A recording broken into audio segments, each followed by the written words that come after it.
Oh.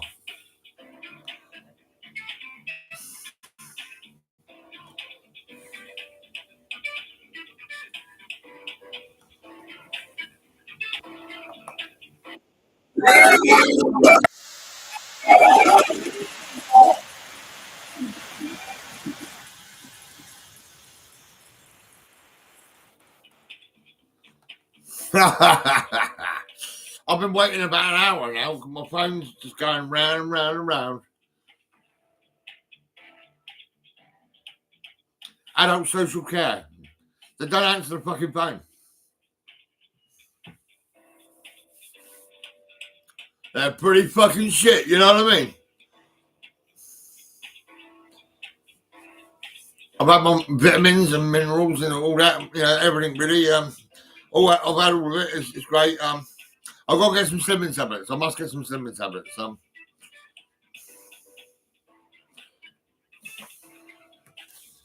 They might answer them. I don't know. Maybe in an hour.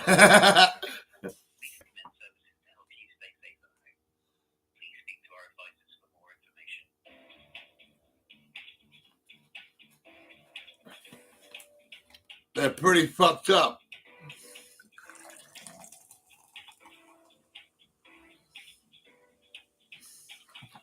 This is my office. I did say that a long time ago. But that NHS, they wanted me to be in a section unit. Because they're fucking mental.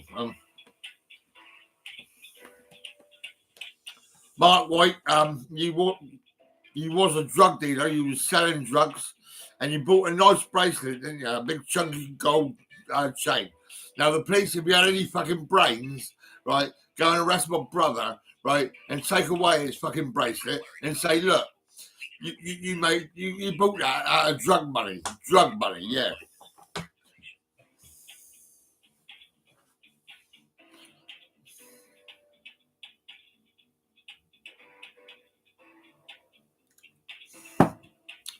Lee gave me a black eye, didn't he? Do you remember that?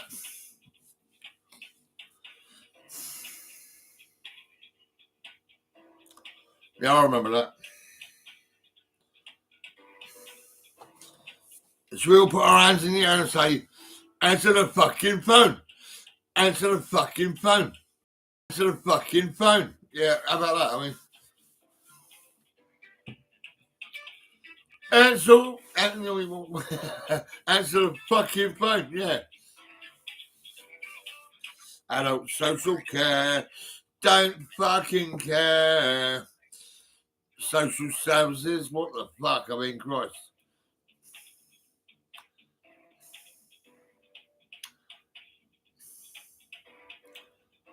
Police.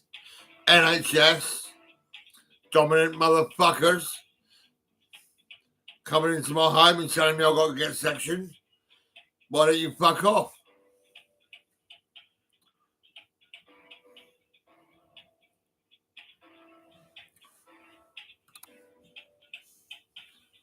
Go on, fuck off.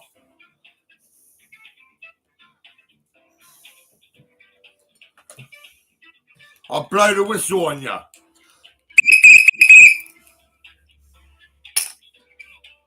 Now you're fired, you motherfuckers.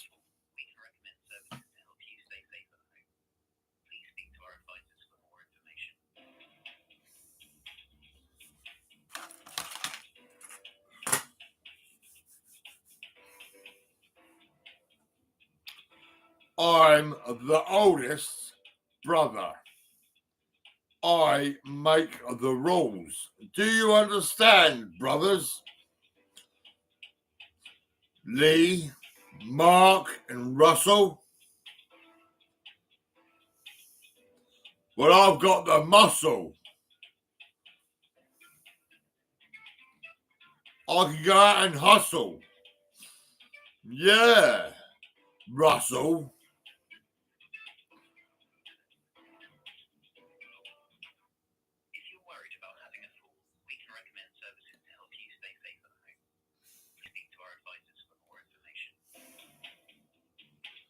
Lisa Terry. What the fuck? I told you I was in Weston-super-Mare in a section unit and you stopped talking to me. Is it because you've been helping Russell and Lee and Mark?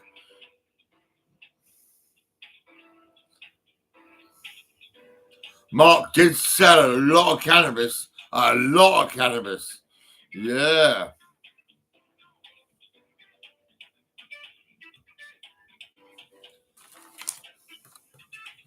I think today I'm going to be a policeman. The other day I was a doctor. Yeah.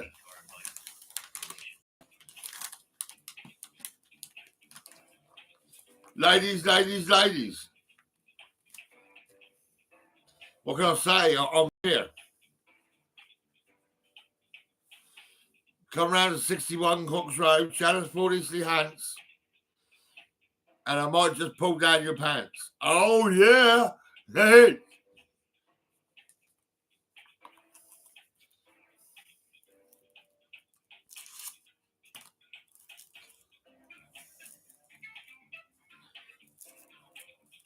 I'll slap your bum and say, you've been naughty.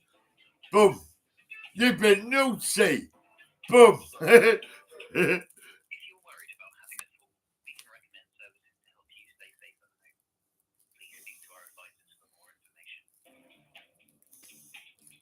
Oh, come on, answer the fucking phone, will you? Adult social care? Are you taking the piss or what?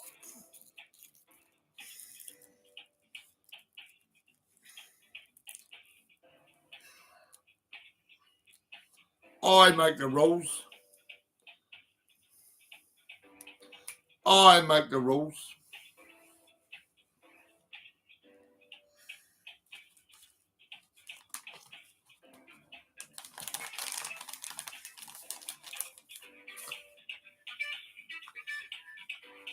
I'll tell you what, phoning up adult social care, right, you're going to get pissed off. You're going to be pulling out your hair.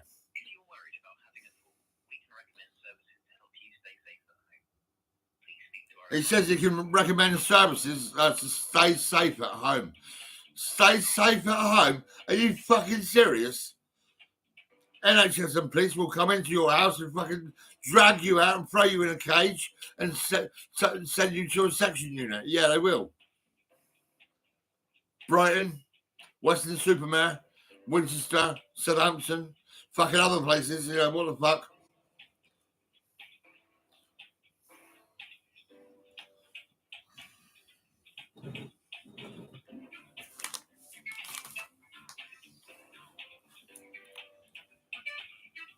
Oh, I'll tell you, Chucky bottoms, they pull fucking down. They do, honestly. My house is showing it all the time. We can recommend services to save home. Well, let me say you, brother, you're a wanker. You're a wanker. Did you know that?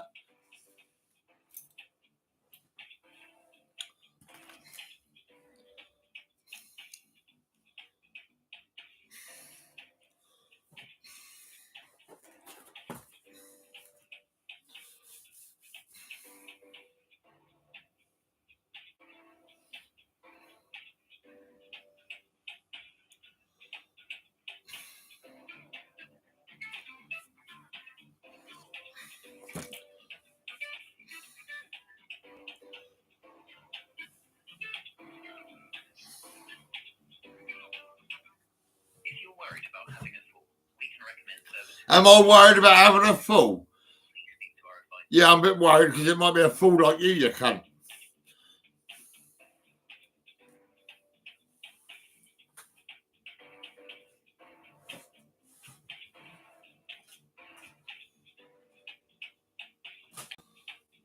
Now I need a light.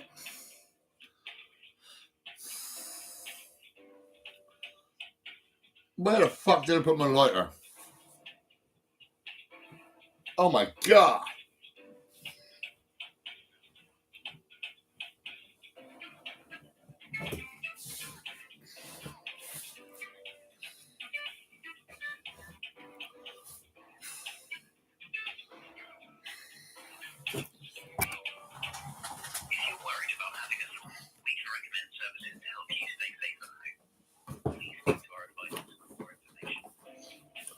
Hardcore. A bit more. And a bit more, and a bit more, and a bit more. Oh my God, it's everywhere. Hardcore. Hardcore.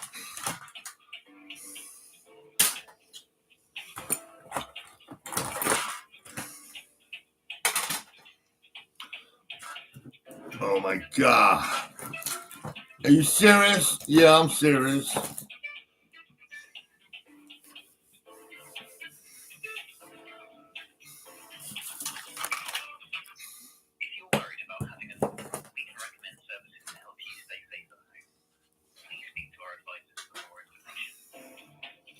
You're a wanker.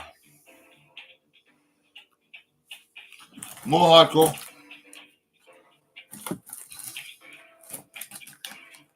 I've got a lighter. Yep.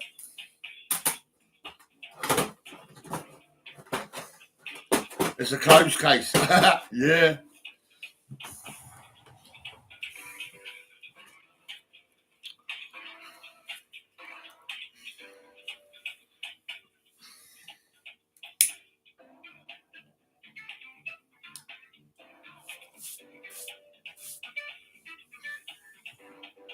I'm the oldest brother. I make the rules. If you want to act my age, you can do. I don't mind.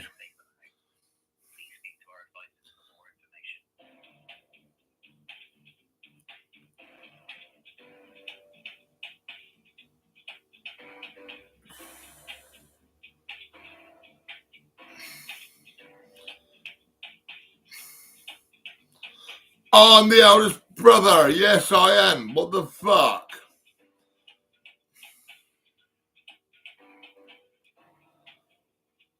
Russell White. You're little. You're little. You're tiny. You're a little motherfucker. That's what you are. A little bossy bastard. Oh my God. Phoning up the section units, take his phone. Are you serious? You little wanker.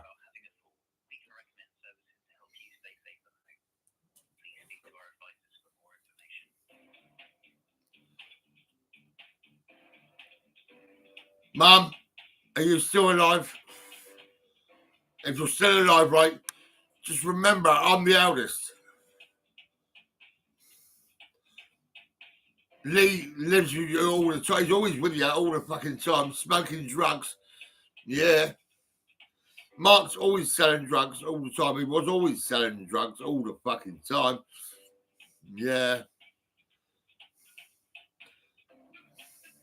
And Russell, you're my little brother. Yeah, you little motherfucker. You brought me drugs from Somerset to Southampton. Yeah, you give me drugs. And I give Reese, your little boy, some headphones. Yeah, I did. And you made him pull down his trousers and pee outside West Quay. What the fuck? The poor little boy had to pee outside West Quay. He could have gone in the toilet, but no. Russell wouldn't do that, would he? No. He said he's going to pee right here, outside West Quay. Yeah, oh yeah. Reese, if I was you, I'd go and call the police and say, oi, he made me pee outside West Quay. What the fuck?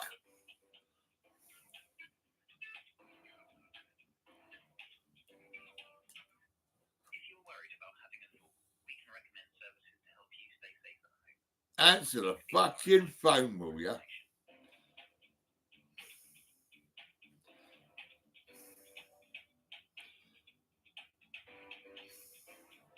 Who wants to drive me down to Eastleigh for a cup of tea? I can sort you out. I can make you feel good. I've got suits. I've got loads of suits. If you want to put a suit on, you can put a suit on.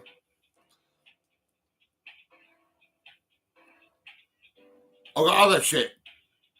Lots of it.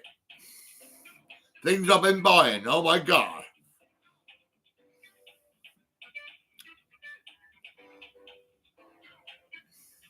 I've got selling groups, yeah, but nothing sells. I did promise this person. I'm not gonna go too crazy. I'm not gonna people and fucking remove their posts and all that bollocks. I mean, I can't be bothered with mob groups. Mob groups are fine. I mean, oh, hello, Charlotte. Hello. I've got lower backaches. I'm half blind, and I'd love to have a little trip down to Eastleigh and have a cup of tea and a chat.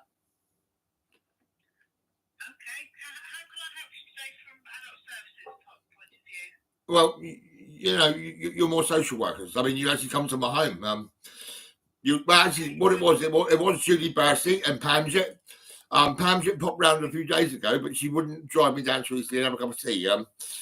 Julie Barsey would take me down to Poppins and buy me a meal. Well, actually not. We buy our own meals and we sit and chat.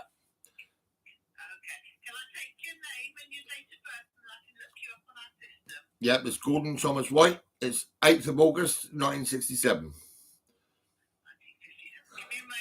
67. No, 67. I'm not that. I'm 56.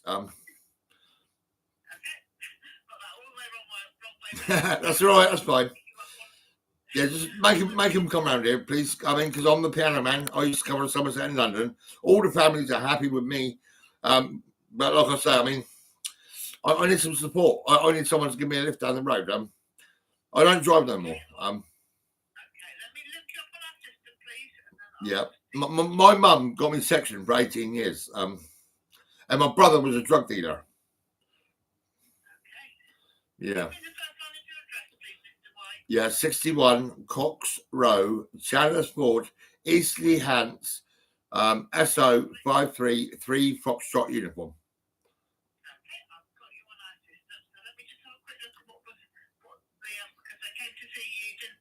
Yeah, I've got a big case of misdiagnosis, brutality, all that.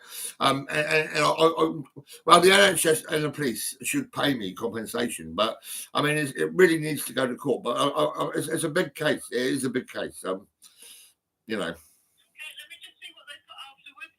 Yeah.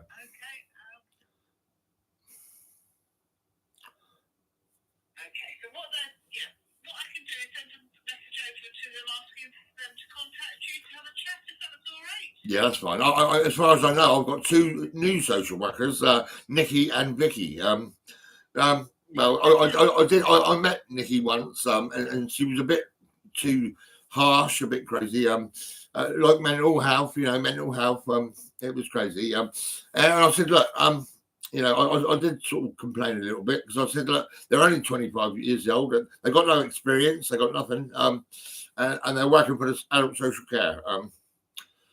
What would you like the social worker to help you with at the moment? Yeah, come to my home, take me out for 5 minutes, so we can go have a cup of tea and a chat, and then they can bring me back, and that's it. I mean, it's no problem. If I was a social worker, I would do that. Yeah, but they do have. Obviously, you had to wait a long time to get through today.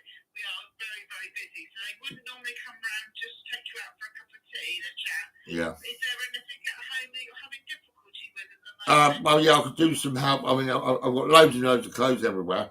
I've got like my kitchen could do with a tidy up, and my bathroom. My place is a little bit crazy. I mean, Julie Bassey, she paid £650 for a deep clean. And I did say I want casual cleaners. I employed cleaners. What's his name? Philip and Kim Hanley on Facebook. They come around my home. They were cleaning my place on a regular basis. They've done a really, really good job. But I did say I was sitting in the sink sometimes, and that put them off of that, I think. And I also give my phone with the camera was not really working too well. So they decided not to work for me. Yeah. No, I used to employ piano key cleaners and drivers and all that, and I was up and down the country all the time, and I've been up the Dutch embassy, with a piano. Yeah, all the families loved it. You know, going back a few years, it was national curriculum. All the schools would suggest if you're playing a piano at school, get one at your home, and they would call us. You know, and we would go out and sell them pianos.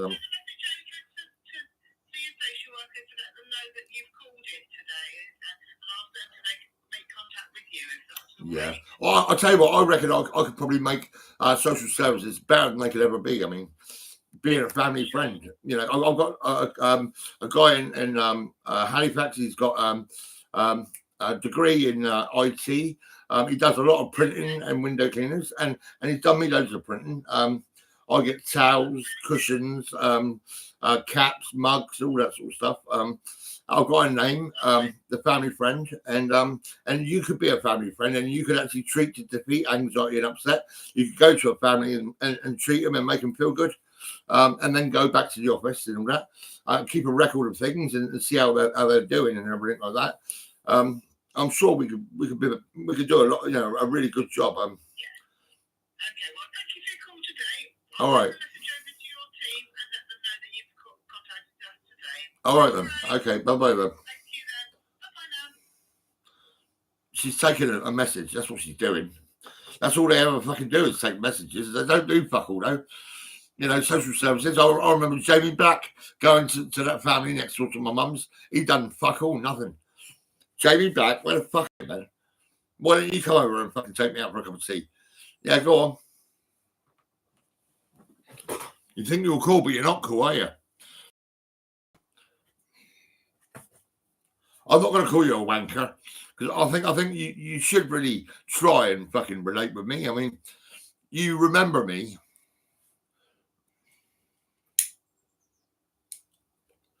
I was looking after that family. I took them up to Derby. I did, so I could see their dad. I was sat in their dad's house for about 2 or 3 hours, and it was mad. And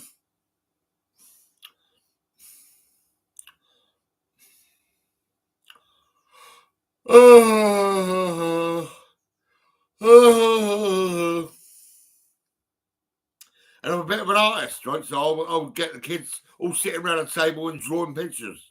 I'd give them pens and paper, and they could draw, right? If you've got any situations around Eastleigh or Chelmsford where schools actually, or maybe groups or wherever it might be, where children and mums and dads get together, I can give you pens and paper, and you can get the kids drawing pictures. Yeah, seriously, it does help. Psychological. It's not fucking crazy. It's fucking intelligent. Kids will show you how good they can be. That's it. You know. Yeah, they was all drawing pictures. I haven't got their pictures. I've got my own pictures, but not theirs. They was drawing, and that's it. And I didn't take pictures of the kids in that family. Yeah, what was it? Claire Ledger. I mean, I never took a picture of you, did I? And also Amy and fucking Adam and Ian and Robert. I mean, I think I've got a few pictures of my daughter. Yeah, I mean, natural. I mean, you know, fucking hell. Yeah, me and my daughter, we both helped you. That's it.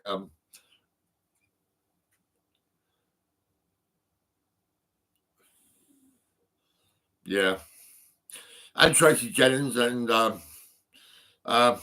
Tanya and Charlotte. Actually, this lady, I'm sure she just said her name was Charlotte. That's great, really. I mean, right, that's it. I've had a chat with fucking adult social care. It's hard for me to say I need care. I don't need care. I'm fucking the one that will care. I will treat and defeat anxiety. I will make people fucking happy. I did try to say that lady, this is it, we need a new social services. A service that will fucking care for your family.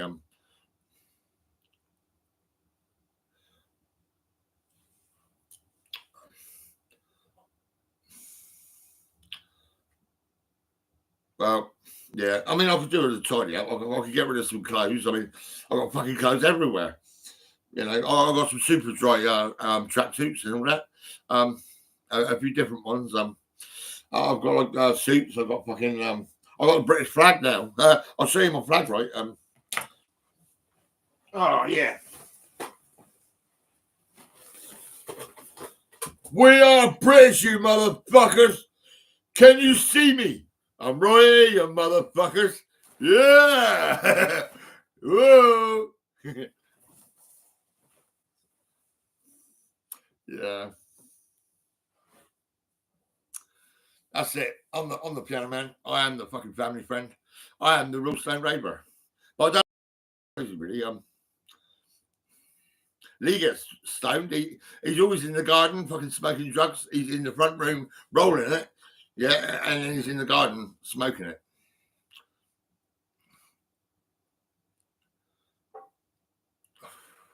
You can see I've pawned the ring. I pawned it yesterday. They give me 140. I'll get it back out later. What it is, I've got 2 keeper rings to get out. And I've got an elephant ring with diamonds on and all that. And I've got a lady's diamond ring with 25 diamonds. I'm going to give that to a lady, a nice lady that actually cares about me, and drives and all that, and looks fit. Not too young, probably about. I'd say, well, I'm 56, so I'd go for about 40 to 45-year-old. About 45, I reckon. 45 to 55. A fit-looking lady. Someone lovely. And she comes around and says, "Oh, I love you." I was like, "Oh, great! Come on, baby, let's go." You know what I mean? That's how it be. I mean, yeah, I've got no lady in my life. It's crazy. I've just said to next door, I said to Helen, I said, "You're looking slim and I'm looking fat." And she laughed, right? Yeah. We had a bit of sex in that one time. Yeah, and I had an STD. And I thought, what the fuck? My balls are aching. Oh, my God. And me and my brother Russell, we went up to the hospital and they said, "Have you been shagging prostitutes?" I said, "No, it's my neighbour." Yeah. Yeah.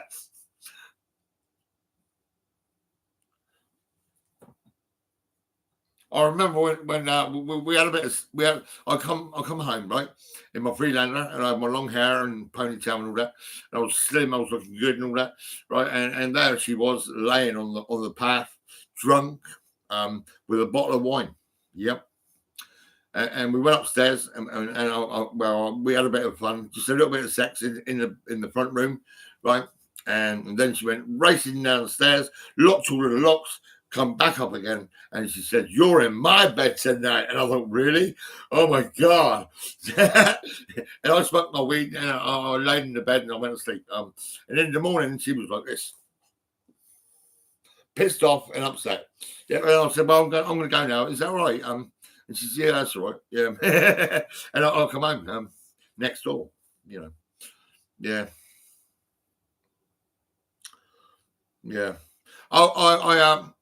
I was circumcised when I was in 27 with Coach Shirley. A lady got me on the floor, started riding me and all that, and she split my foreskin. And I thought, oh my God. And I remember I was laying next to my partner, Minister Emily Jordan, and I think around that time, for some reason, I think I actually kind of I explained the situation. We was getting on all right, me and Melissa. But like I say, I was the piano man. I loved my work, and she loved her job, which was being a carer, looking after old people. Yeah, respect to Melissa. I'm sure you're fine. You got that house in 46 Archway. That's fine. That's great.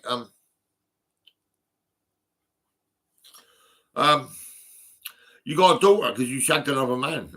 You did. Yeah, that's it. You shagged a different man. Yeah, you did. You fucking done that. That's how it was. I mean, anyway, let's not worry. Yeah. So my partner was a dirty stop out. Yeah. She had a different man, and then that was that. Maybe I'm not good enough. I don't know what can I say. I mean, fucking hell. But that's all right. I don't give a fuck.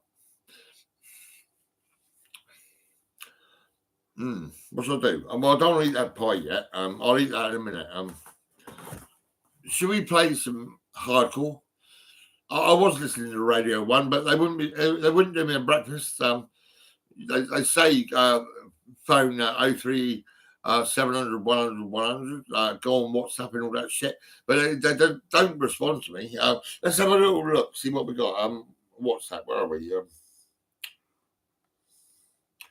What's this? Oh, that's Wish. I've not been using Wish for a long time. What's that? Where the fuck is it?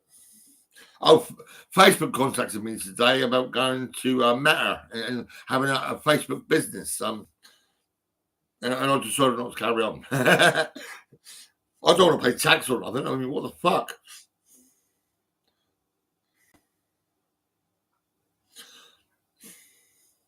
What's up? What's up? Right, where the fuck is Radio 1? Radio 1, where the fuck are you? Radio 1, here we go.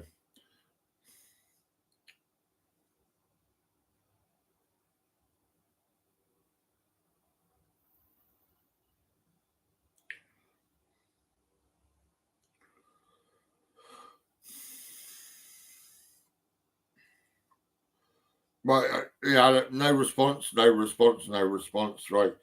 Thursday, 21st of December, no response. Sunday, 17th of December, no response. Sunday, the 10th of December, no response. Sunday, the 19th of November, no response. Fucking no response. I've gone past all these dates. Still no response. No response from Radio 1. No response, nothing, not a fucking bean. This was Sunday, the 13th of August, right? No response until fucking, well, I just had a message. When did I get this message? This business is now using secure service from Meta to manage this chat. Tap to learn more. I don't want to go into business. I'd rather just be working and claiming. But like I say, I'm not going to pay tax. I'm labelled as fucking severely disabled. That's the NHS and police. They fucked up, not me. I was walking over to my mum's sometimes, and I'd go and see my brother and my mum and all that. But one time, after I helped that family next door, I was turned away, and that's it. And my family went a bit fucked up. Mark, you are a drug dealer. You was a drug dealer. You made people take drugs.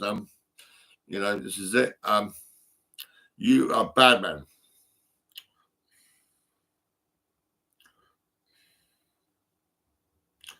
And you did put 9 plants in that house next door. You wouldn't grow it in Mum's house, would you? No, it had to be next door, didn't it? Oh yeah, I remember that.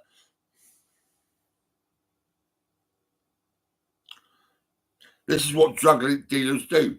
Innocent families suffering because drug dealers go to that family and fucking make them take drugs or grow weed or whatever. Like Alan Snook. That cunt was giving me amphetamine like this, right? He's a wanker. He's a bastard, right? He used to hover around and follow me around when I was a kid. And Lee complained and said, well, why are you hanging around with Alan Snook? But Lee, you spastic, why didn't you fucking go and smack that fucking Alan Snook and say, stay away from my brother, will you? But no, he didn't do that, did he? You're a bit fucked up, Lee. You give me a black eye, you prick.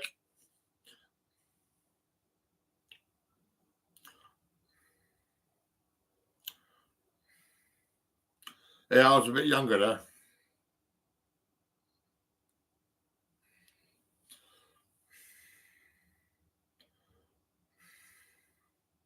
Oh, DWP. Yep, tell me about this.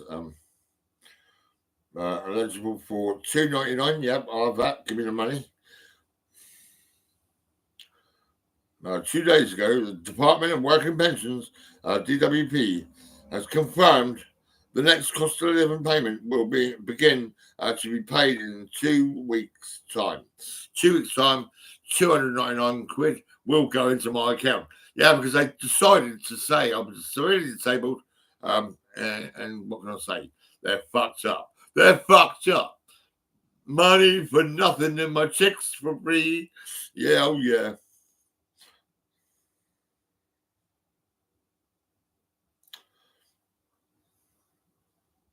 Yeah, in 2 weeks then come and see me. I'll take it out for a meal.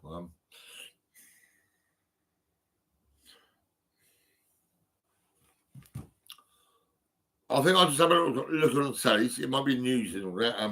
I do like news, all the information. I love it. We'll put the telly on for a minute. I can always mute the telly and bang out a bit of hardcore and all that. But my neighbour next door, she is going to bed. So I mean, yeah. Lets you hide all the sadness you feel. This corridor needs to be painted with a brilliant white just to lift it. And what we got in there? Old stained walls. It's obviously a bedroom. And then we're in here in this big room, which is the main reception room. Got a few damp problems, and it looks like it coordinates with the rainwater pipes and the guttering outside. That's causing the damp. They need overhauling. Got a radiator, and you've got pretty good double glazing. Oh, that's a very tired old bathroom. It's a wet room in actual fact. That place looks fucked. It's very dated. That needs to be ripped out and replaced. And then we're into the master bedroom, and it's in pretty decent condition. Surface copper pipes, don't like that. You could box these all in with a new... Yeah, you could do, couldn't you? Which would provide for the possibility that some part of your sentence may later be in prison. I remind myself of the importance, where appropriate, of reflecting a penal element in a sentence, but note in passing that the psychiatric evidence, including that of Dr. Mervis, your responsible clinician, is that you're unlikely ever to be released in any event. The choice is ultimately a matter for this court, but will inevitably be substantially informed by the psychiatric evidence. In this regard, the approach of Dr. Blackwood, instructed on behalf of the prosecution, is worth setting out in some detail. He said, were Mr. Callicone to be convicted of manslaughter and attempted murder, the appropriate disposal would be that of the imposition of a hospital order under Section 37 of the Mental Health Act 1983, together with the additional imposition of a restriction order, Section 41 of the same Act, given the seriousness of the alleged offences and the risk of serious harm to the public if Mr. Callicane is returned to the community. There is a significant risk to members of the public of serious harm occasioned by the commission of further offences if his psychosis is not appropriately treated. The reduction in the risk to the public posed by the defendant is dependent upon his response to psychological and psychiatric treatment. It's not known at this stage how complete that response will be or how complete his recovery will be. There's no evidence from the materials available to me to suggest that, save for his mental condition, he will pose such a danger. His risk to others is driven by his psychotic illness, and such a risk is best managed by forensic psychiatric services in the years ahead. A bed remains available for his continuing care at Ashworth High Security Hospital. The defendant is so detained will then remain in secure hospital There he is. For many years. Nottingham attacker. There you are, you black cunt. You should fucking die. I want someone to stab you and kill you, you motherfucker. Periods of leave and progress through the secure You black hospital cunt. system will be affected by his responsible clinician in close communication with the Secretary of State. If the defendant makes a good recovery and there's a prolonged period of stability, he will then be transferred to conditions of medium security and tested with gradually increasing periods of escorted and unescorted community leave, including Community the leave? hospital setting, which is the likely discharge. Fuck off, Judge. You're a wanker. Structure of activity. Crown Court. Any potential Fuck off, discharge mate. to the community You're a will wanker. be subject to the careful, independent consideration of the first tier tribunal. The tribunal will determine This whether is to BBC release him News. on condition A that judge, he met his supervisor, a wanker, forensic team regularly, was compliant with his medication, compliant refused to with his monitor the medication. team, and lived at a particular He's a address. fucking killer. Any period in the He's community a black will be cunt. subject to very careful scrutiny and compliance with medication. 3 secured counts by of the manslaughter, particular framework in stark diminished contrast to the responsibility. community before offences. Any deterioration in his mental condition, the driver of his risk to others, would lead to a prompt recall to psychiatric hospital.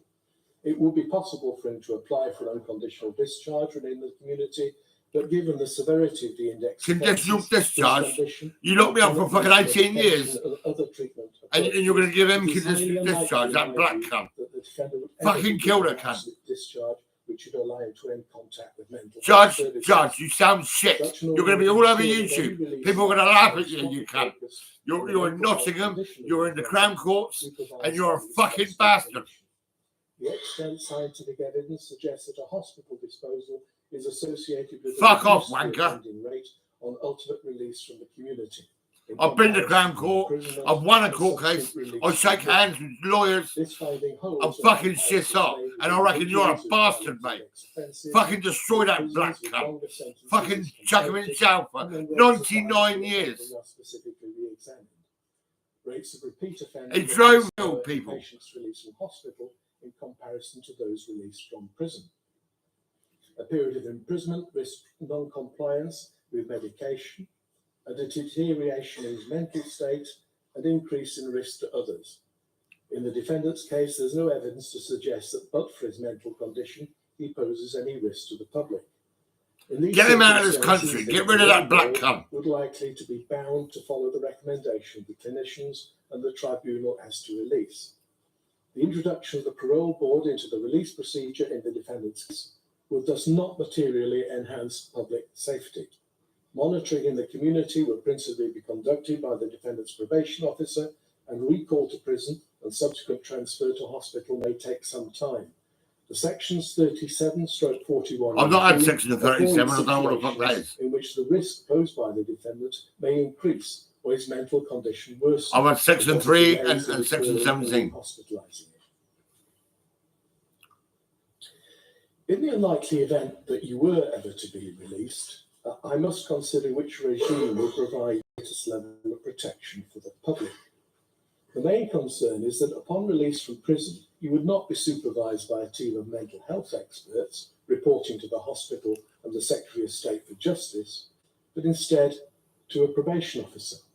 Such a probation officer will not be trained to spot the subtle signs of mental health deterioration, and if they are identified, will not have the powers to intervene to arrest any such deterioration.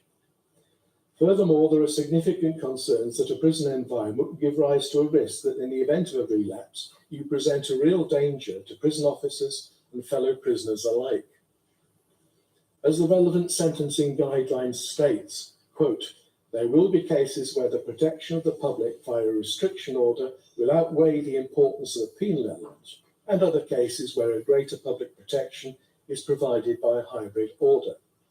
I'm entirely satisfied on the evidence in the particular circumstances of this case, and for the reasons I have given.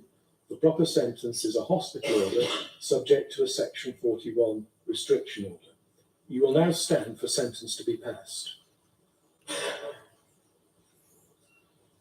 Section 41 restriction Having order. heard the medical evidence which has been given in court by Professor Blackwood, Dr. McSweeney and Dr. Mervis, and having read the reports prepared by them for the court, together with those from Dr. Shavalufa and Dr. Latham, all of whom were approved by the Secretary of State under Section 12(2) of the Mental Health Act 1983, I am satisfied that you are suffering from a mental disorder, namely paranoid schizophrenia. You're a wanker, mate. They said I was schizo, and I reckon you're full of shit. Because I'm the piano salesman. Yeah, I am. The piano man that looks after all the families. Yeah. You're fucking spastics. You're a cunt, mate. Fuck off. You're not a judge, you're a cunt. Including the nature of the offences to which you pleaded guilty and the history of mental illness, and having considered all the other available ways in which I might deal with you, the most suitable method of dealing with your case is by making an order under Section 37 of the Mental Health Act 1983. Mental Health I Act. therefore make an This order country under don't know fuck all 46 about counts mental of health. indictment that You're you will fucking be shit. readmitted to and detained at Ashworth High Security Hospital. I've also considered whether this order should be subject to special restrictions, which are specified in section 41 of the Act. In the light of the medical evidence which I have identified, I am satisfied that because of the nature of your offence, and also having regard to your past, including your history of mental illness, and to the risk that you will commit further offences if you're not detained, it's necessary to protect the public from serious harm. And it is not Mark possible to White say was a for how fucking long drug that will be dealer, so. selling loads of cannabis, Accordingly, right? I order that And it I be was selling subject to pianos. special I was a restrictions cub, a set scout, out in army section cadet. 41 I worked at of the Bollums, Act. Trainers, yeah. So Lordshill and You Southampton. may take him down. I delivered fruit and vegetables, right? What the fuck? Why did you lock me up for 18 years? You spastics. Nottingham Court, Crown Court. Fuck off, mate. You're a wanker.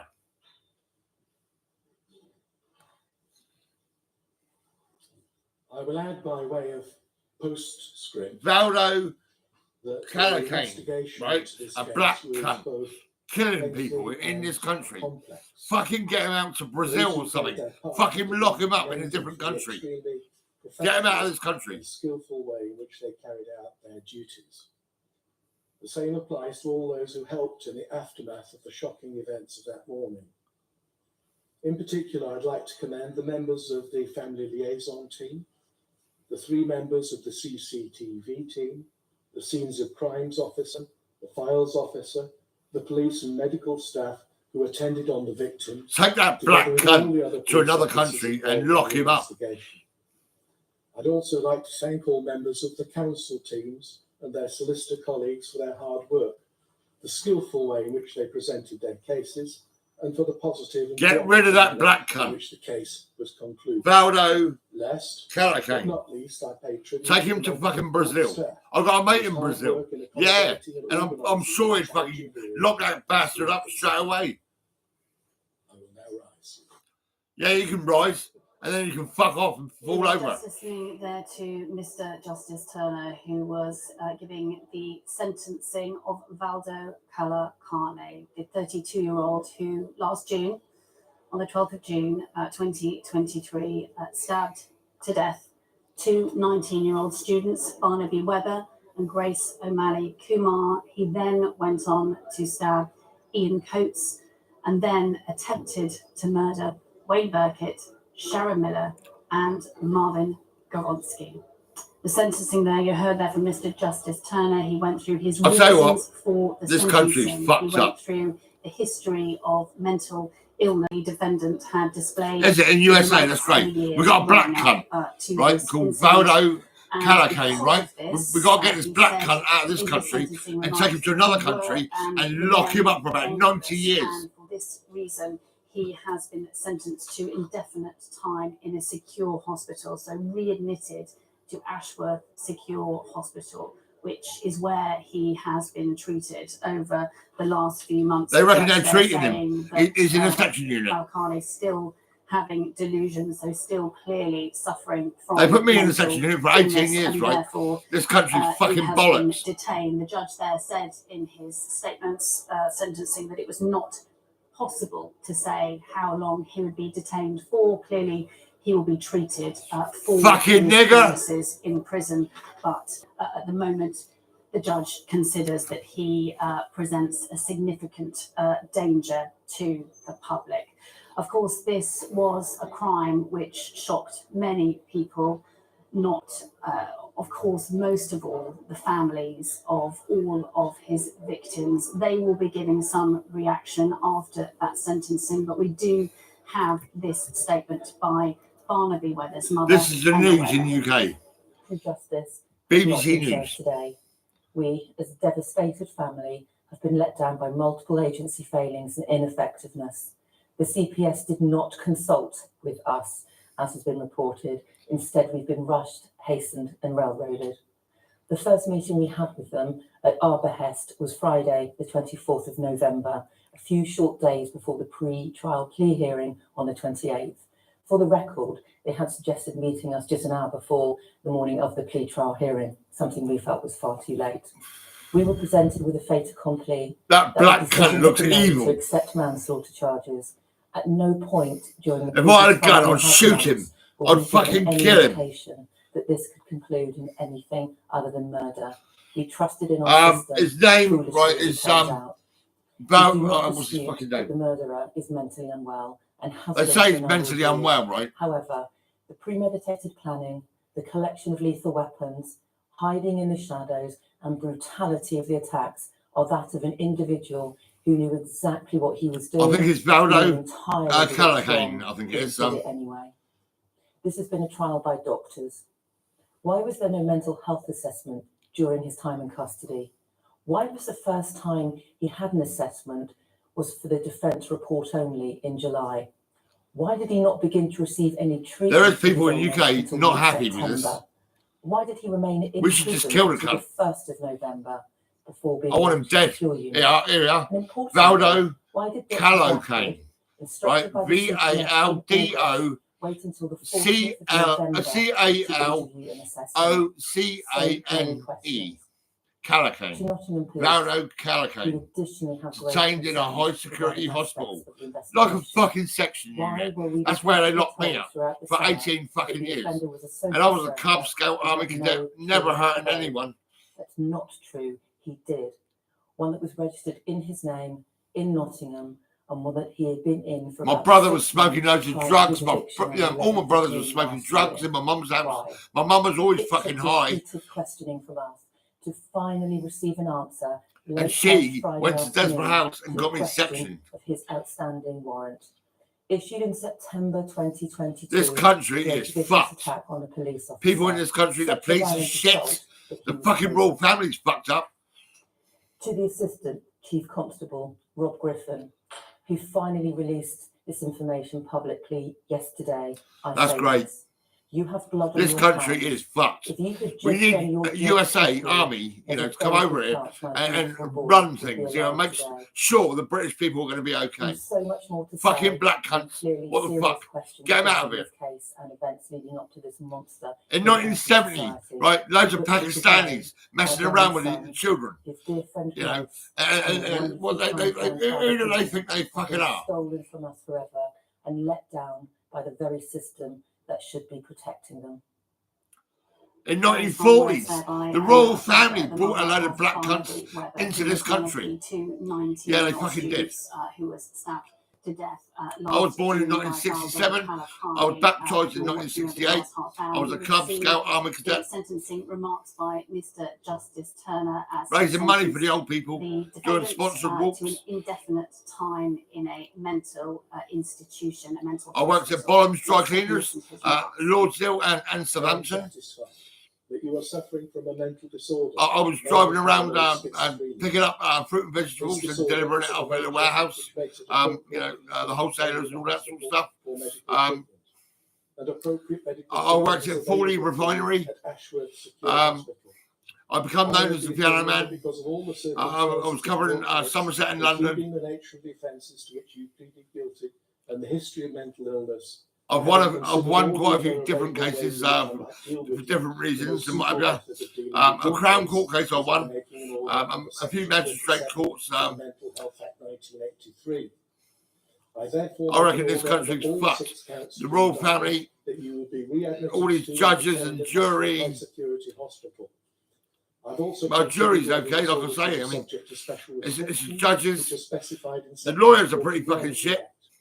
In the light of the medical evidence which I have identified, I am satisfied. I've shaken hands with the fucking lawyers. Having regard to your past, including your history of mental illness. But when I was in section units, the lawyers were fucked because they don't know nothing about mental health, and NHS don't know nothing about mental health. You don't have to feed people with medication. Right? They give me sodium valproate and depot injections all the fucking time. Set out in Section 41 of the Mental Health Act 1983. You may take him down. 1983. At the beginning Mental Health of his Act. sentencing remarks. Well, Mr. 1983. What was I doing then? Turner Let me think talked now. about this as I don't being know. a But sickening crime. mental which health. I know about the mental health, you nation, as he cunts. said, wrecked the life of the surviving I know, I make victims and the families happy. and I he make went people laugh. through all of those Right, mental who were health, most mental affected well-being, by this. He named every treat to member defeat of anxiety the and families upset. of all of those who'd To been be as you wish to affected. be, not, you know, Let's have a fucking look to at be the or not to background be, to fuck this all that. case. Navtev, To be as you Navtev wish to be. Johar. You want to be happy. Yes, yes, yes. We want to deal with cunts like that black This cunt. is the moment Get rid of that Valdo cunt, fucking kill him Calacano, if we have to. killer who caused carnage on the streets of Nottingham, was caught. An hour and a half earlier, CCTV footage shows his first two victims, Barnaby Webber and Grace O'Malley Kumar, 19-year-old students walking back from a night out, unaware that they will never make it home. The night before, Kalakane, who's 32, arrives back late in Nottingham by train from London. He walks around the city for several hours before his attacks begin at 4 in the morning. Emergency, what's the emergency? Yes, there's been a stabbing on Wilkinson Road. There's somebody in the street, I think they're dead. Oh, that was awful. He emerged from the alleyway and without any sort of warning. Kill that nigger. Kill that nigger. Launched an attack on Barnaby to begin with. Incredible bravery that Grace showed. She tried to intervene. She tried to Yeah, help I'm amazing. friends, she tried to help Barnaby. I've got the balls, you know what I mean? I deal with a lot of shit. And began stabbing at her. Kalakane then I don't go up to people and hurt tries to people. break into a I building treat housing people. vulnerable adults, but is pushed off. I want by that others. black cunt dead. Kill him. Meanwhile, 65-year-old school kids is in his van on his way to work. The defendant causes. Old man go to work, his you know what I van mean? And he's and killed. He's again, dead. Seemingly without any. Well, that's it. You heard the news. Every story has its hero. This is where it begins. Valdo, you're going to die, motherfucker. Someone's going to kill you. Someone's going to kill you. That judge was a wanker. He's full of shit. He's a bastard. Section, what was it, 41? No, what was it? Mental Health Act. What a load of fucking bollocks. 2024. On BBC. Fucking nigger. You're a dead man. Someone's going to kill you. Someone's going to kill you. In an Aberdeen courtroom, a verdict is reached. Murder trial. The killing of Dr. Brenda Page at 9.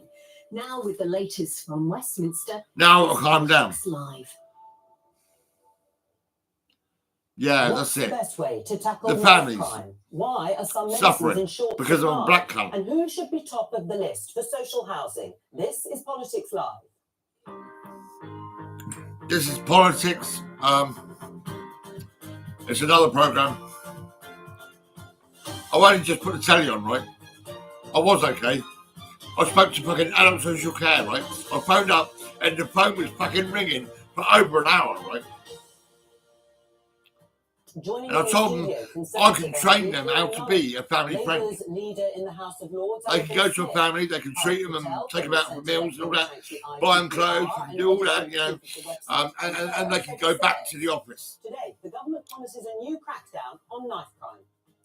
Carrying knives on the street is extremely serious. It's extremely dangerous. It's dangerous not just for other people. It's dangerous for the person carrying the knife. Knife crime has gone up by a further 5% this year, 77% increase since Knife crime. 2015.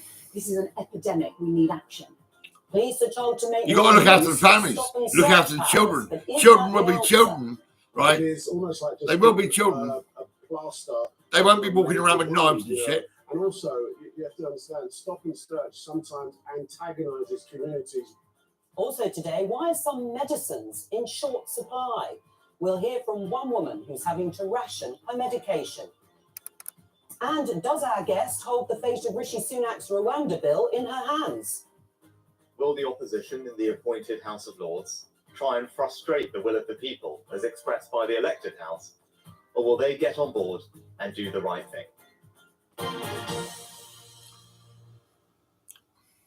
Let's start with one of the stories you heard in the headlines. This is The Guardian reporting Tory social housing plan aims to prioritise British homes for British workers. It's a report that Downing Street wants to give UK families higher priority for social housing.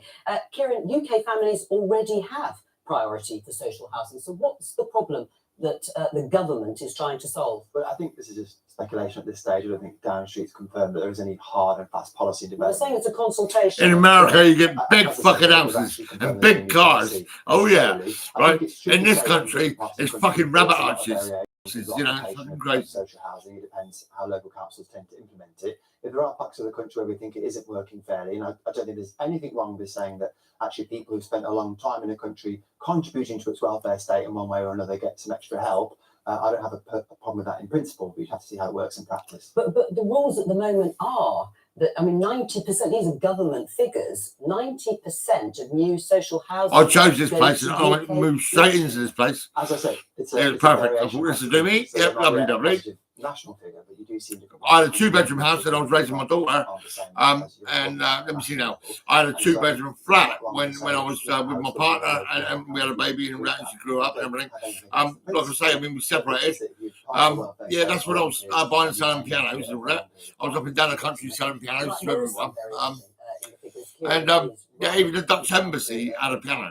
You know. But broadly speaking, what's your reaction to the consultation? It isn't a policy, but a consultation. Quickest backtrack I've ever heard, actually. But, Well, I'm not, Yeah. I'm not backtracking policy. Yeah. It's just but it wasn't in development. It's consultation. We thought we were going to see something like this in the King's speech. In fact, it's an actually pretty inadequate proposal. I'm not racist. I do actually like for some brown people, you know. Already, I'm not horrible. I mean, issues Pam's like, she's a black lady, and I mean, family local, she's all right. taken into account. But it is a bit sad when she won't fucking take me down the road and take me out for a cup of tea and a latte and a chat and that. Yeah, yes, that's a bit sad, really. But like I say, I mean, she's fucking black and that's it. I mean, Julie Bassey, you know, she would pick me up and take me out for a meal. Yeah, and when I had to go to the police station because I put it on YouTube about a black doctor, how I was going to fucking blow the cunt to pieces. I know probably kill him or whatever, I don't know. But I got cautioned by the police, right? And fucking Julie Bassey, she's like, Gordy, we got to go to the police station. All right then. And we went to the police station. I done my DNA and my fingerprints and my face and all that, right? And I said to the cunts at the police station, I said, right, now you can go and find all the pianos, you know. Go and find all the pianos, you bastards, and all that. And then me and Julie Bassey, we went out for a meal. Yeah, Julie, you're all right, you are. You're a good woman. Julie Bassey, I do like you. I told Pam, yeah, get fucking Julie Bassey where we can be friends.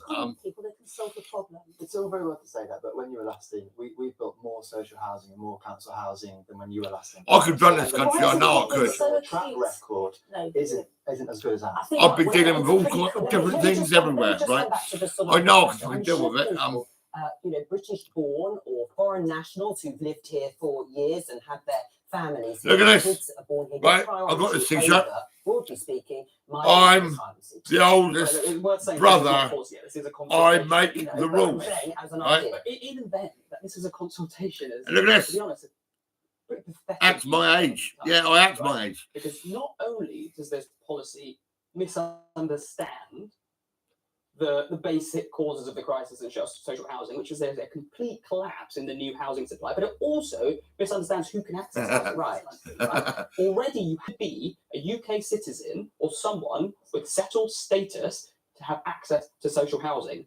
So if being a UK citizen or having settled status is not the same as being British, what on earth does it mean to be British? You're a black bloke. Right.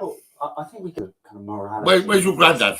Tell me, how did your granddad get in this country? British, I don't fucking know. British people sound subjinguistic. Is it a bit I didn't racist? say that at But all. there's the sense that it's a tactical thing to appeal to the right of the party, or maybe they're worried about Nigel Farage, whatever. They haven't identified But the let me just problem, say, but I think to identified or most addressed people, properly. they would question the morality of inviting so many people in when there Yeah, are we so make the rules. few Yeah, we houses. do. The number of new social houses built was under 10,000 in the last year on record, and famously we now have nearly 750,000 new arrivals. That doesn't seem like a moral. I've got thing. two social workers, right? They're about 25 years old. They're like fucking kids. You know what I mean? We've heard, and I've said as well, the people who access social housing A UK citizen. If I start wearing my family friend caps and start doing what I tell them to do, then maybe we can work it out and it'll be all right. The problem becomes they're not building enough social housing. If they can go and treat a family and look after the family, you know, monitor the family and see how they are, and go back to the office with their family friend cap on, maybe we can work out, we can work together, I don't know. But there's no point in sending 2 social workers who are 25 years old around my house. I mean, what the fuck? That some people are jumping the queue. Well, I think the point about local variation is actually slightly misunderstood, because the councils where a greater proportion of social housing are going to people born outside the UK are councils where the majority of the population is born outside of the UK. And that's Brent, for example, of London. That black guy, he's all right, he's fine. In places like Brent, where 40% But there's some black of cunts that should go. Fucking get out of here. Fucking don't come back. Much higher than that. I grew up in Brent, and bloody hell, like that is the result of it. It's just the local population needs are reflecting who is getting the social housing, and that is critical here. It's just so tied in with the question of immigration, isn't it? And we know that majorities of all voting groups, even Liberal Democrats, tend to think that immigration levels should be lower. And the first thing when you talk to people is the housing connection. So I think we can't really separate those two issues, and that's it. Right, but is it an attempt by the government to do exactly that, conflate the two issues, bring immigration into an issue where the rules seem to be pretty clear that you cannot access social housing unless you have indefinite leave to remain, and some authorities say even then you have to have lived here for 5 years. The government doesn't decide what the Guardian chooses to put at the top of its website and make a big news story. There are any number of consultations running. You know, I probably wouldn't manage to keep the attention of your viewers and went through all the things that the government is currently running a consultation on. This is a bit fucked up. It's focused on, as I said. I mean, why don't they go look at the royal family? In comparison to the previous Labour government, because we know these in 1940s, the royal family brought a load of black people into Southampton, right, and moved them into UK. In the 40s. More houses. But I think, as I said, in the 70s, the Pakistanis were fucking messing around with children in Bradford. There's been a lot in UK about this subject this week, particularly with the case of the 2 students and also a father being killed in Nottingham last year. BBC News headline: Zombie knives. Government announces 3rd crackdown since 2016. They're trying to close a legal loophole in terms of people carrying zombie-style knives. They're changing the definition to include more knives than in the original definition. Now, the problem are the figures. I mean, Kieran, again, the ONS figures show an increase in England and Wales of 70% in terms of knife crime from 2015. It's a failure. So overall, knife crime since 2010 is down by 25%. Right, but just take those figures from 2014-15. There has been an increase of 70%. The context, you know, crime figures do vary over time. The overall trend, which I think is important, your viewers understand that, is it's down by more than a quarter. And of course, you know, where we have real challenges, not just in London, but one of the areas where we have a real challenge, Labour in charge of policing in London. That's, you know, people forget that Labour are in charge of policing in London. I'm very much welcome the steps we've taken today. I'm particularly keen on the change we've made, actually, not just on the ones you've mentioned, but giving the police the power to seize what could be dangerous weapons and knives in homes. I spent time as a volunteer policeman. It can be frustrating if you're in a house for one particular reason and you see things that are dangerous and you wish you could act and you can't. I think the government always has to be nimble when it comes to enacting legislation, because criminals change their behaviour. If you ban a certain thing under certain rules, and they'll come up with another way of doing these. Sure, but this is an epidemic, it's been called. And actually, you're right, Kieran, when it comes to the figures in London. And Sadiq Khan has also presided over a period of failure when it comes to tackling this. The ONS figures, again, for knife crimes in London show a 40% increase from 2015 to the year ending March last year. Sadiq Khan is in charge of London and hasn't gripped this issue. I just wonder how long it takes the Conservatives to say it's a problem in London, it's all Sadiq's fault. And you look across other metropolitan areas, in Birmingham, where there's a Conservative mayor, is equally facing challenges. So this isn't a political problem for mayors, but it is, I think, about legislation.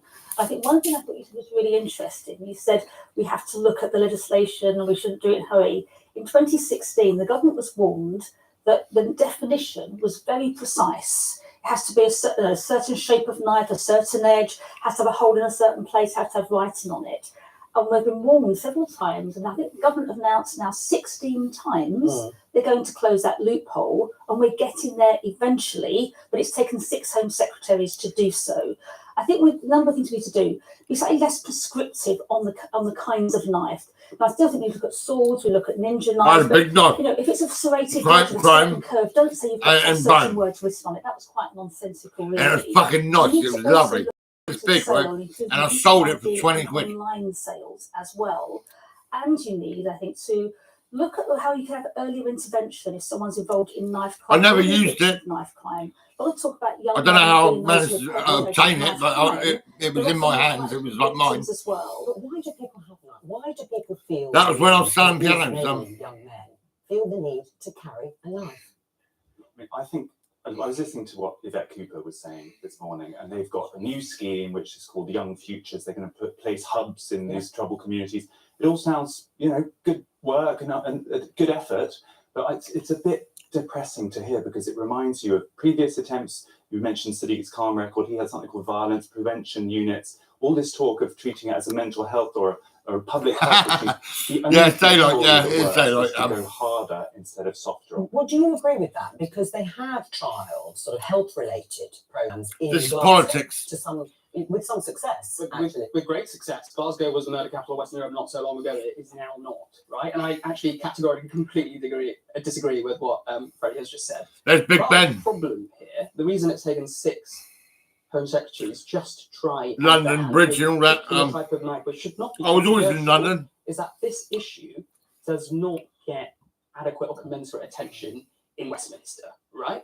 Because what we're talking about here are people who have probably the weakest voices in our democracy, young people, overwhelmingly from minority backgrounds, from poor families in neglected neighbourhoods who have often been excluded from school. They basically have no influence whatsoever on politics and public policy in this country. And so when politicians do try and address the issue of knife crime, they are responding to the media coverage, not the causes of crime, not those individual tales of So what's the tragedy. solution you're proposing? So yes, absolutely ban these knives, but also ask what on earth caused people to wield that I'll knife tell you in what, the they first should place? really If you understand what address they're those doing. causes, that would just The bubble British up and people, will they're fucking up. The judges are fucked up. They're coming out with mental health bollocks and all that. I mean, what the fuck? I mean, I think that's what Parkinson's They even saying. thought I was a doctor and they nearly sectioned my daughter. It's the Home Secretary. When they transferred me from a man dragged me out of this place, right? Took me to fucking Western Superman near Bristol, right? And fuck me. I'll tell you what, Russell, my little brother, he turned up with his 2 mates. We had chats and all that. And the staff in that private hospital were looking concerned. Yeah, right? They were concerned because they could see there was nothing wrong with me. And my brothers. I mean, what the fuck? And then my daughter turned up, right? And me and my daughter went out for a latte. And then some black bloke took me back into that section, and then they decided to try. No, at first they said my daughter can go, and I said fuck off. You know what I mean? And they actually transferred me and my daughter to the Mowbray Lodge in Winchester, right? And we got out of that vehicle and we walked up to the reception. And they thought I was a doctor, and my daughter was a patient. Yeah, and they nearly sectioned my daughter. And I said, leave her alone. I'm the fucking patient. And my daughter sat with me for about an hour, and then she went. Politicians of all colours are afraid to actually say, well, actually, the people who are most This country's fucked. People understand the rules of society, follow those rules of society, feel loved and cared for, and want to be part of society. How people Feel loved and cared for. Yeah, this is what I'm trying to say to family friends. Will make you feel loved and cared for. That's the idea. Social services, you will be loving people and caring for people. Yeah, you'll be like, you'll be acting like you're a part of the family, but you're not the family. You're the family friend. You're like a social worker. A better social worker, better than they could ever be. I mean, because there wasn't a youth club in that area. I got a letter from the lady with her 5 children, right? You helped me so much, and my children. You helped us so much. We really love you. You're the family friend. You wanted to be single. You are single. That's me. I'm single. This is it. The average sentence for knife offences has just rocketed up. Despite that, we've seen a rise. You might have a few situations where they want to have well, some they go a bit of personal, you have a bit of sex and that. But like I said, you're still just a friend, and that's it. Depending on how you're defining the offence and the attack and so on. But I think, broadly speaking, we can say knife crime is a really big issue. When it comes to tougher, kids, approach, they're not happy. What are you calling for? When I was a child, I found it hard to hang around in Lord's Hill because there was Tommy Avery, you cunt, you wanted to fight me. Lee Bedwell, you cunt, you wanted to fight me. Alan Snooker, you were a fucking pervert, a big fat bastard. You had a provisional licence and driving all the fucking time. And when I finished pianos and I moved around the corner and lived with my daughter and raised my daughter, there was Alan Snooker, a pervert, right, with amphetamine, drugs, let's put it in my fucking face like this. And I was struggling. I was trying to raise my daughter. I put her on my shoulders. I was carrying her up to school and all that. I was cooking her meals every day. I took her to the Boots house and trained her out to buy and sell and wheeling there and all that. I got some banging pictures, photographs of happiness and all that. And Alan Snook, well, you should be fucking shot, mate. You're a wanker. Your son don't even like you. He changed his name to Jefferson, I think it was. His son, his only son. Well, we're laying legislation today. You're late today, but this has been going on for a number of years. 6 Home Secretaries. My brother was a drug dealer, right? He went self-employed as a gardener, but he didn't do much gardening. He was selling drugs all the fucking time. My mum's house was like, what? You can smell the drugs. Mum, are you okay? Yeah, I'm high. That's how I am. I'm high as usual. Yeah, all the time. Mum, you're always high. What the fuck? You went to the fucking death house. You spoke to an old lady, and the old lady said, "Get in the ambulance." And I got in the ambulance, and after that, I was fucking destroyed. Sectioned, fucking dominated by police and NHS. It was to some extent absolute fucking bollocks. They should fuck off. The police minister was on BBC. I'll stop swearing when I'm running this country. And I'll be saying what goes. Was listening to Chris Philp, and let's get his response. The facts are the facts that Stop and Search has taken knives off people, but it is almost like just putting a plaster over a major wound, And also, you have to understand, Stop and Search sometimes antagonizes communities where the youths don't have any other thing but to be. You got to treat the kids like kids. That antagonization. Make them feel like kids. Make them be kids. That's it. Disruption in the neighborhood, right? The minute kids have to fucking look after situations, they start to buy guns and knives and all that bollocks. It's a plaster. It isn't a preventative measure. I think we need to. They start hurting people. That really address the reasons why young people are using knives. They're using knives, but because they're trying to take control. Right? They're trying to deal with a lot of shit. Their families are probably fucked up. Maybe their family, maybe mum and dad are drinking too much. That's a good thing. Maybe other families are destroying other families. And yeah, Tommy Avery, you're a cunt, mate. You come round my mum's house, banging the door, wanting to fight me when I was a kid. Parents of victims of knife crime. Tommy Avery, you're a prick, mate.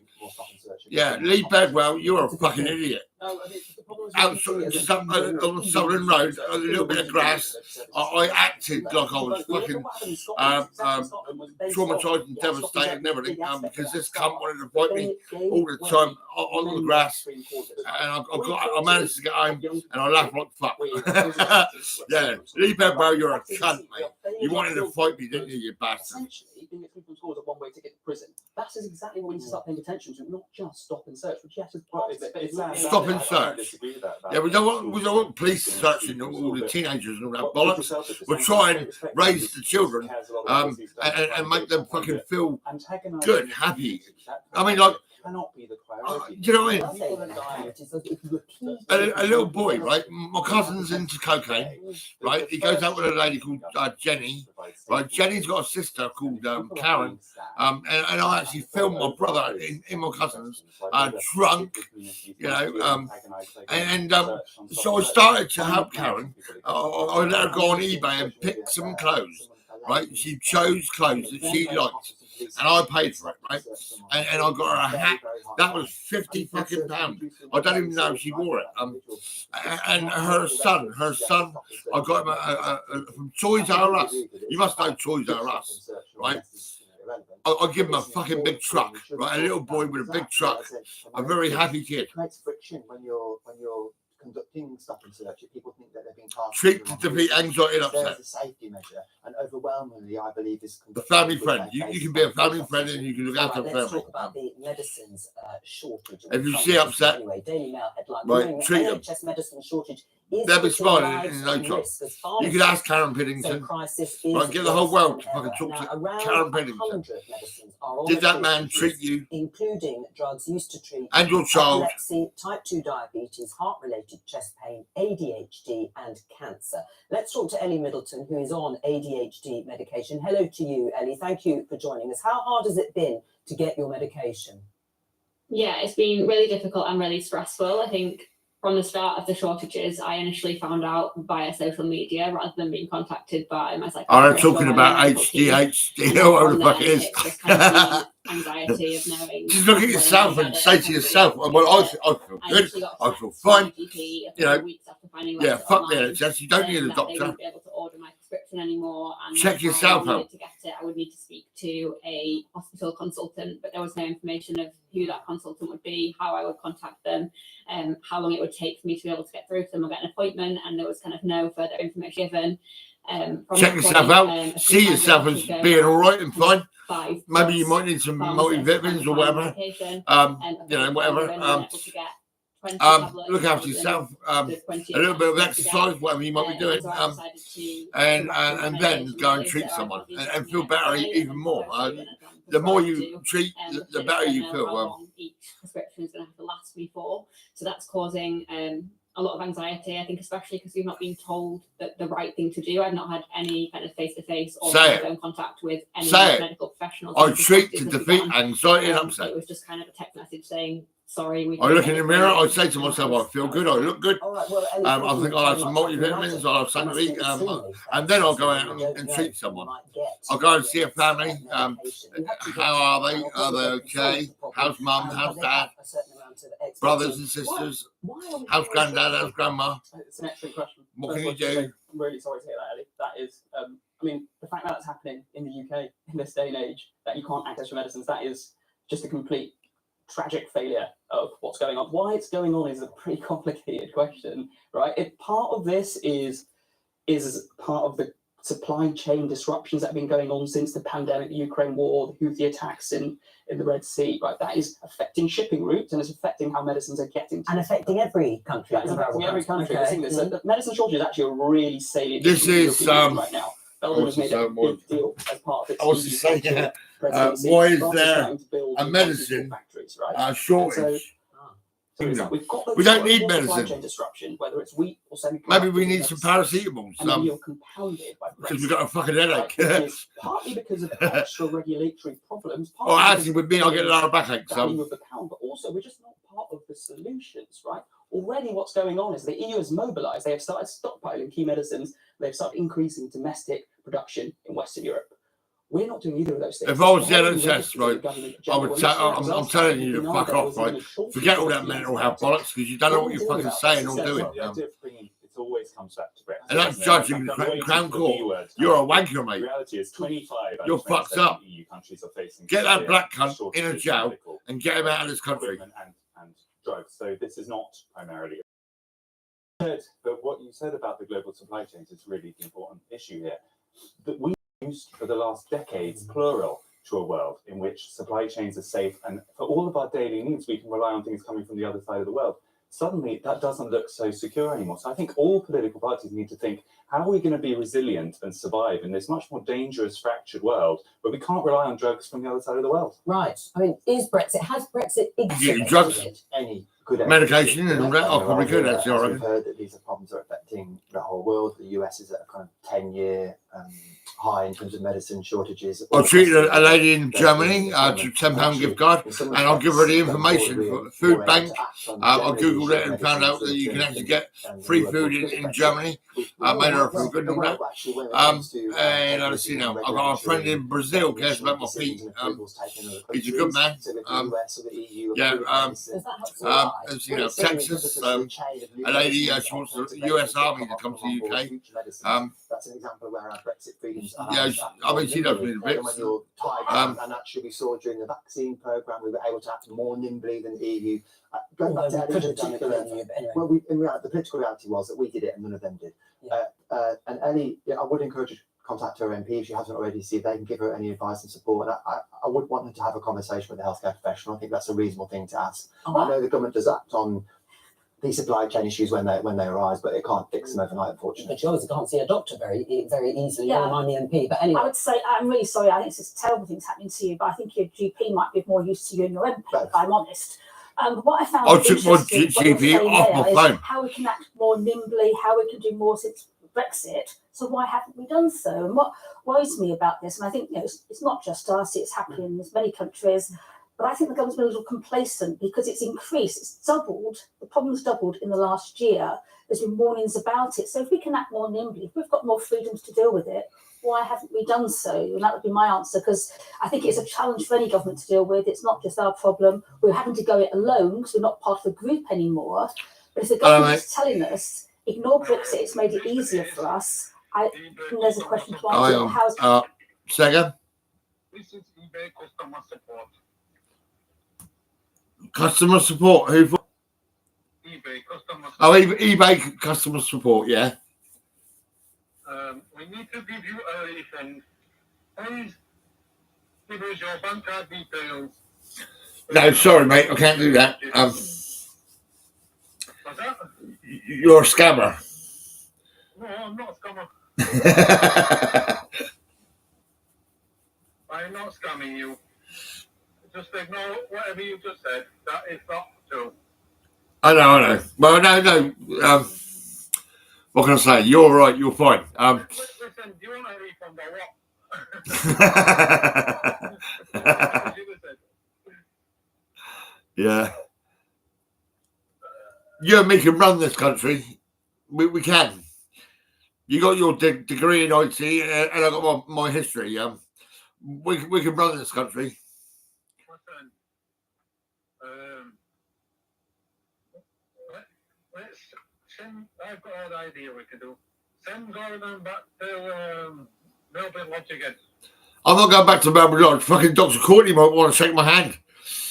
He got so excited and told me all about his history and kept shaking my hand all the fucking time. But he did section me, the bastard. I remember that. Yeah, he fucking did a few times. He forcing me the depot injection and sodium valproate. Right, I didn't want no medication, but that cunt was fucking sectioning me. And then when he realised who I was, he fucking sat down like a little boy. I've done this, I've done that. Yeah. Oh, can you just delete a couple of pictures and I'll let you have your phone and you can go home. All right, go on then, Dr. Courtney. Go on. Be a good boy. Let it go home. Yeah, you wanker. Huh? He don't even wear a tie. He looks scruffy. He does. He's probably got paperwork that says he's a professional, but I don't think he is professional, really. I'm more a boss. This is it. I was great over the years. My boss would say I was running like a Rolls Royce engine. That's my boss. And we have wall charts, like Gone in 60 Seconds, you know the film. Yeah, we have wall charts and all that.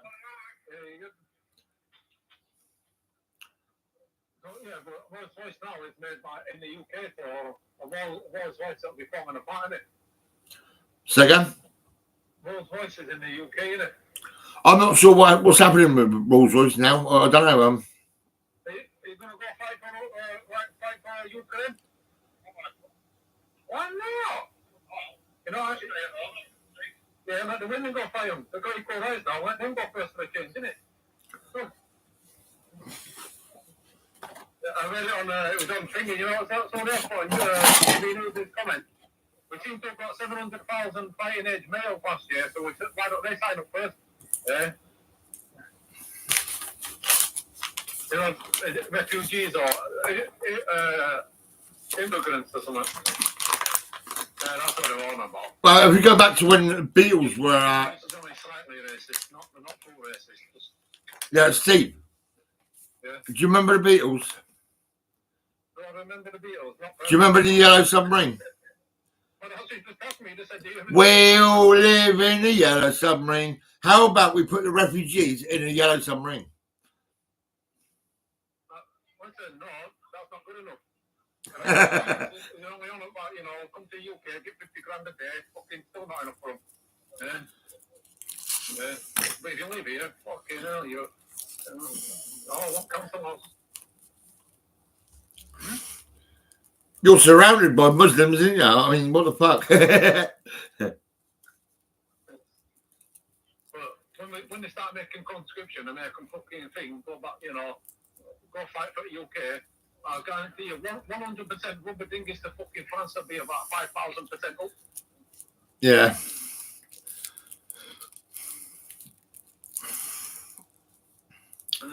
Fucking. Yeah, my friend in Texas, right? She said get the US Army to come to the UK to sort things out, like the police and the NHS and all that bollocks. And she got fucking sectioned. I think it was this morning or last night. I think it was. And well, what can I say? I mean, I did say to her, tell that section unit about me. I mean, Running away from a country, yeah, that is shit. yeah. You know, fuck you, don't come to our country, yeah. But when they've gone through like 50 other fucking safe countries, what the fuck do they want us to say to them? Yeah, oh, you fucking want you? Not really. Yeah. Especially when they're throwing all the paperwork and that away. Yeah. You don't know who the fuck you're getting. Yeah. All I'm saying is do checks on them, yeah. I'm not a big fan of Turkish. I think I've had a load of Turkish customers and they're just fucking horrible. They're stuck up and they think they're fucking better than everybody, but actually the country's fucking dog shit. They wanted £7,000 to actually fucking do my teeth and all that. £7,000. I thought, fuck all that. I decided to keep 2 teeth missing and do a bit of comedy. Yeah.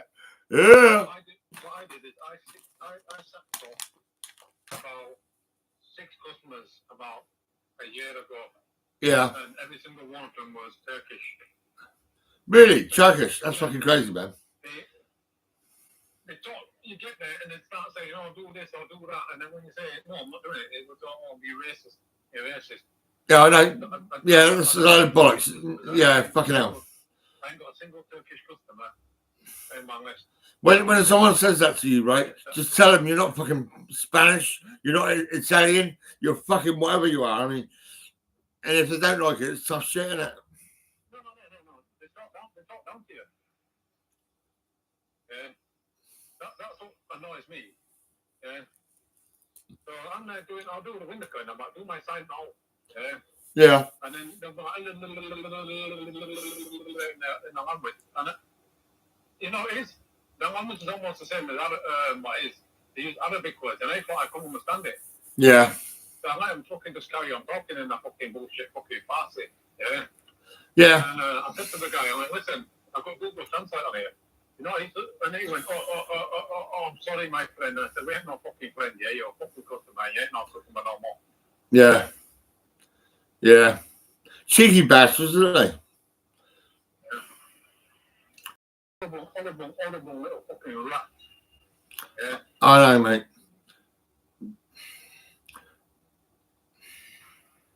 But, no, you might get one or two decent ones, but sorry. Yeah. It's fucking crazy, really. Right. So, listening to my news this morning, apparently they're going to be introducing conscription or something. Yeah. Oh, yeah.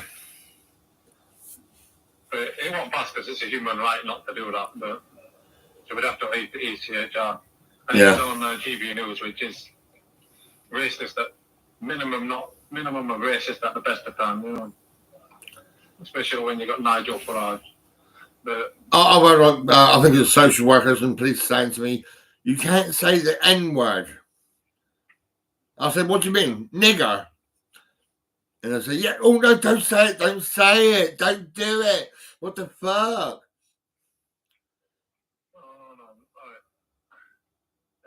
like I said, I have a degree, so on the fact that I've done 6 weeks basic training, I mean, I would be a lieutenant.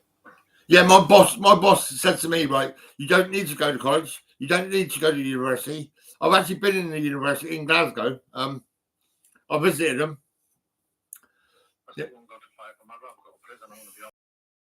Yeah, I flew up to Glasgow.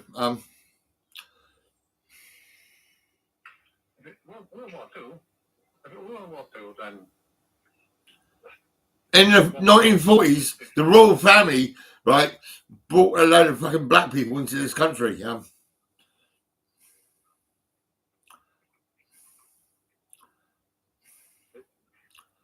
can't remember what it's called now, but they had a ship. My granddad used to build ships.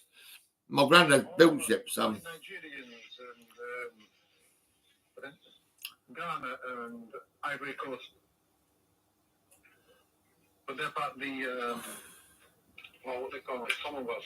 So I have no problem with that. Do you remember Herbie Goes Bananas?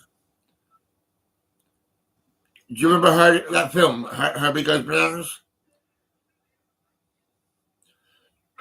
Yeah, my granddad had a Volkswagen Beetle just like that, right? And my granddad was a foreman at Vosper Thornycross. I knew straight away because, you know, people can't see him and they think, oh, he's talking to himself. Who's talking to himself? I'm talking to myself. Oh, you're talking to yourself. You're talking to me, man.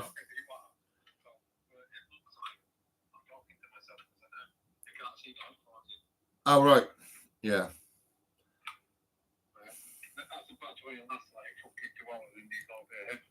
Yeah.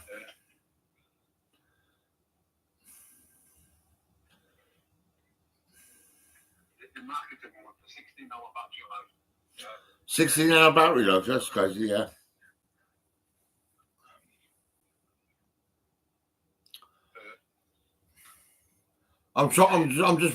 It's Politics Live on BBC, and I'm just wondering what they're talking about now. Yeah, I can see Big Ben and all that, and the tower, the bridge and all that. It'll be about, I don't know. So I'll see what they're talking about. Hang on. To follow those injunctions, and the other people that are opposed to this policy, the UNHCR, they send refugees to settle in Rwanda. So I think they have to kind of come up with a slightly more considered position. There are thousands of small objections to this, and it sounds quite technical, I suspect, to a lot of viewers back home. I think the attention is rightly on Angela because most people expect that you guys are going to be in government relatively soon. And so far, I think it's fair to say there is no big idea of how you communicate back down those networks. And maybe Rwanda is never going to happen now, but there needs to be something as dramatic that will communicate that we are not. There are thousands of small injections, but 2 really big ones, right? Yeah, that's it. Yeah. I reckon we should fuck everyone off. Keep the British in the UK, that's it. And the rest of them can fuck off. I mean,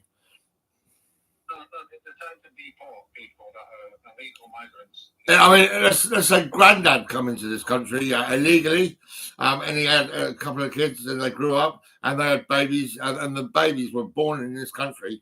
I reckon we should take them all back, and say, look, your granddad fucking got into this country. He started fucking. He had babies. You grew up, and you had babies, and you can all fuck off. No. If someone's born in this country, they are British. Yeah, but no, not a lot of granddad has actually got into this country illegally. I'll have to think about that, really. Well, I don't need to think about that. That's the truth. Well, you let them stay here then. Yeah, if they're born here, yeah, they're English, innit? What are you going to do? Where are you going to deport them? What country? What, back home? What are you going to give them, a £5 bus fare home? Oh, well, I don't know. Yeah, I'm thinking about getting to the root of the problem, going back in time, you know, when Grandad come into this country. Are you getting deported? Because, you know, I was born in this country. All my family were white. it's not that. It's just that I'm not bothered. But it has to be a war zone. You know.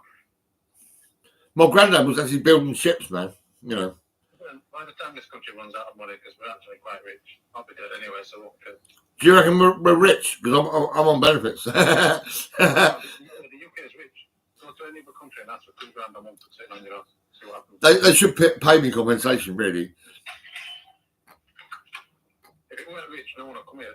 Well, okay.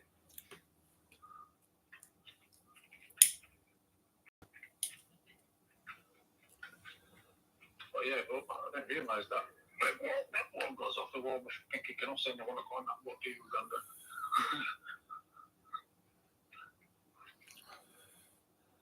I want to go out for a meal with Julie Bassey.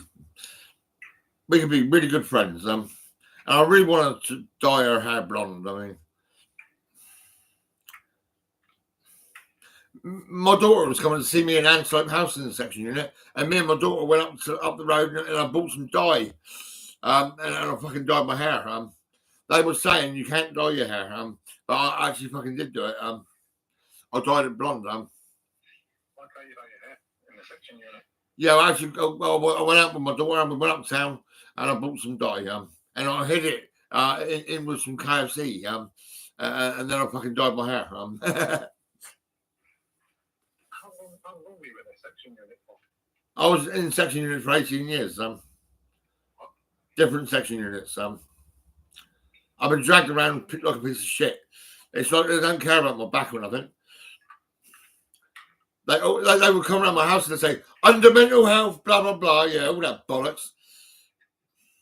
They're fucked up. They got a bit of paperwork and it says mental health. I mean, it's all bullshit.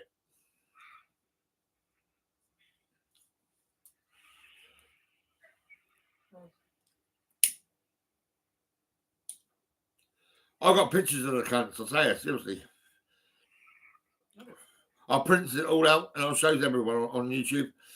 Photographs of the NHS, all the staff, the police, everything. I do remember you being on YouTube and the guy kicking you in a woman, a police officer kicking you in the face. I got a fat cow, right? A blonde lady, a fat fucking bitch, right? A police lady. Walking around my coffee table and telling me I've got to go, I've got to hurry up and get changed and get taken away and locked up in the section unit. Right? I told her she's a cunt and she said, if you say it again, you're going to get arrested. You fucking fat cow. You're a dog. You're a fucking slut. I think I'll come round and fuck your brains out, bitch. The police can't arrest you for swearing in your own house. Yeah, in my own house, I called her a cunt. And she didn't like it. She was going to charge me or whatever. Yeah, when she's such a fat cow, I don't know what to do really. I mean, should we put her in a barn? Trust me, the police are around my house like every week. Put a bit of rope around her neck and fucking tie her to a fence. Treat her like a cow. I mean, she is a bit of a cow. I mean, with blue gloves on. You had police around your house then? Yeah, all the time. My police fire. You have them all the time.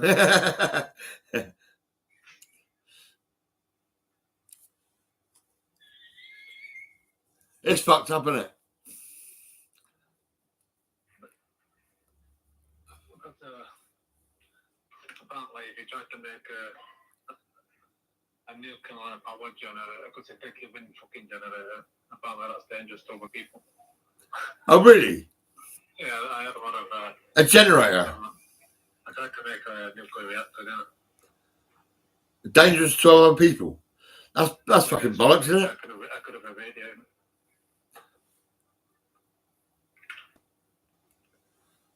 But outside, I got order for me to go to the school. I reckon people are insane. They're fucked up. You do some good shit, you put it together, and fucking suddenly someone says, "Oh, that's a danger to other people." What, a nuclear station in my house. Whatever, yeah. Not dangerous because I know what I'm doing, but if someone else would do it, Yeah. I want some cleaners. I need some cleaners. That's because it took my wind turbine. That was Yeah. the same size as the car. Yeah. And they took it and they'll never give it me back. So I said, fine, I'll make it. What's the Ooh. Sex and drugs and rock and roll. Working and claiming I'm on the dough.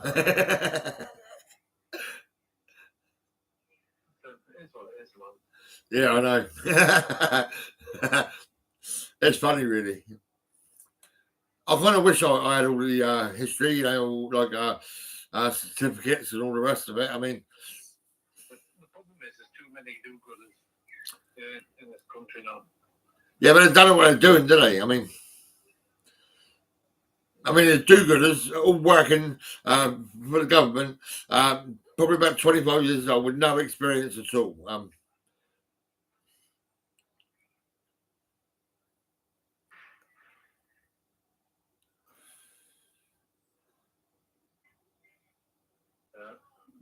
The UK is rich. UK's rich, is it? Well, they gotta fucking pay me. If they pay me, I'll start doing some good shit. Well, I do actually look after people. I mean, I don't drive them all. That's the thing. They don't pay you to do the real stone over, Well, they won't. They probably won't like it. I mean, but the Real Stone Neighbour is quite a name in it. And the Real Stone Neighbour and your family friend. That's another thing to think about. Kids will love the Real Stone Neighbour. Oh my god, that's amazing!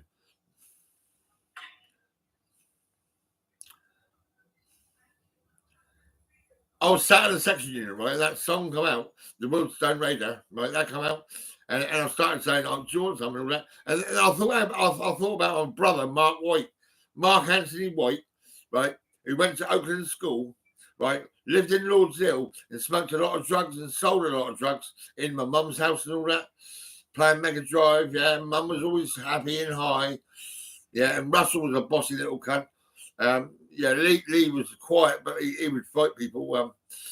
And Mark, well, he was always selling cannabis all the time. And he's got a big, fat, chunky fucking gold chain. Bracelet.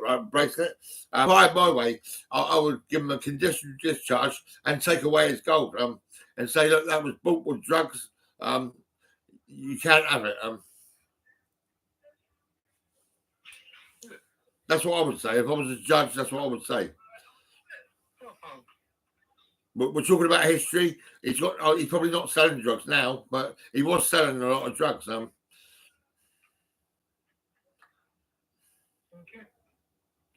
Oh, you're talking to someone else now, aren't you? Yeah, 2 seconds, man. All right, mate. I'm just looking crazy, apparently. Yeah. You're a busy man. Those are conductive headphones. Is that your customers?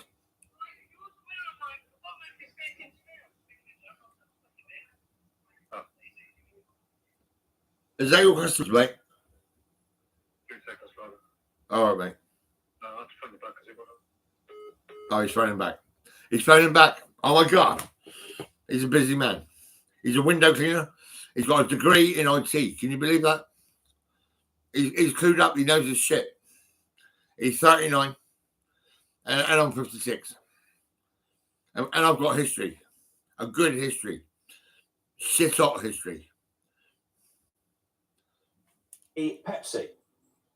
B. Laverne, or C. Shirley? Oh, fucking hell. The right answer. Oh, we don't play games. I mean, loose women. Our office to the station on the way home. That maybe the lights are too dark. You know, it's good Any to know. concern? Wow, Yeah. it's really good to know. Exactly. That's the extra thing that we don't hear about, unfortunately, isn't it? And it needs to be promoted. There've been some sort of extraordinary moments so far as well. Of course, you were working on the day of the Queen's funeral, Penny, which was a hugely moving moment for everyone in the country. But I think being there with a role and feeling the grief that was on the streets that day, and it takes over, doesn't it? Oh, absolutely. I mean, when I did all my 8 months training, we take a pledge to be a police constable, and that pledge is to the Queen, to Her Majesty, now of course the King. So when we news as police officers through our police emails that she'd fallen, it was sort of hands on deck, and every officer, regular and specials, were required to be on duty, because there were obviously going to be loads of public present that day, and it was an absolute honour. How did you feel when you knew you would be there? Well, it was a sense of pride, of course. You know, that's what we signed up for, and then on the flip side, of course, the joy that we were able to celebrate the King's coronation and stand there on the streets of Whitehall, protecting that particular procession. So it's like I can see it still moves you, right? But I love the fact that you have found something you're so passionate about, Penny. You know, it's such a different role in life to anything that you've done before, and it's a brilliant thing. It's very inspiring to a lot of people. The police mightn't necessarily be the role that Nadia chooses, but I think we need to find something. Yeah, we do. We need to find our thing. And it's never too late. I mean, exactly that. It's strange because Rod is very much about reinventing himself, isn't he?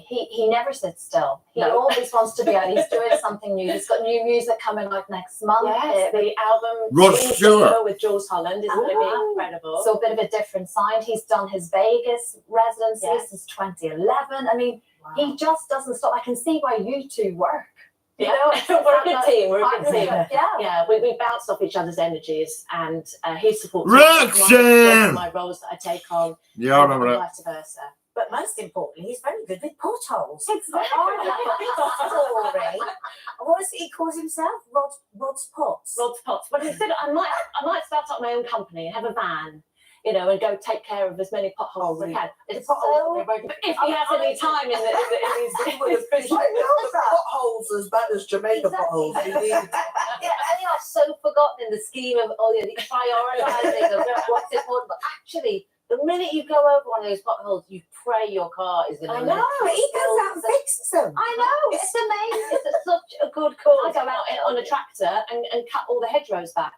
Well, he's potholing your hedgerows. Yes. We're local community heroes. That's a proper bit of kid. I don't mind potholes. I'm just in the cabinet. Being part of, but he's doing well and good. Oh, absolutely amazing. Yes, he's at home actually doing some interviews about some upcoming tours that he's got in America, and then he's off to Asia, and then he's touring in Europe, and then he's back in Vegas. It's non-stop. It's such a sweet, because I remember when I did the role. Someone asked me if I was going to come to America, and I said, well, I don't know if I will or not. I'm not sure yet. Probably gave me a pep talk. I was nervous, and then that's not sure. Make me more nervous. But, you know, please. So it's a very humble, thank you. humble man. Yeah. Penny, you're going to stay with us, aren't you? Yeah. After the break, we're going to be talking about another Strictly Love story. It's in the news today. Find out who here would forbid their partner from taking part in the show. Yes, of course, we've all been on Strictly, haven't we? Oh, no, Nadia's almost went on to win MasterChef. That's very true. There's always this year. All of that to come after this.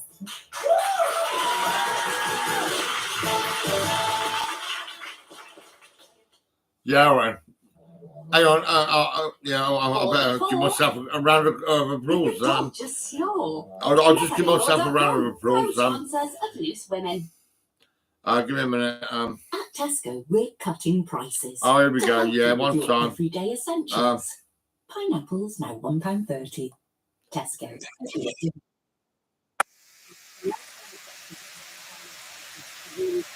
Especially for charities like the RSPCA, and we face a serious funding problem.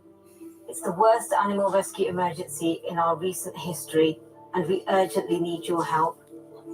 The RSPCA is the only charity dedicated to rescuing all animals in England and Wales. Without us, animals facing serious abuse and neglect would simply not be saved. Like you, we can't bear the thought of animals suffering, and despite the current risks, we're working hard to reach them throughout this crisis. If you can help us carry on this vital work with a monthly gift, please call or text the number on screen now. Anything you can give would help so much. It'll help us answer more calls. It'll help us rescue more animals in danger and help provide them with the urgent medical treatment, food, and loving care they need. I promise we will never give up trying to save every animal we can, but we need your help now more than ever. I can assure you your gift will help save animals' lives every day. Please call 0800 234 6054, text SAVE to 70488, or visit our website to start your monthly donation today. Thank you. Even the best trained dogs can run off sometimes. Pit-Pat gives you peace of mind that you can find them quickly, showing you where they are on a map. They're lightweight, waterproof, suit every dog, big or small, and best of all, Pit-Pat GPS trackers don't require a costly monthly subscription. No wonder thousands of dog lovers have already chosen Pit-Pat. Hurry, get up to £30 off yours in our New Year's sale while stocks last. PitPat.com. We got you. The award-winning Vax One Power Blade 4 range gives you enough high-performance cordless runtime to clean your whole home. And it's proven to clean carpets better than the UK's top 3 best-selling cordless vacuums. From only £159.99. When life gets messy, get Vax. Push yourself to your limit at Ninja Warrior UK Adventure Parks. Experience all the excitement, all the fun, all the energy, all the action. Choose your challenge and book online at ninjawarrior.uk. With a share of £14.6 million to be won in our February draws, your postcode could transform your house into the home you've always wanted. Or bring to life the special day they've always wanted. So whatever your dream is, your ordinary postcode could deliver some extraordinary news. Sign up before midnight tonight and see what extraordinary things your postcode could do.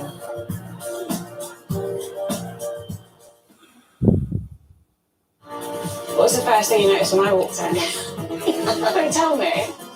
Being honest, I can take it. Living yours would be slightly Slightly large. noticeable and large. They're too big and too white. The color of Olivia Atwood, The Price of Perfection. Stream the full series now on ITVX. Oh, number 8. What a good mess. Mechabingo.com, proud sponsors of Loose Women.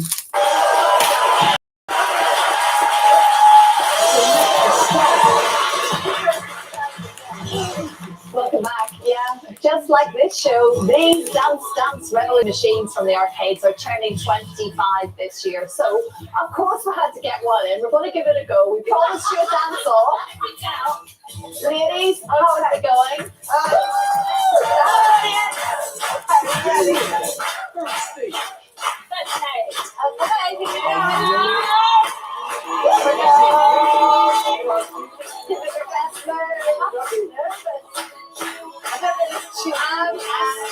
There we go. Little warm up. A little ballad has come on. Terrible. And step.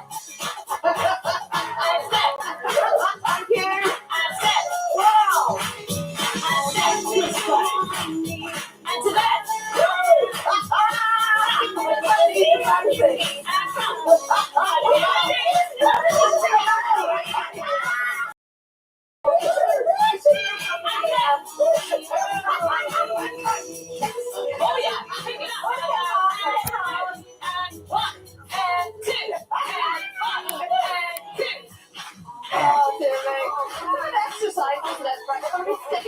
in just a minute. We're going to be discussing the latest Strictly Love story. We'll let them carry on dancing. Whilst they do that, it's competition time. It's your chance to win £50,000 and the holiday of a lifetime. You've got to be in quickly. Lines close at 3 p.m. tomorrow. Let's head back to Carol with all of the details. Hello, Carol. Hello, it's no party like a Glenat Castle Burns Night party. We're having a great time here. I've got a Portland Cayley band behind me. I've got lovely dancers. Sarah and Kira are going to teach me a few moves. Just enough time to tell you about our January jackpot. £50,000 going into your bank account tax-free. And don't forget, time is running out, as you can see in the corner there. We've got until tomorrow, 3 p.m, no later. So get your entries in before that, whatever you do. Don't miss out on it. Back to the party you could have with all your mates with 50 grand in your bank account. Oh, sorry, just kicked on the dancers. So how do I do it?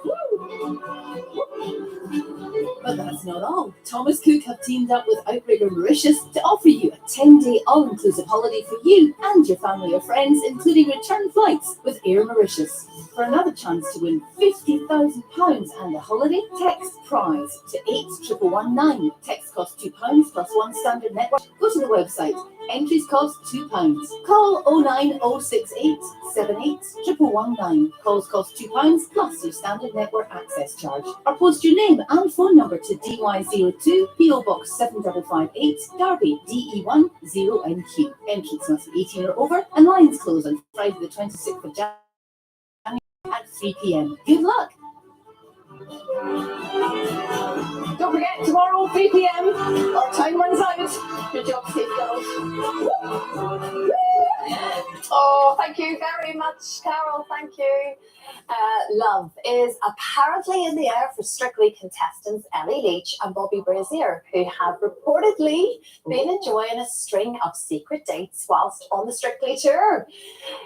But we've all done the Strictly, apart from Nadia. This year is the year, folks.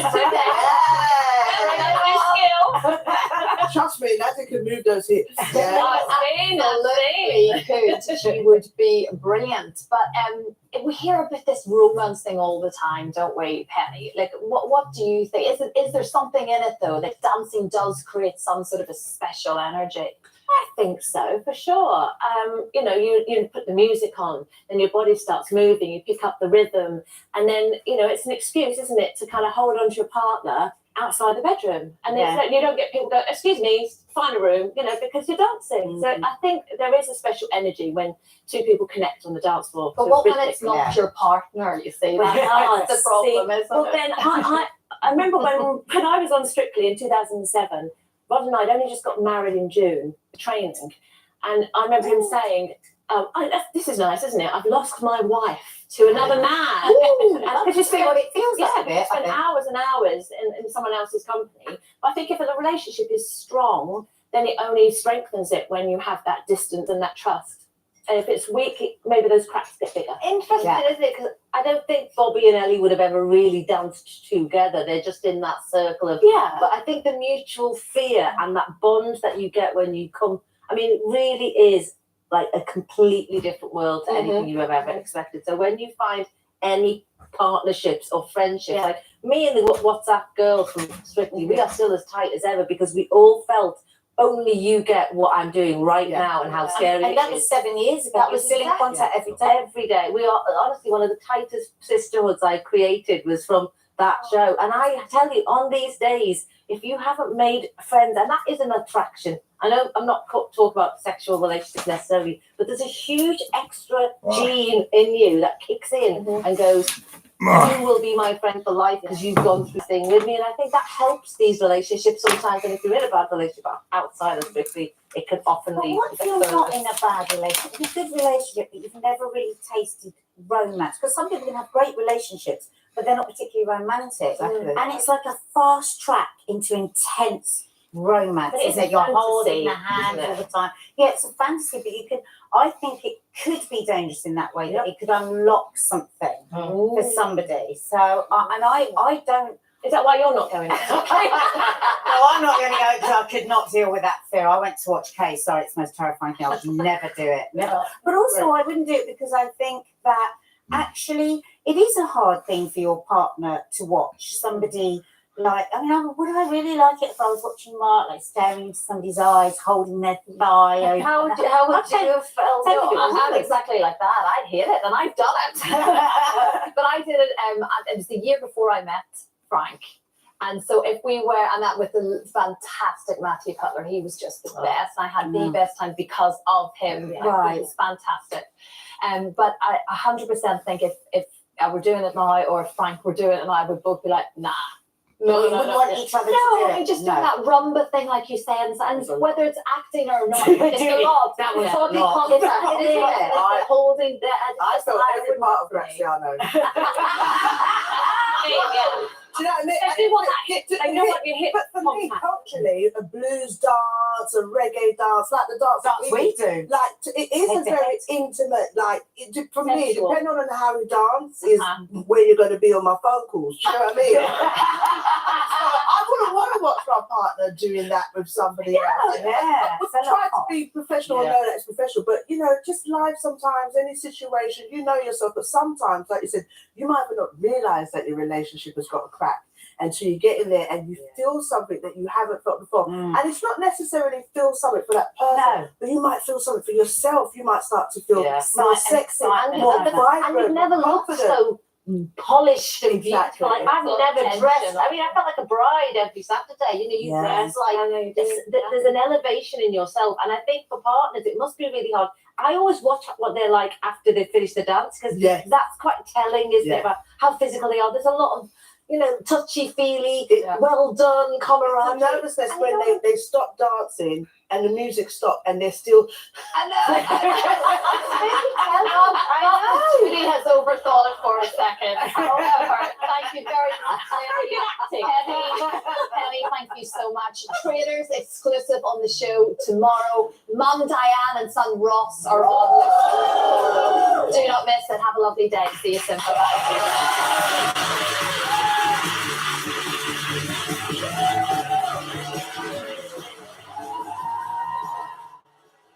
For a brand new second series that will have you gripped. Vicky McClure and her team of bomb disposal experts are here Sunday night at 9 for the start of Series 2 of Drama Trigger Point. Coming up next, the ITV Lunchtime News.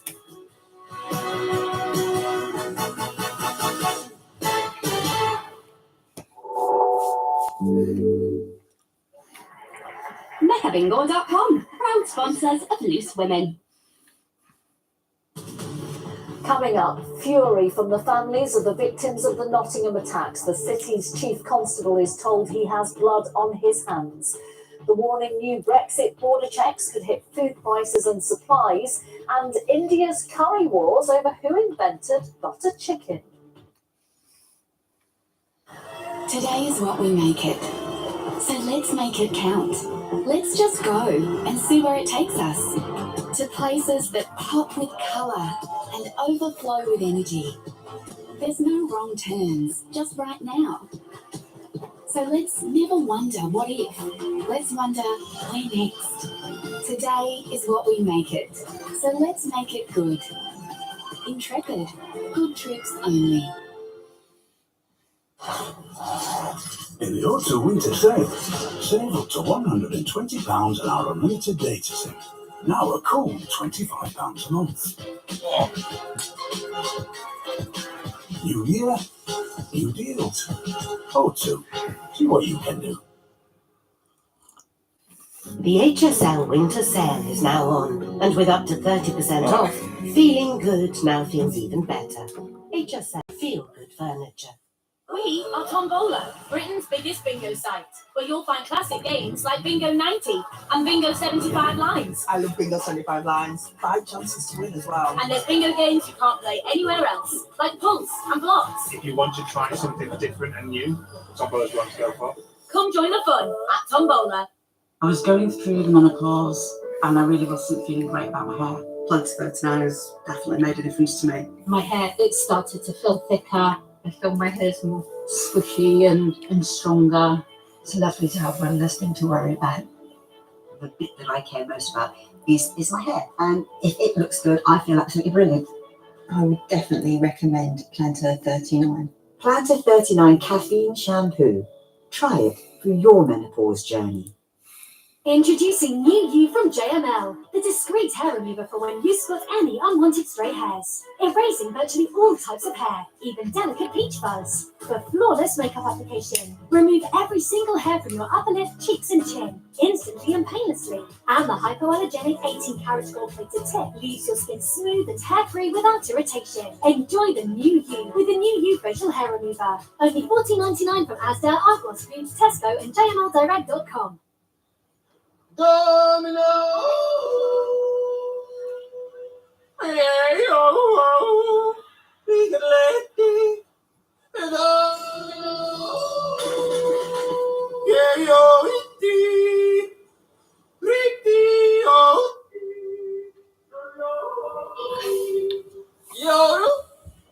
Domino's with the UK's freshest streaming service, ITVX, the perfect combo for the perfect night in.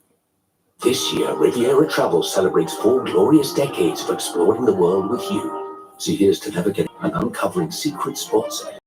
Here's to unraveling the past while reveling in the present. And here's to getting the celebration started with a free superior drinks package on all other true European river cruises.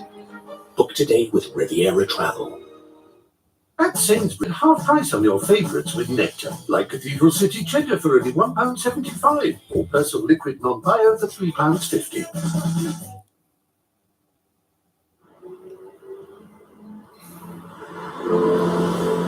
All the latest stories now this lunchtime with the ITV News.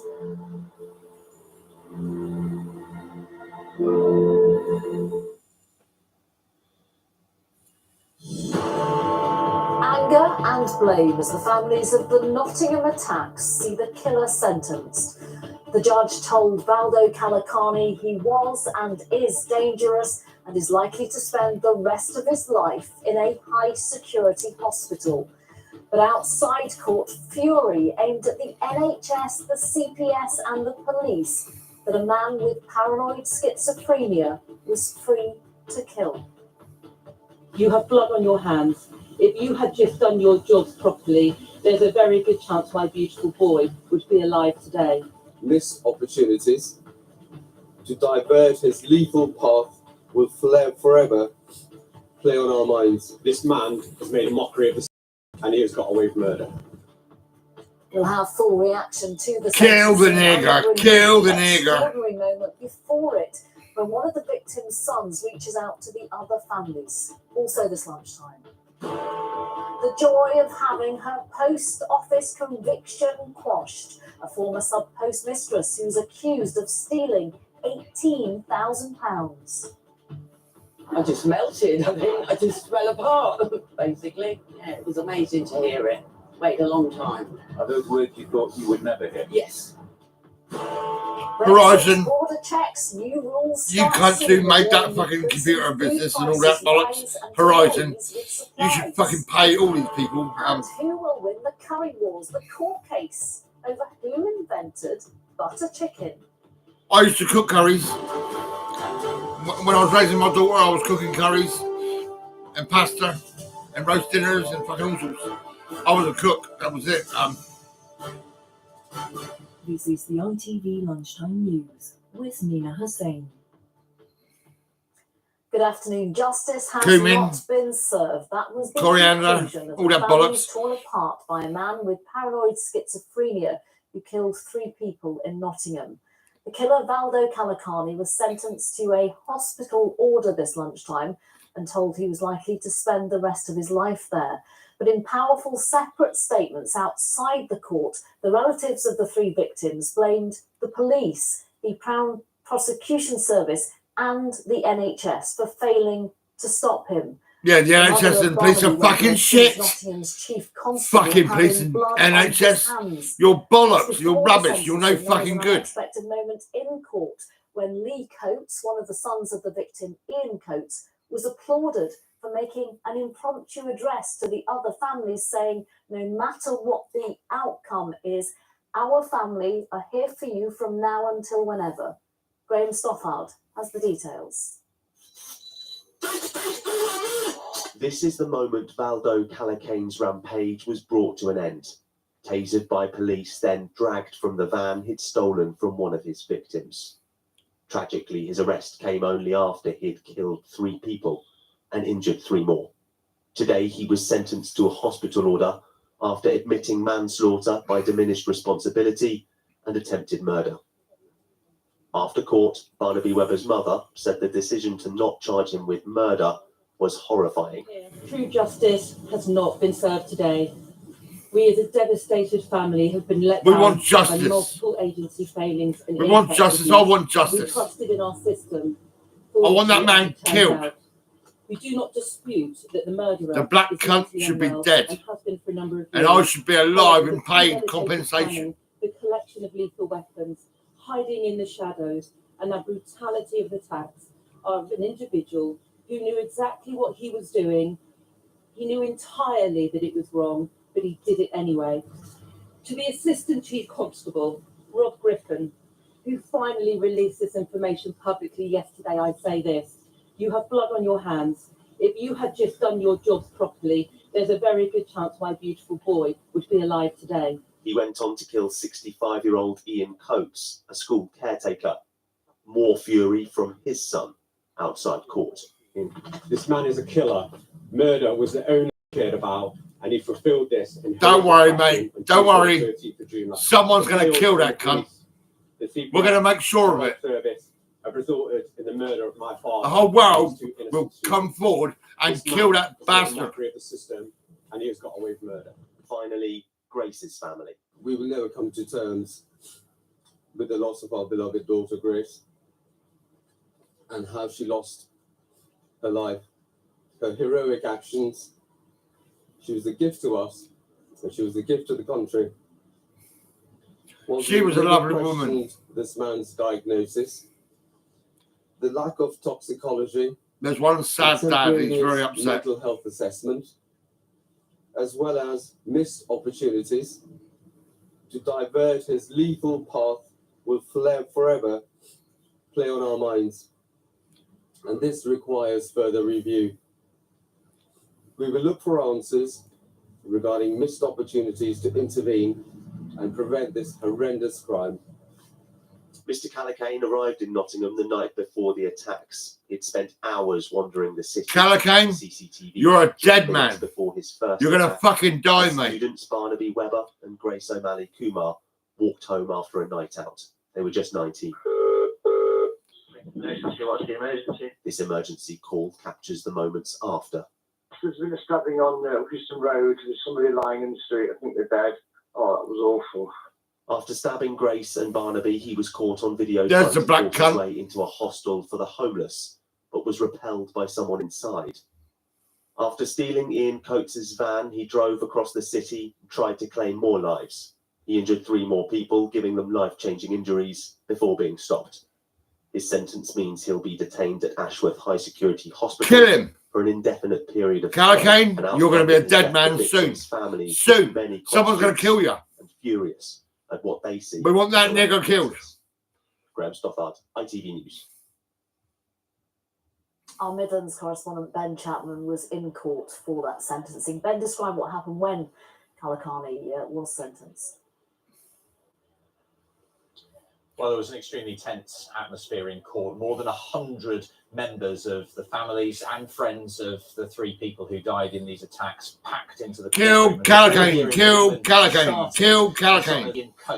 I'll say it again. Stood up and Kill spoke to Callaghan. families of Kill the Callaghan. sitting Kill on the Callaghan. opposite side of the room, telling them, "We are here for you. We are in the same boat," and receiving a round of applause. When the judge began his sentencing remarks, Grace's mother, Sinead, sat in tears for much of it. Sitting next to her, Barnaby Webber's mum, Emma, looked not at the judge but directly at Valdo Kalakani in the dock, occasionally shaking her head, while he sat looking, listening to the judge, but expressionless The throughout. judge was a cunt. I see him. The Crown Court.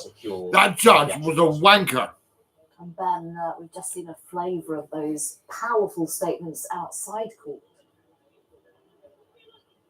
Truly blistering attacks on the police, the Crown Prosecution Service, the NHS, saying they weren't consulted, as we were told they were, about the decision to make this manslaughter and not murder, leading to what Emma Webber called a trial by doctors here, accusing the police of having blood on their hands. That refers to an arrest warrant issued 9 months before the attacks, which the police have admitted they should have done more about.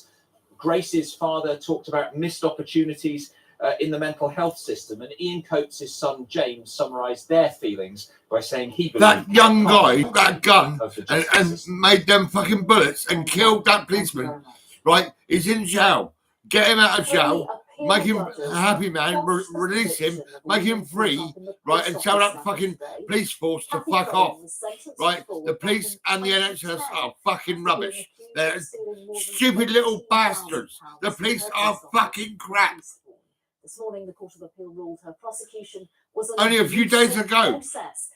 A mum and a dad and 2 children called the police, and they done fuck all for about an hour, and they done nothing until the public made a call, and then they went and visited that family, and they were fucking dead. The police are fucking rubbish.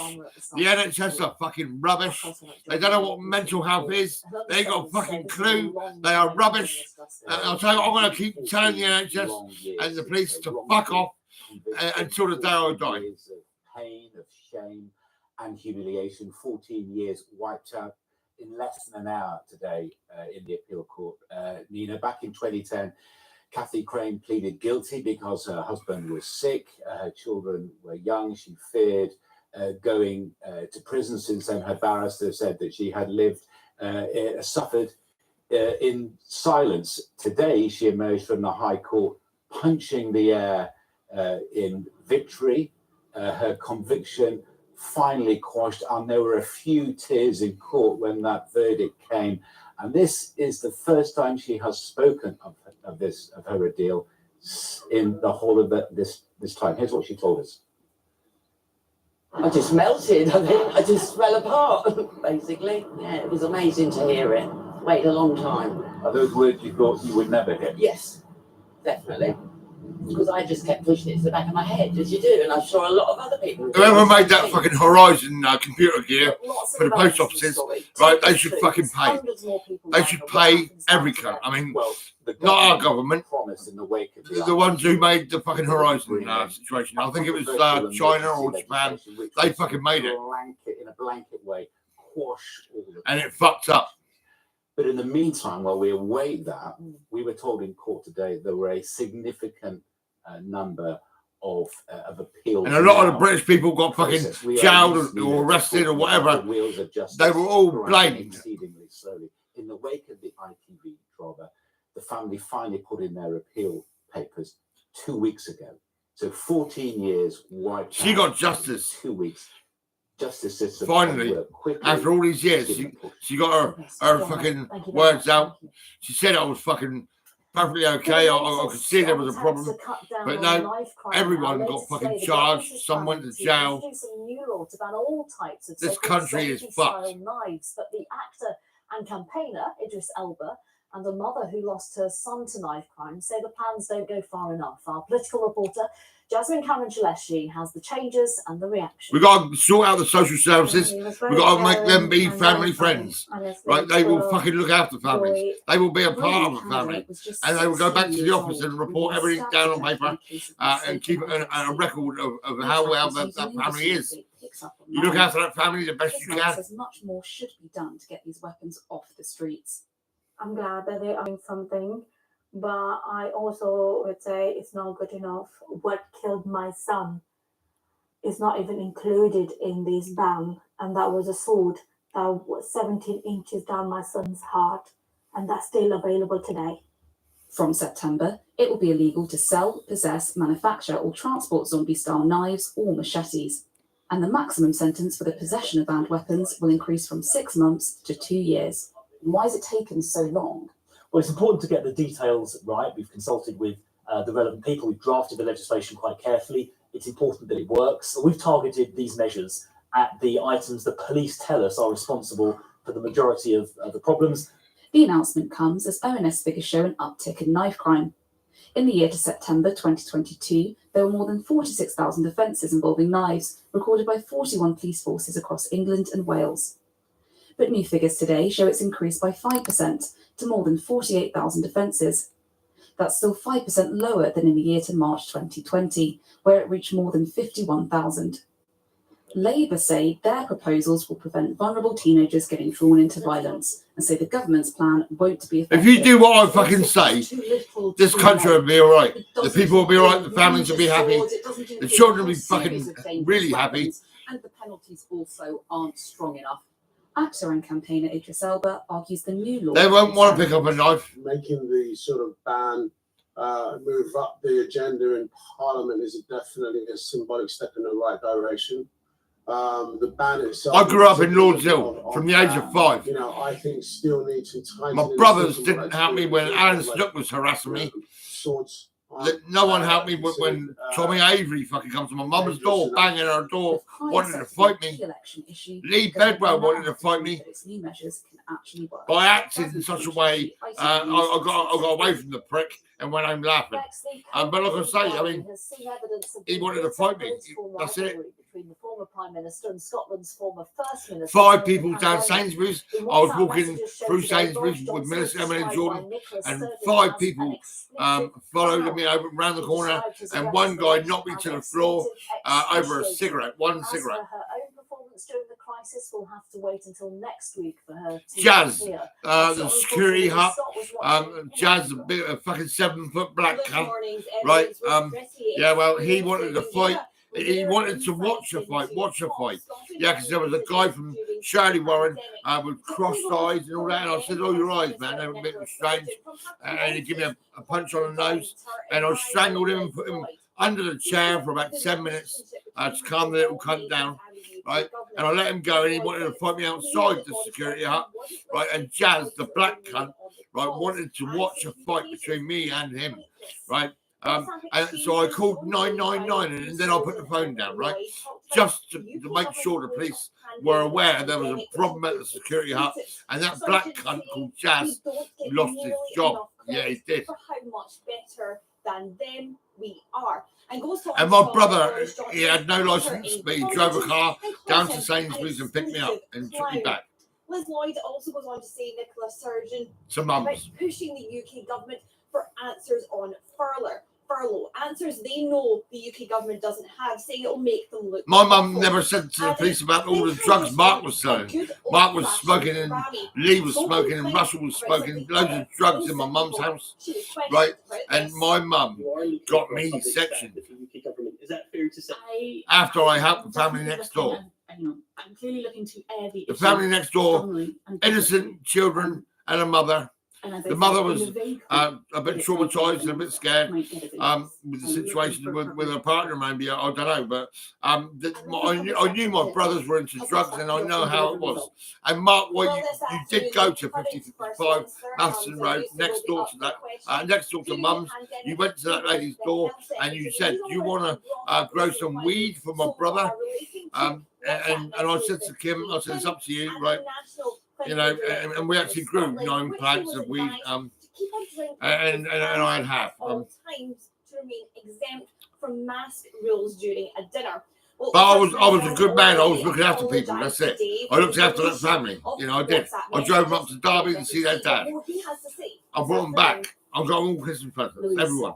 Right across the road, there was Karen Dinage, right? Her dad was a painting decorator, and I was working with him sometimes, and I got Karen Dinage some Christmas presents, right? And Pam across the road, her children, I got them Christmas presents, right? Yeah, and Carol Flood, I was taking her to the Royal Southampton Hospital for medication and sitting with her in Sainsbury's. But her son, Steve Flood, was taking money out of her purse, right, and selling drugs in Neptune Court. Right, and well, he had a brother called Andrew Flood. Andrew Flood lives in Australia. I've not seen him for many years. But the new rules are starting to bite. They were postponed, of course, precisely because they would push up prices and were going to be inflationary. The government didn't want to do that in the middle of COVID, in the middle of a cost of a living crisis. But the new rules will bite from January, and they're I not want going to to have take real-world control. impacts. I We've want seen social weeks services of to listen to me flower growers, and food do what I producers say. have been warning this is going to affect the price, the availability, the choice, the shelf life of all sorts of produce. Now, yesterday, curiously, DEFRA unexpectedly updated its This is my website and office. decided that fruit and vegetable consumption After raising my daughter, I chose classified to as move into this medium place. risk. What that means in My daughter practice, grew up and she had a from the end of partner, October, apples, but pears, he was plums, on peaches, drugs strawberries, blueberries, and he was bananas, arguing with my apples, and you daughter. get the picture, So carrots, she separated many with more, Anthony Blake. nuts, bananas, don't ask me why, will require health certificates and will be subject His to little brother potential Lewis border married inspection. my daughter's neighbour Hannah, Says this decision will but he add was about £200 million Lewis was to the actually cost begging for lifts in my Freelander, which we passed on and it was all coming out of my benefits. It was crazy. And it says Sainsbury's, I respect you 100% because you would always give me free diesel or petrol, and I'll fill out a form and I'll come back and pay him later on. That's what I do. You get 7 days to pay, and you can have free diesel or petrol in Sainsbury's. They are businesses that are the backbone of our industry that represent around about 40% of our fruit and vegetable sales in the UK.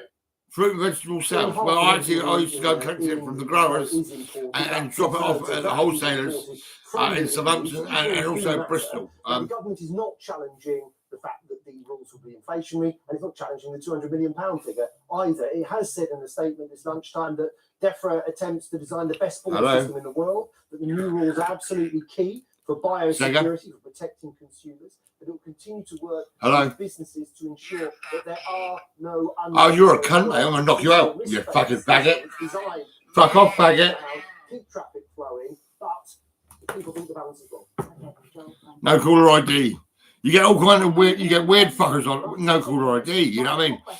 I'm going to tell a gift gaffer, if they don't fuck off and deal with this no caller ID business, I'm going to go somewhere else. That's it. We can't have, he just called me a fat pig. The bastard. Fuck off, faggot. Popular Indian dish that's been enjoyed worldwide for decades. The mild and creamy curry, a favourite on many a menu. Some fresh cream. But the question causing a stir in He called me a fat pig. is who is behind the recipe. And today you're being served with He phoned up, no caller ID, and said fat pig. Indian capital's most iconic Why does he call me a fat pig? Is he a cunt? I think he's a cunt. Yeah. Find out who just made a call to me. Right? Fucking stab him. Jaggi was the one to bring the dishes to the masses. First of all, it is the original recipe of Mr. Kundalai Jaggi. Both men are no longer with us, and some believe they worked on the recipe together. Legal experts say it will be hard for a judge to get to the truth. This fight is more slippery than all the butter in the butter chicken. I personally feel, as a lawyer, that the court will be hard-pressed to determine who actually invented something 70 years ago, 50 years ago, 60 years ago, without proper evidence. It's an issue that's got chefs here in the UK talking too. Recipes are very, very personal. People hold them very close to their hearts, family recipes especially. So here you're seeing this, heavyweight I used to love restaurants cooking. battling it out. I think it's $250,000 is at stake. And its honor at stake. It's no longer about the recipes. With both restaurants claiming it's theirs, the court's decision on the dish will be made in May. Faye Barker, ITV News. Join Lucrezia for the very latest at 6:30 from me and the team here for now. Bye-bye. See ya.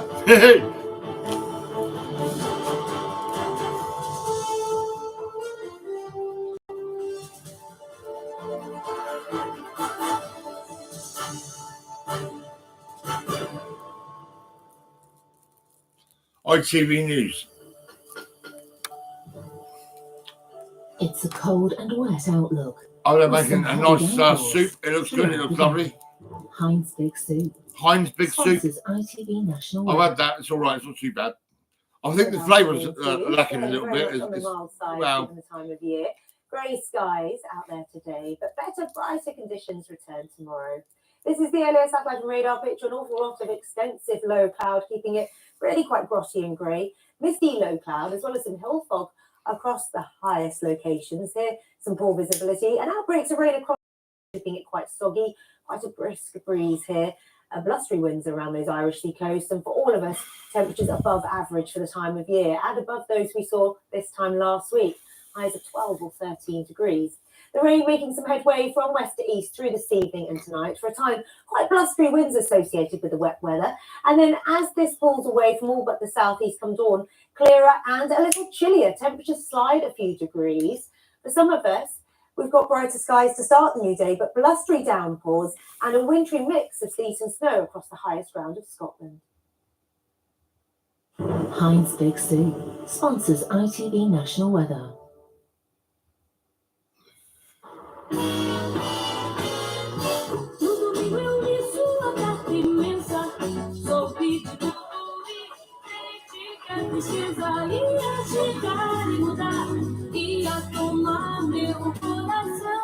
Dacia Jogger, also available as a 7-seater family hybrid. Savannah. Dacia Jogger Hybrid 140. Yeah, I did. Discover more 7-seater on and wrap, yeah. online at dacia.co.uk.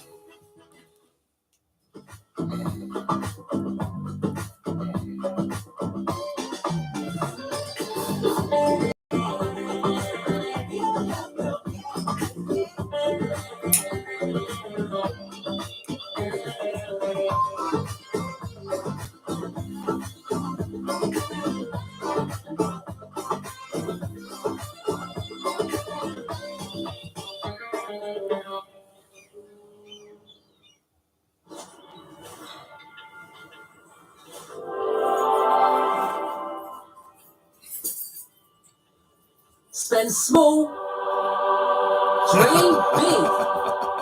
Over the next 5 weeks, we have over £250,000 in cash and prizes up for grabs. And with paid entries from just £2, why not get involved today? Don't just sit there, win there. Visit itv.com/win. We all need water to be alive and active, even friendly bacteria. Simprove is a patented water-based solution that contains billions of friendly bacteria. Designed by scientists, trusted by thousands. It's a little shot of genius. Wake up to Simprove. Save 30% on your first order today, only when you buy direct from simprove.com. It's time to upgrade to the ultimate luxury with our fantastic range at Deluxe Bathrooms and Tiling Solutions. Discover the latest trends from Burlington, Lanfan, Crosswater, Granluso, and many more. There's a world of premium products to explore. We're currently running up to 60% off bathrooms and tiles, and with Spend and Save, you could get up to £500 off your basket. Shop today at deluxebathrooms.co.uk. It's family time. Time to reconnect. Time to laugh together. It's time to slow down and relax.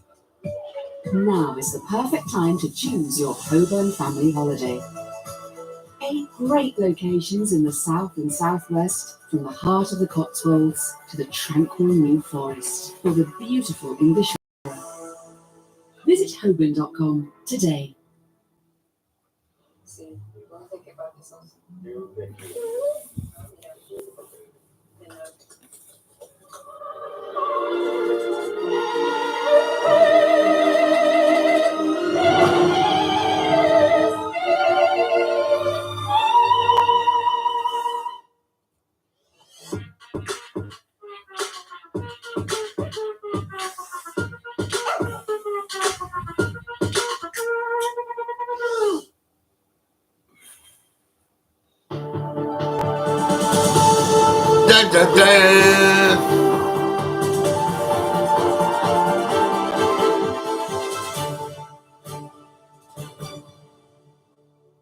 Hello, good afternoon. 2 people charged with the manslaughter of their baby, which was found dead wrapped in a shopping bag at a Brighton allotment, have been accused of treating her like rubbish.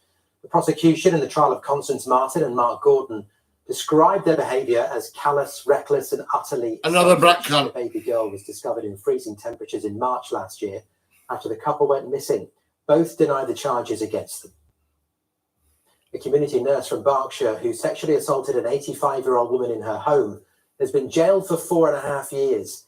60-year-old Stephen Hicks from Woodley had been providing care to a woman after she was released from hospital following a fall.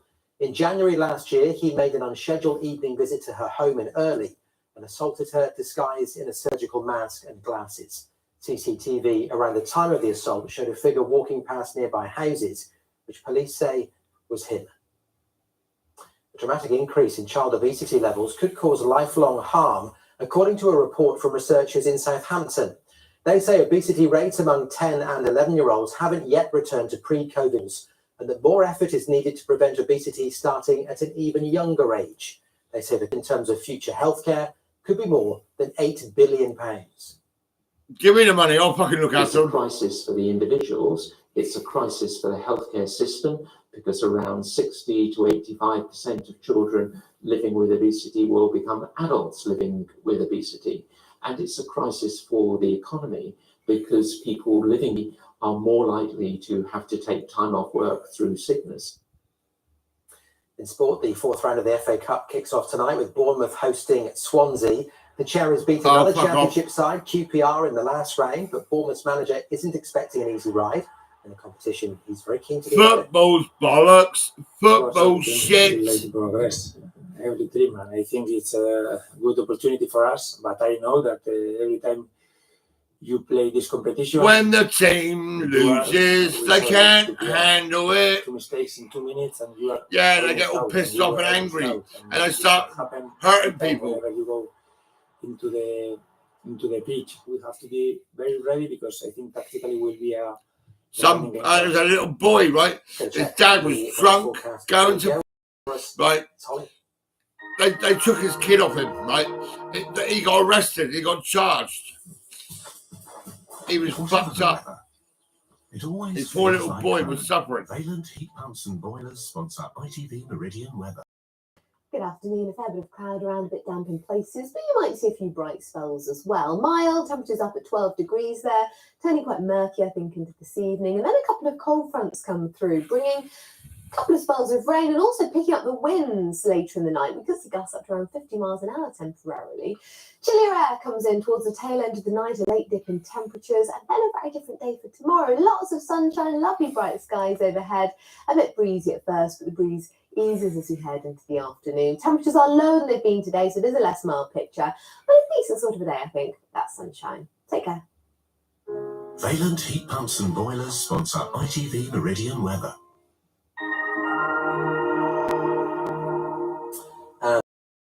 We are back with the very latest, of course, at 6 o'clock. But until then, have a great afternoon. Bye-bye.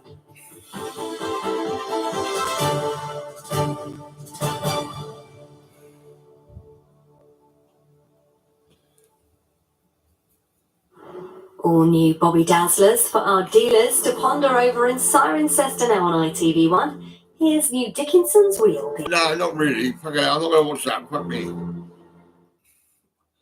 I'm not going to watch that.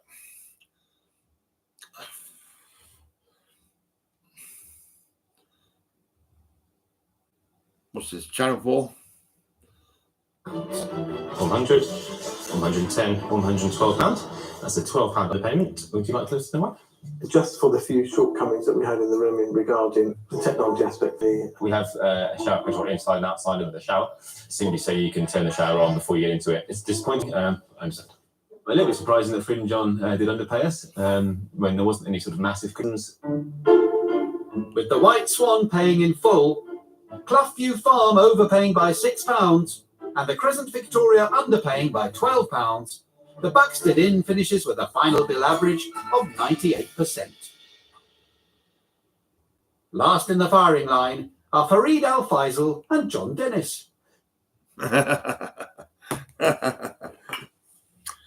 Yeah, this guy just phoned up twice. No caller ID. He phoned me twice and he said, fat pig, fat pig. So I called him a fucking faggot. If you find that cunt, right, just tell him Matt's Bakers and the section units made me fat. And William Beanie, the Saints football player, was my mate, and we would sit at Matt's Bakers, and I'd probably spend £20 a day, right, on comfort food. Comfort food. You know, like something to make me feel good. Cheer me up, make me feel good, right? So I was eating fucking loads of bakery, and I was in and out of section units. The hospitals, the food they sell, not sell, what they give you is fucking, it will make you fat. That's it. I did notice over the years, some of the staff in the section units were getting fatter. Yeah, they were. Now I'm a bit of a fat bastard, but look, I've got to get rid of this. I don't want to be fat. I want it to be gone. This is it. I'm going to take slimming tablets forever. I mean, well, I was never a fat man. I was a fit, strong, powerful man, lifting pianos for some time, putting pianos into people's houses and all that. Upstairs, downstairs, the Dutch embassy had a piano. Me and my boss, we carried the piano up the stairs, right to the very top. We did, and I was never fat, never, not ever. It was my mother who got me sectioned. She never went to the police about all the drugs Mark was selling and smoking in my mum's house. That's why I helped the family next door, because my family were into drugs. Yeah.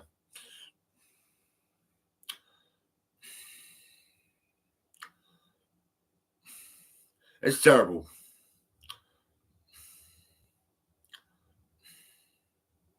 Yeah, you called me about 10 minutes ago. No caller ID. Fat pig. Fat pig. I mean, do you think I'm fucking blind? I know I'm fat, you fucking shit.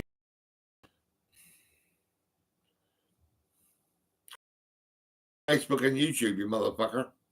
Yeah. I'm sure someone probably knows who you are, because I'm live all the fucking time. So people, they probably found you on the phone, calling me a fat pig. I didn't mean to call you a faggot, because you're probably not a faggot. But you like to say fat pig to the piano man, the real stone raver, the family friend.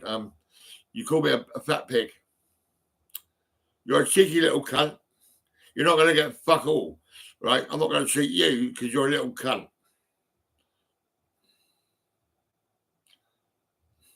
You skinny fucker. Yeah, you're probably skinny. You're a skinny little cunt. What the fuck? I mean, I don't know. Maybe not. Maybe you're fat as well. I don't know. Maybe your mum and dad are fat. Yeah, I think I'll go and see your mum.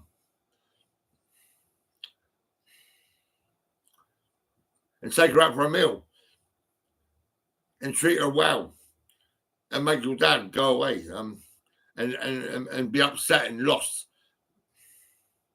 Yeah, your parents will be separated. What are you going to do now then?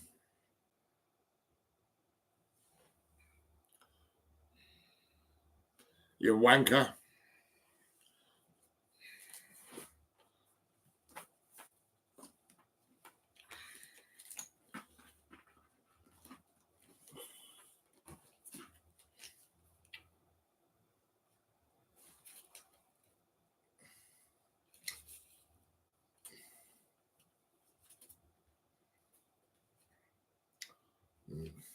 I don't want to go for all this again, for fuck's sake.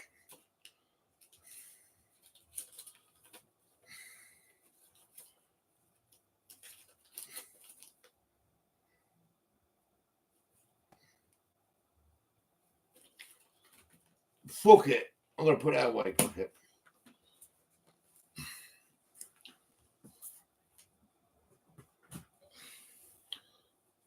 Oh. Where's my radio? Oh, here it is. Hang on. Here it is. Oh, look at this. There's my British flag.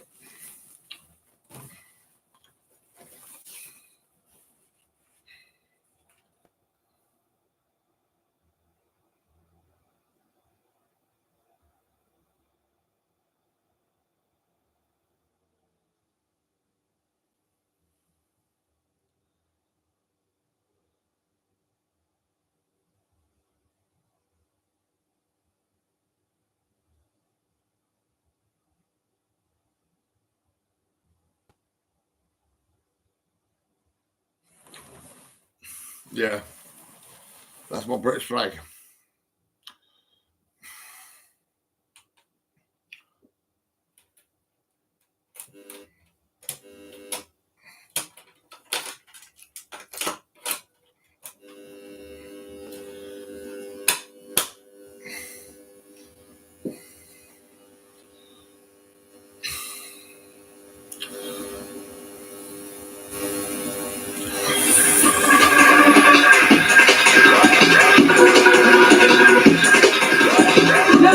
to dance a little more.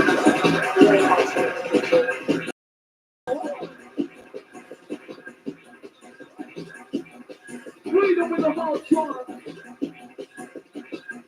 Voltron. Yeah, come on.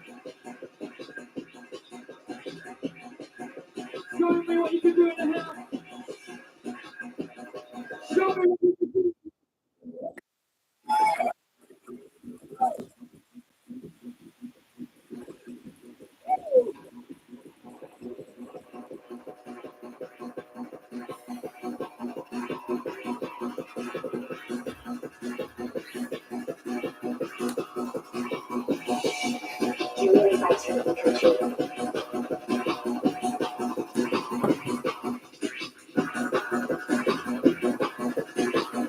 Oh, are you ready for this now? Whistle, come on!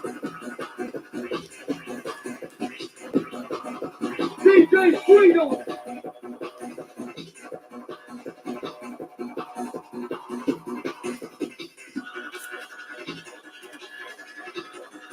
Once again, my DJ!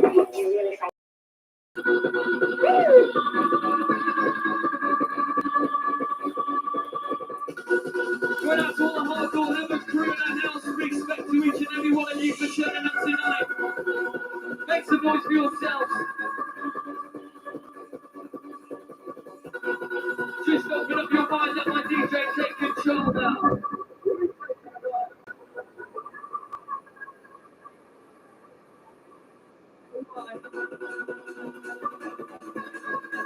Sounds of the Freedom MC Easy. Quick.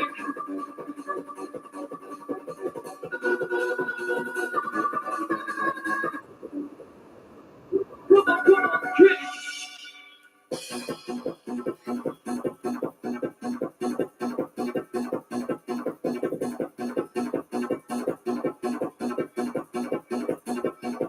Jump. You are looking okay, you are rocking. You are looking okay, you are rocking.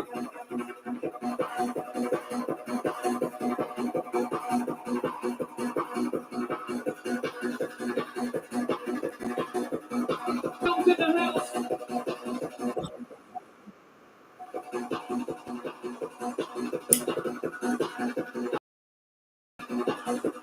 Giving up the power just for you.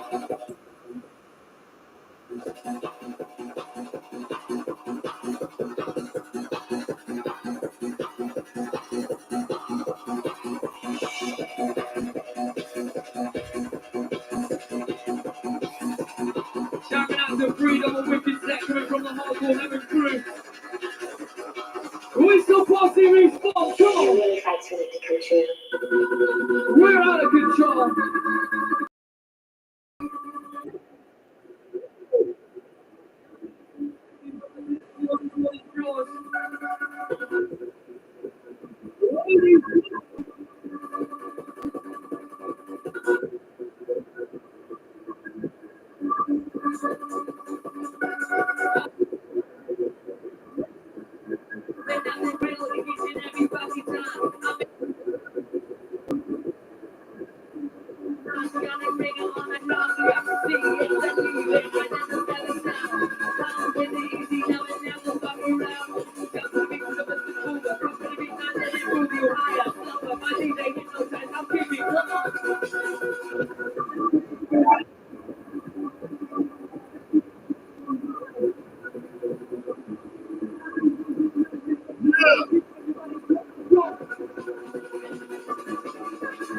Just let the Freedom take you there. You're in tune with the 3D experience. 3D experience.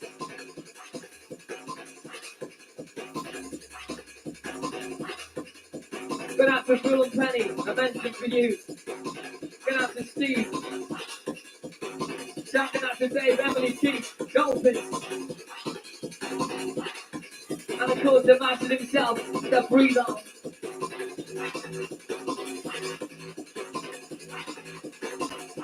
Good afternoon, Simon and Catherine, Wayne and Zoe out there. This one's yours.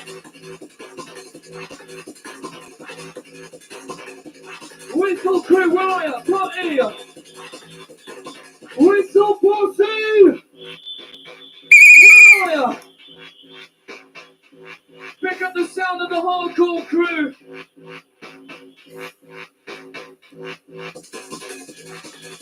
Freedom!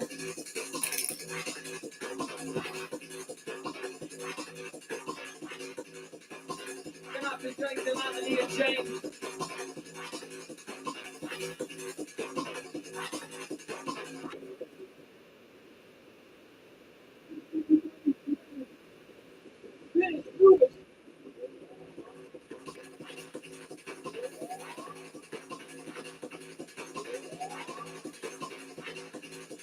Just feel the vibe of the trunners.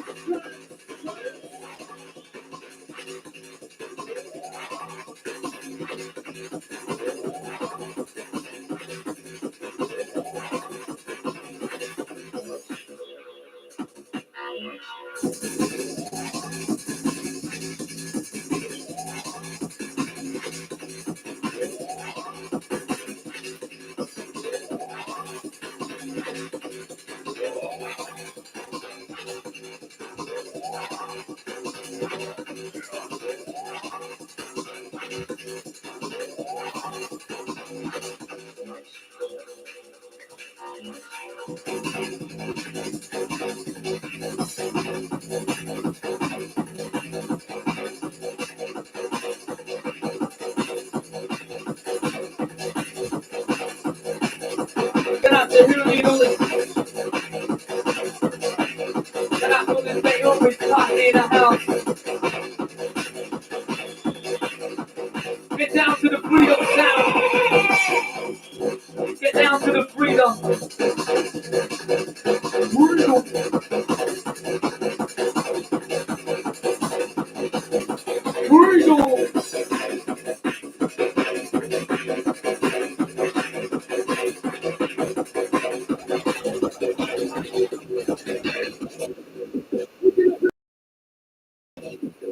Pick it up. Pick it up.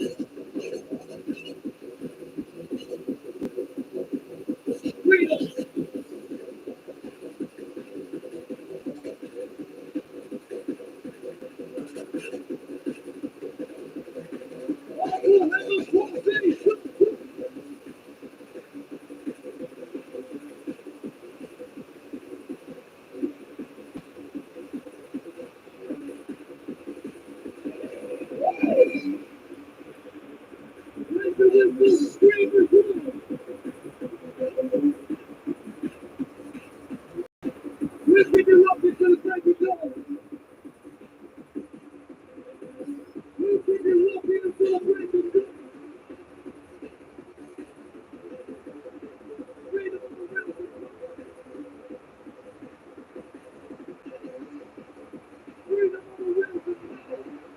Freedom!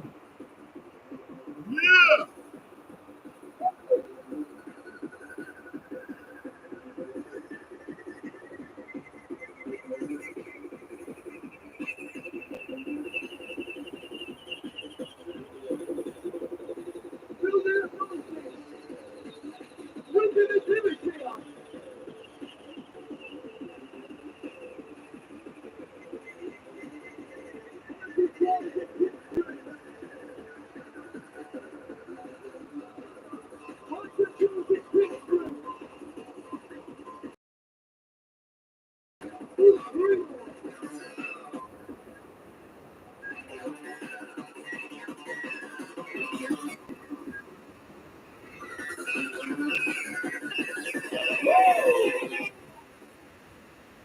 Whistle crew, come on.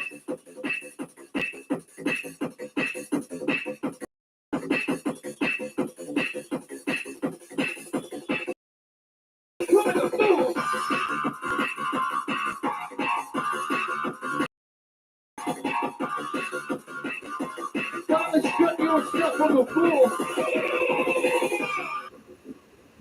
Strut your stuff on the floor. Show me what you got. Show me what you got. Move. Let it up. Get it going. Woo! Whistle, you know what to do. Whistle. You've been here before. Pick it up. Get busy. Get busy. Get busy. Stop to the beat. You move your body. Start to down. Move it down.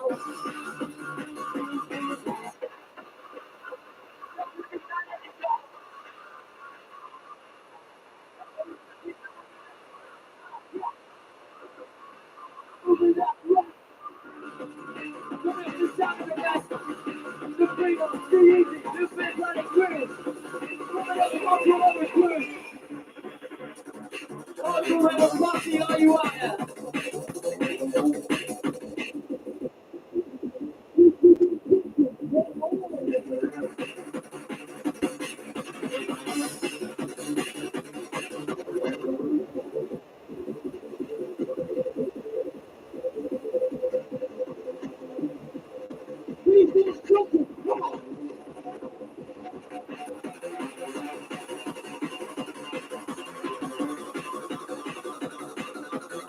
Whistle 40 Blues together now. Let me hear the whole crew.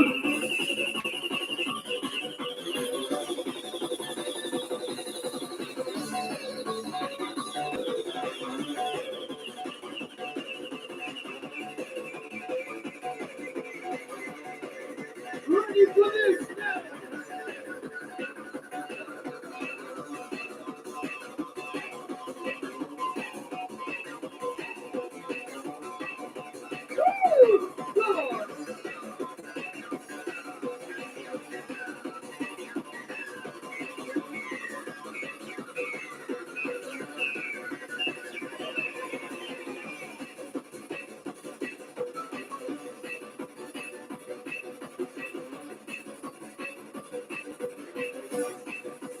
Shouting out to the Technosis crew, going out to Ben. Make some noise for the freedom.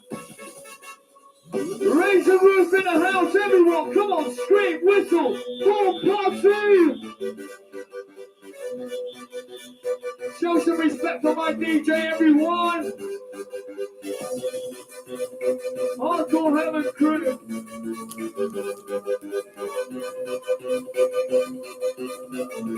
Hardcore Heaven crew. You should know what to do right about now. You should know what to do right about now.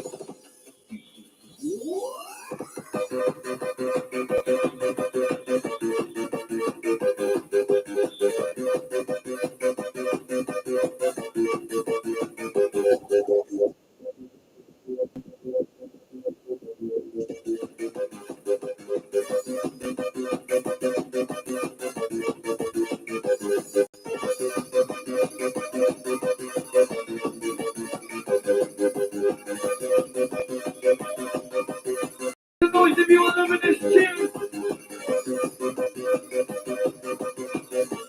Shout it out to the MC Mayhem.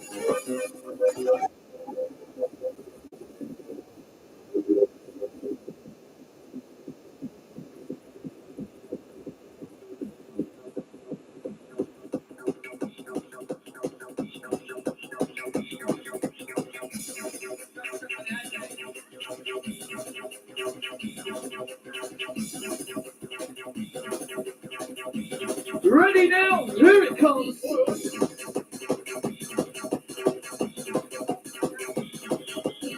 Right, where's the noisy crew inside the MC going on the microphone? We're taking up like this.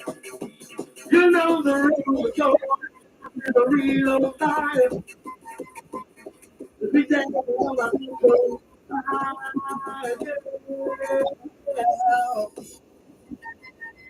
Right, is there any whistle crews inside? Where's the whistle crew? Where's the whistle crew? One here, one here. Whistle crew, old crew, old crew. Oh, look out, we've got a horse crew right at the front here as we take it up. And a big shout to the MC Easy, MC John of the Pets and True, watch it. The vibe, the vibe, the vibe, the vibe.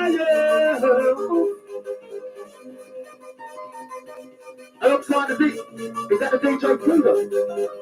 My fucking what we say, right? Yeah, yeah, freedom inside.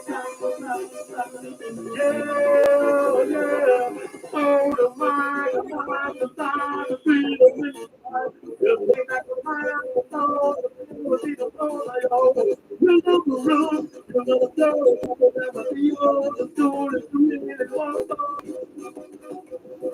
Where's the rude boys inside? Where's the rude boys?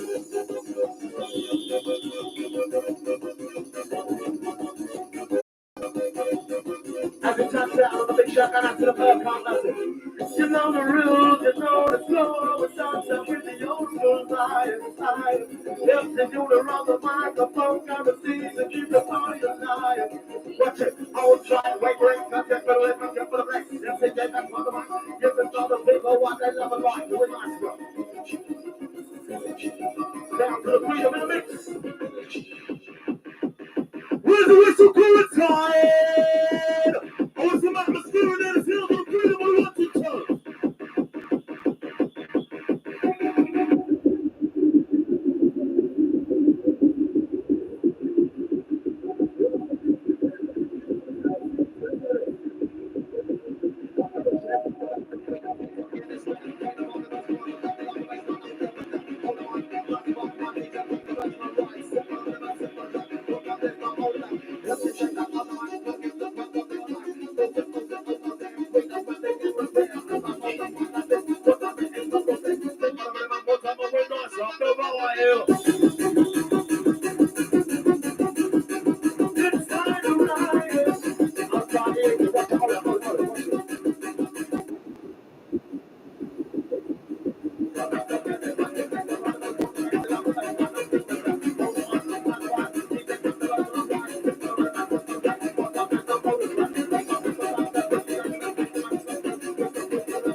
Where's the noise and close?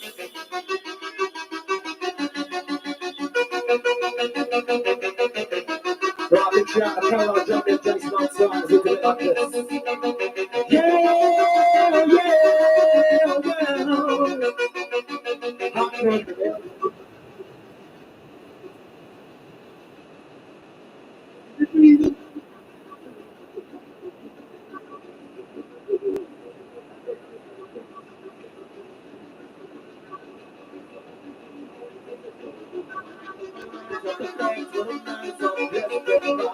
Yes, I'm alive in the place. Every time we go out to the dance, it's all over fire. I'm alive. Right, I'm a sexy girl. Right, it's your chance. Now listen to this, I'm a shot.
sounds the DJ Quick.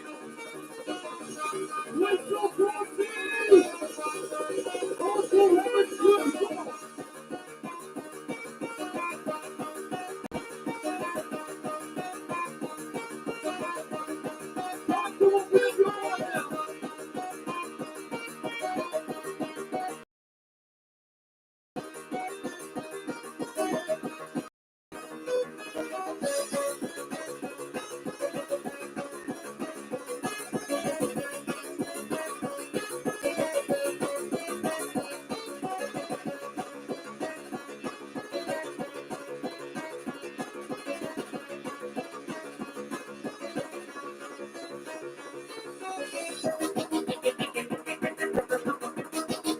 Let me see you go crazy on the floor, come on! Let me see you work your hands!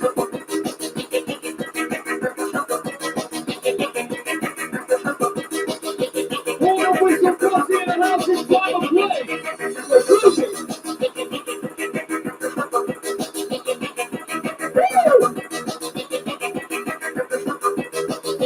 It's your time, jump! It's your time to move! Run around, go crazy on the floor! Dancing in the room!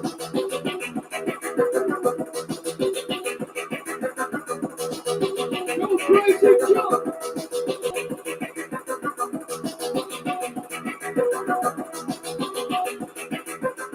Feel it coming your way, experience!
Scooter, get it on. Whistle, pussy, come on. Down the underground freedom.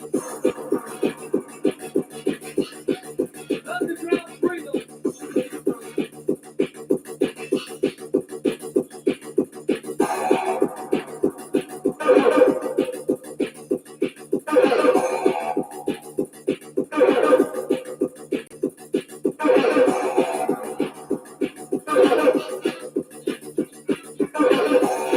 Music to keep free your attention any time to freedom selection. Freedom selection.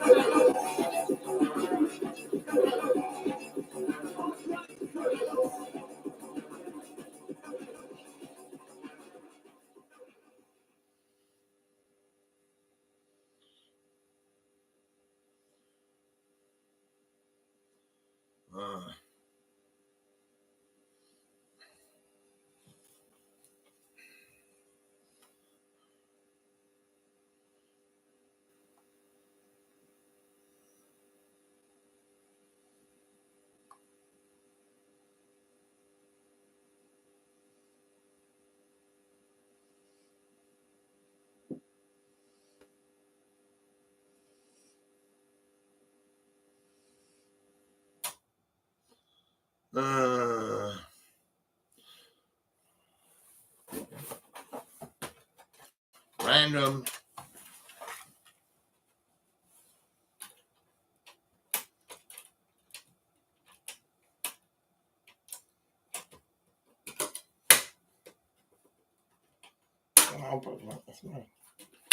I punched it. I broke it. Look at that.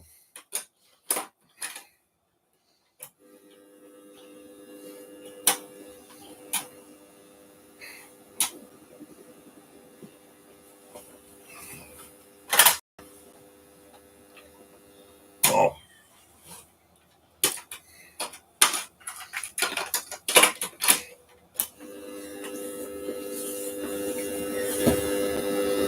Oh.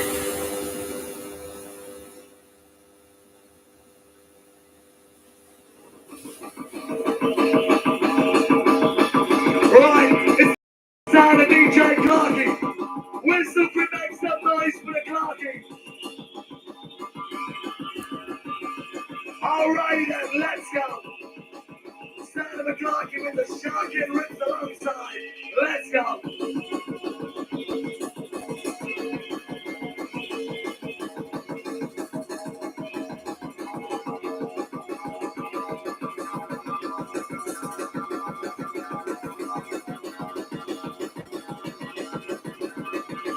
Entering the new sound dimension. Yeah. Clarky.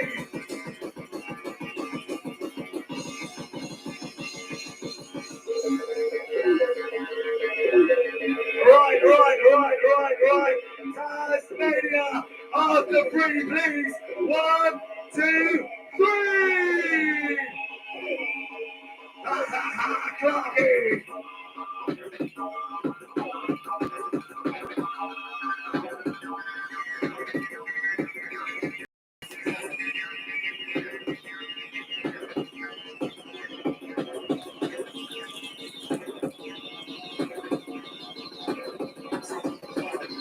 We're dancing wall to wall.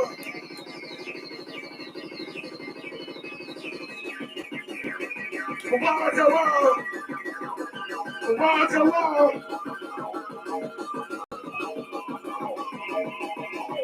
And this one goes out to Charlotte Tracy. Nice to see her.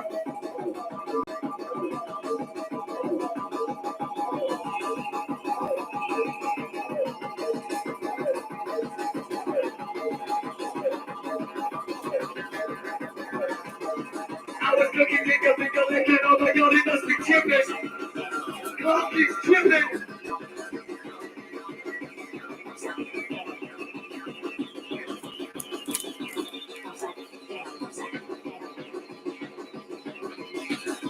Bring on the vibe.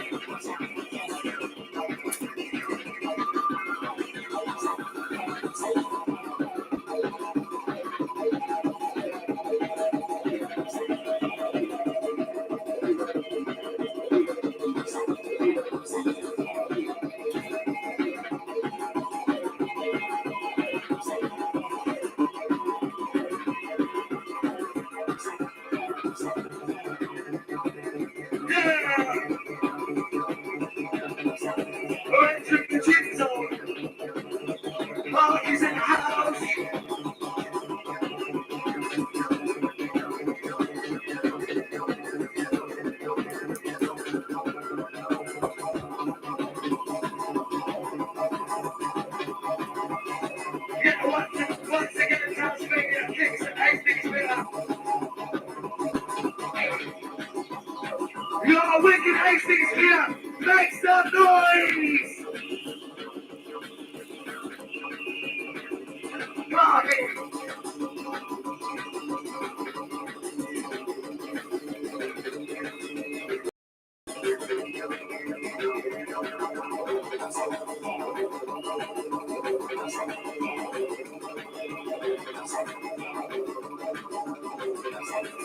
Release your soul.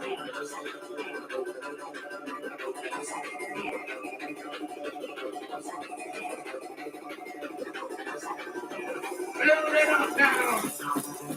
Build it up now. Put feet out.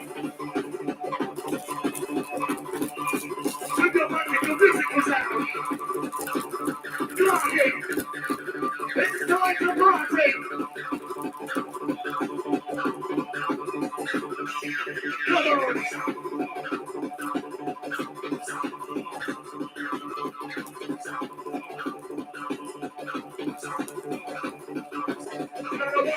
In the park, with the DJ, Mr. Khan.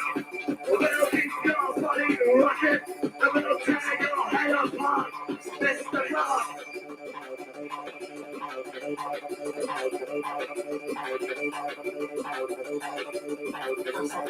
Sound the keyboard.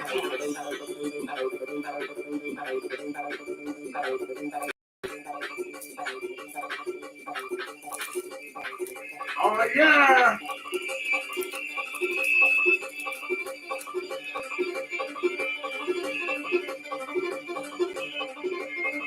We are cruising sound.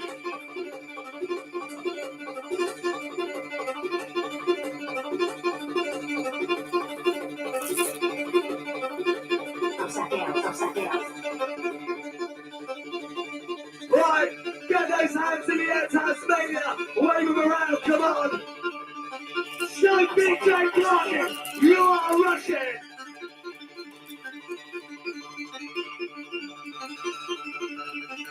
Maximum performance every time.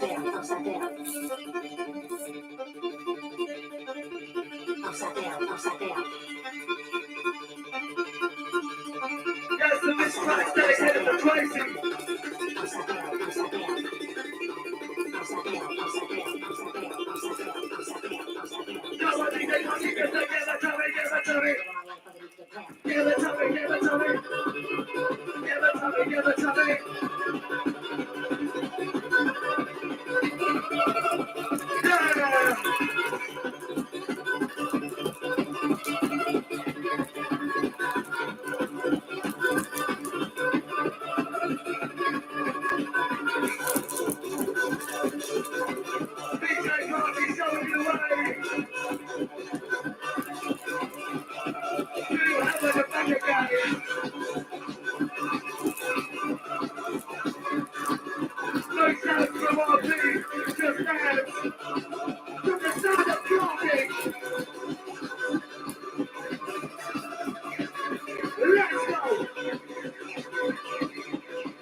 We are the Techno Heaven Tasmania.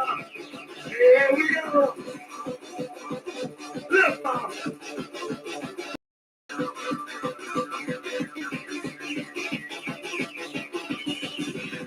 Free falling.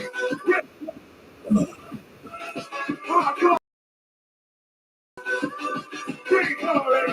Yes, rolling, rolling. Keep soaring.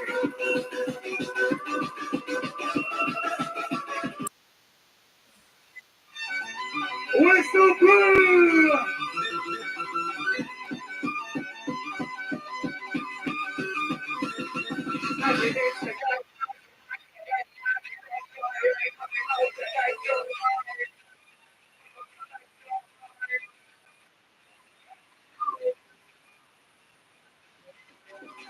DJ drop. Come on, Hastings, clear.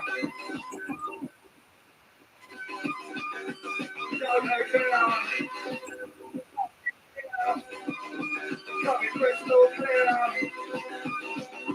Shallow clear. Hey, hey, just pronounce the night of away. Just take my way.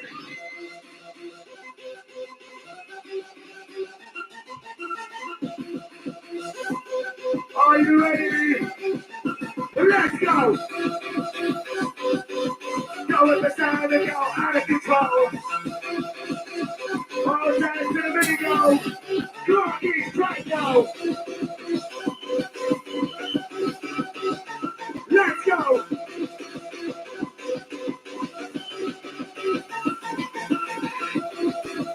Can you feel it? Outside Jamie, outside Simon. This one's yours. Oh, yeah!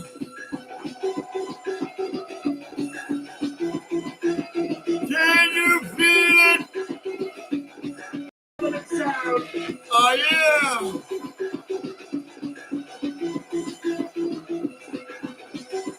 DJ Cardi! Yes, please!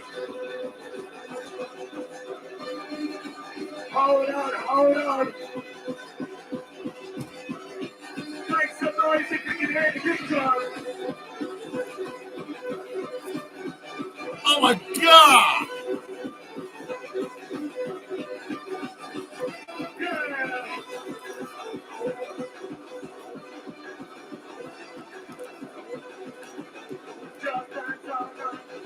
Just dance all night.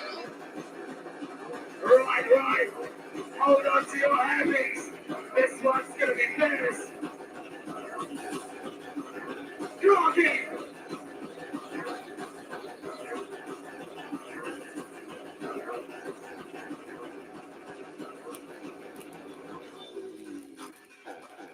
Right, if you want it harder, make some noise!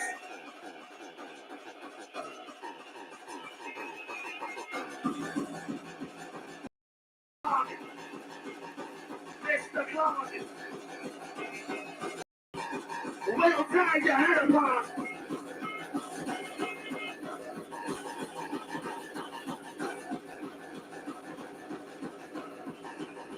Bring on the vibe!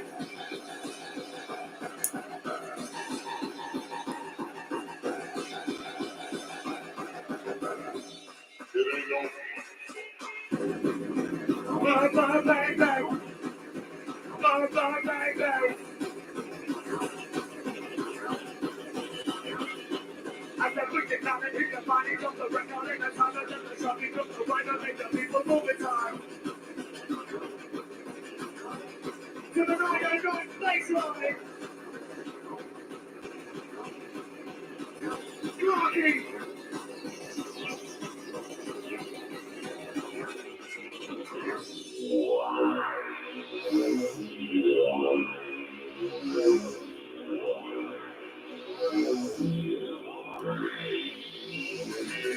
As we enter your mind, every time.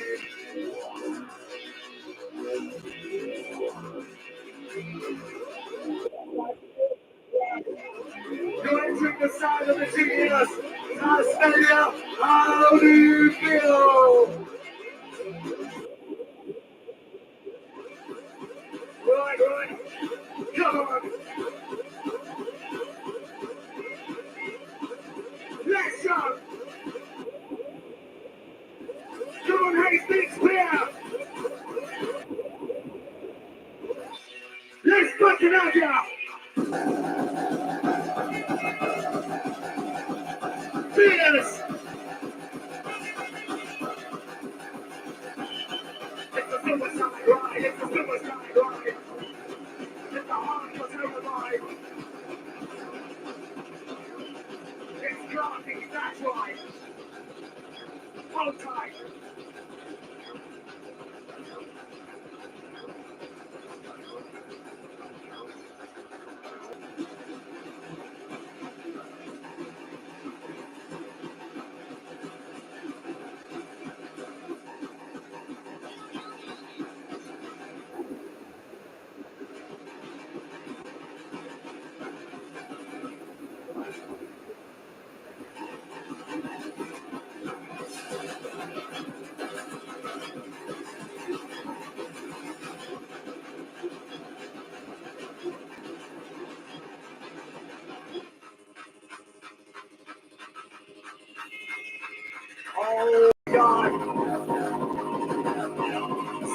303.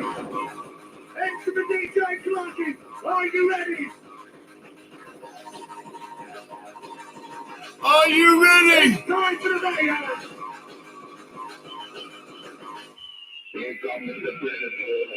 Put your hands in the air like you don't care.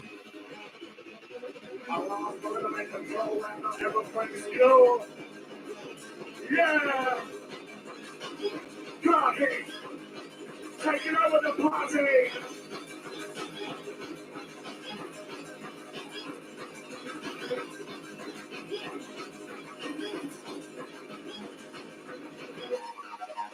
Oh my God!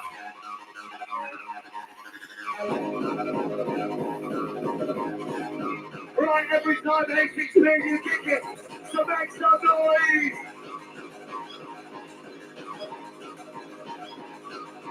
DJ Clarky, bring on that vibe!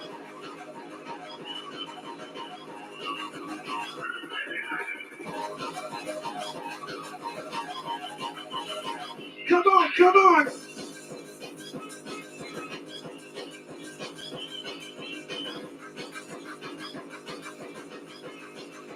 Bang, bang, bang, bang! Bang, bang, bang, bang!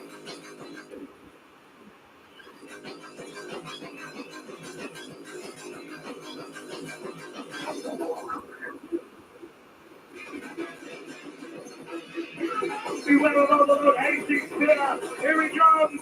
He's got you on the run!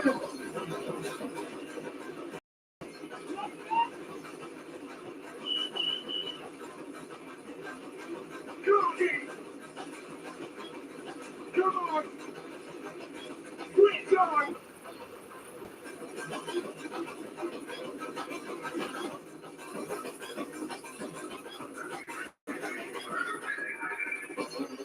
Come on, DJ Clarky, spin it up! Let's get it fucking mental! Up to Hardcore Central!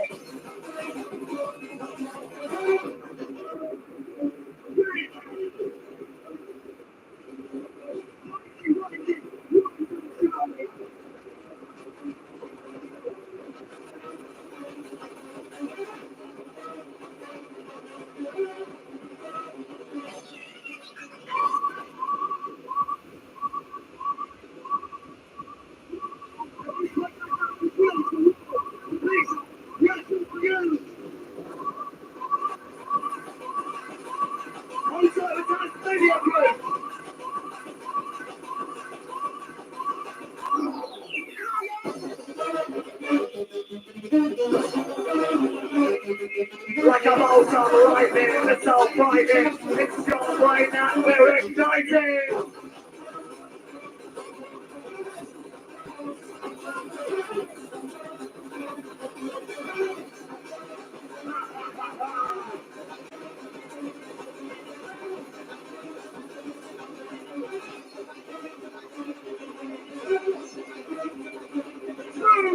Are you ready? And goes to the MC Richard side. Come on!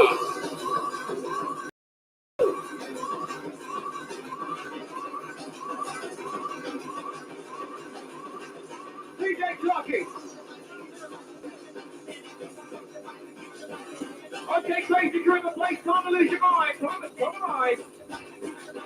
Whoop, whoop.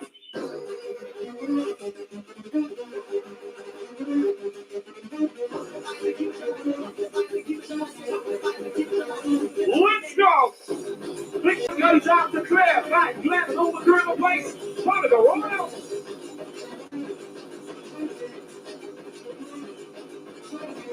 Big shout out to DJ Clarky from Kevin Davis from the Kick Crew. How you feeling? Shout out to tomorrow. Happy birthday. 20 seconds. Come on.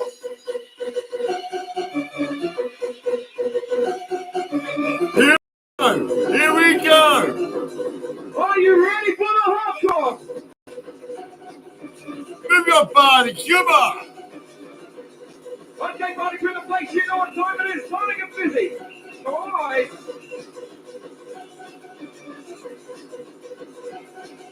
Just keep your body rocking till the early hours. 7 o'clock, don't stop. Clock is in control. Okay, Stomping Crew, welcome to the Techno Vibe. You are now in tune to the UK finest. Oh, yeah.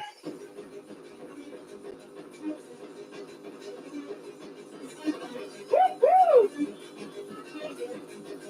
We want to see you all go crazy.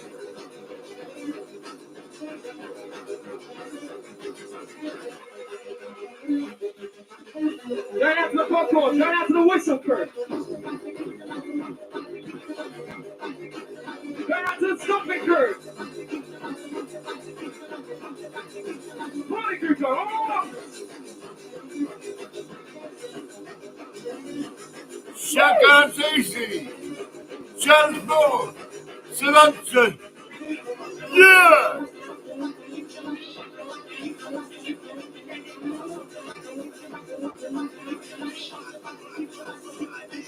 London, Somerset. Party crew, the place you can dance how you want as long as you're being okay. Hi DJ, take it away. Oh, yeah! We want to see everybody in the place dancing. Can you feel it? How you feeling? How you feeling? You're in tune to the Summer Clocky. Watch it down. Come on! Party crew, come on in.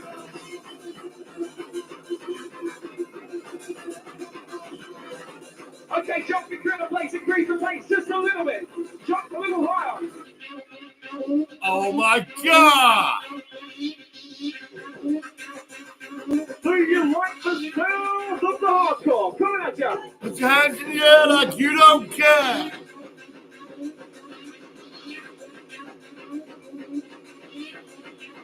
Oh yeah!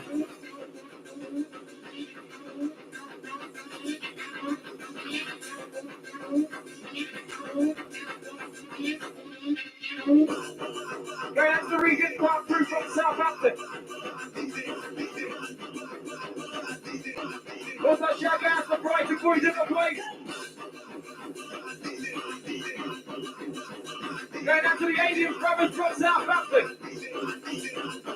All you have to do is dance.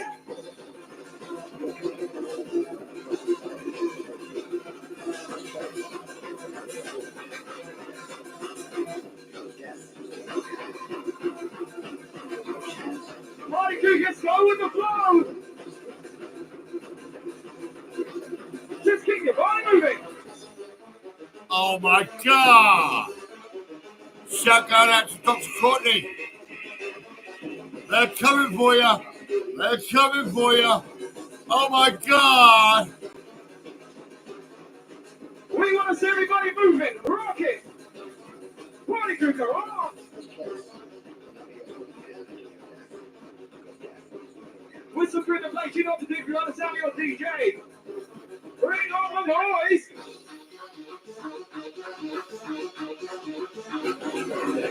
Where's the noise?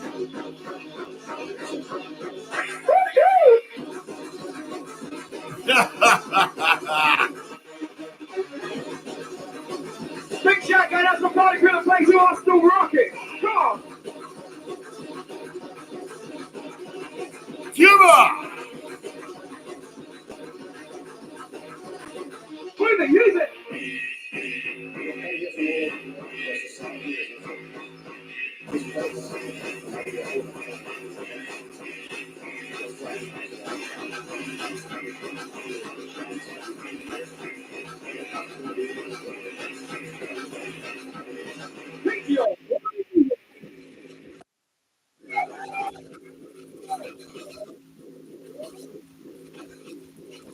Yeah!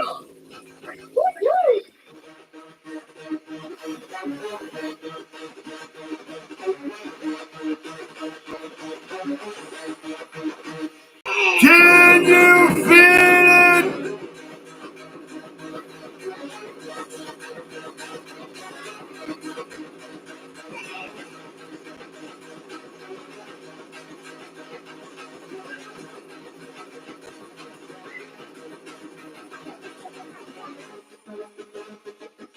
Get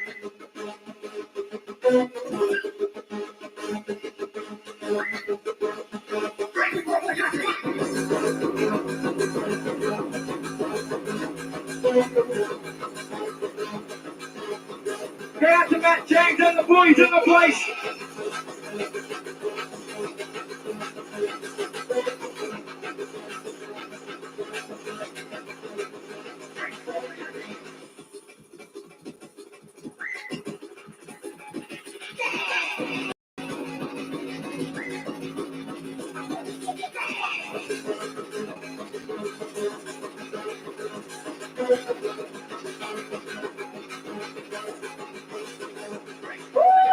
Officer, officer, have you got the handcuffs? Have you got the handcuffs? Lock him up! Lock him up!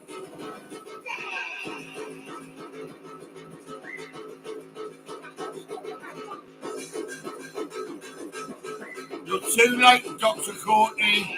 You're too fucking late, mate. You know what I mean? Oh, yeah!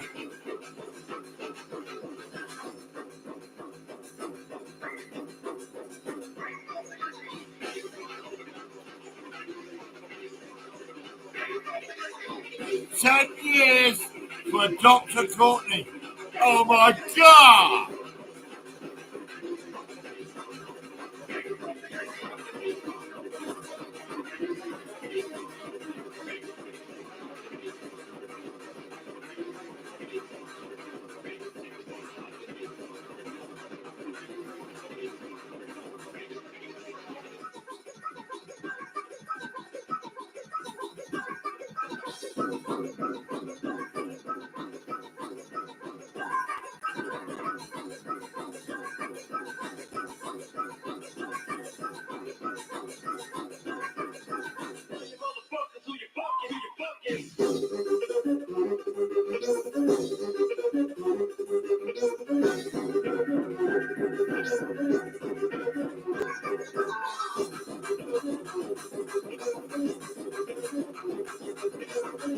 Dr. Matovich, you were a bitch, you were a bitch.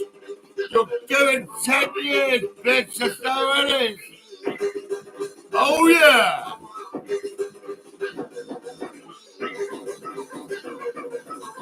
Lock her up! Lock her up! Give her! You're fucking with the Railstone River, oh my God!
You've been round here fucking up. I'm the big dog, and you're up.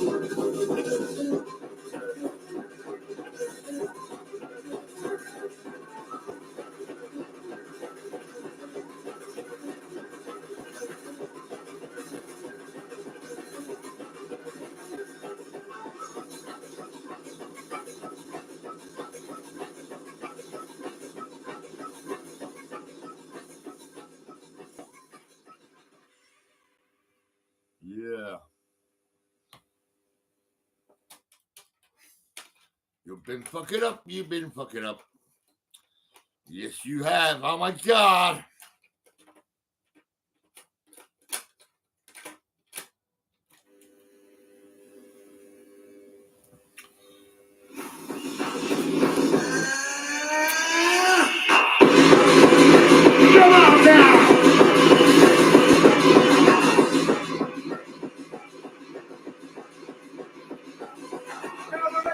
party, get up and groove, bounce up in your heartbeat, get into the groove, jump into your party, get up and rock.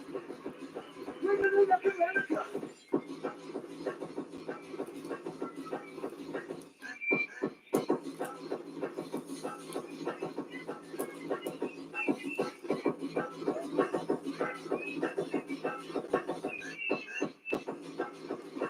Shout to the hate fearless.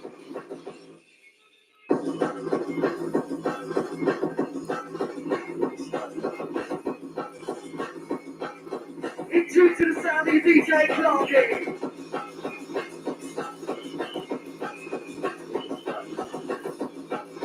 Oh yes. Time to lose control. Come on now.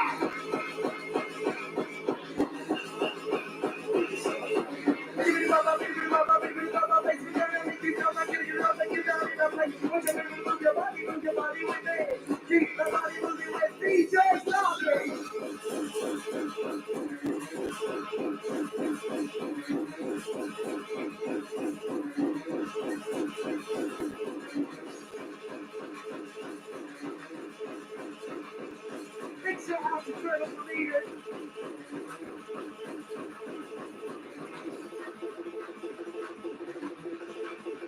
Are you ready, Tasmania? It's DJ Clubbing out.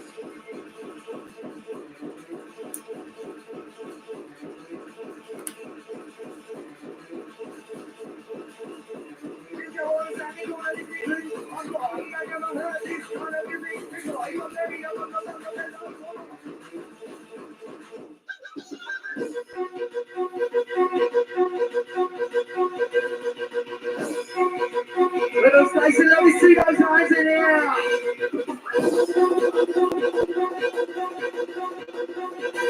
Sorry, Tasmania.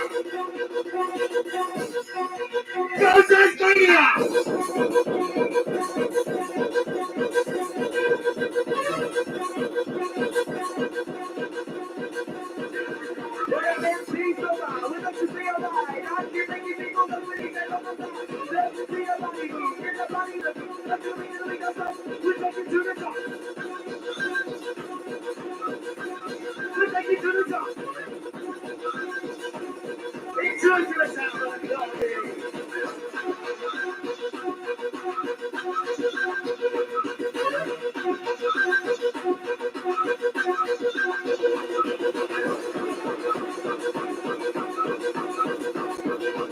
Shout out to the MC Side Notes in the house.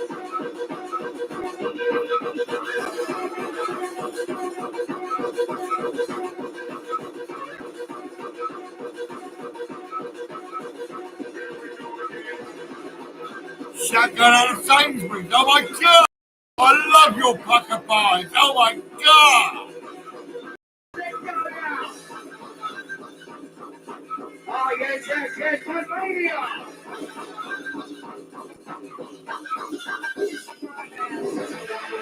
Pucker pies, yeah, pucker pies. £1.50. Oh yeah! Come on now.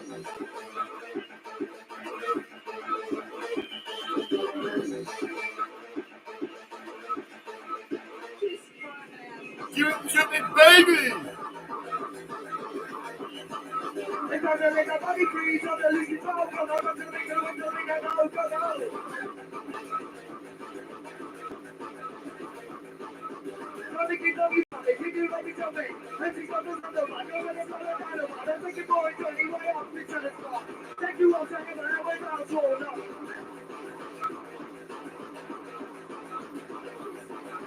Sainsbury's!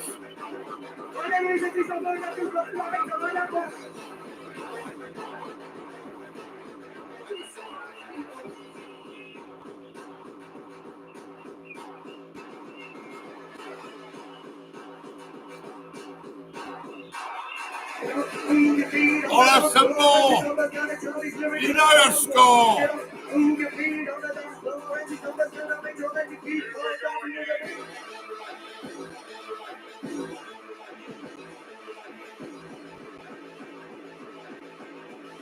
DJ Clubbing out. massive shout out to the Labour Team crew.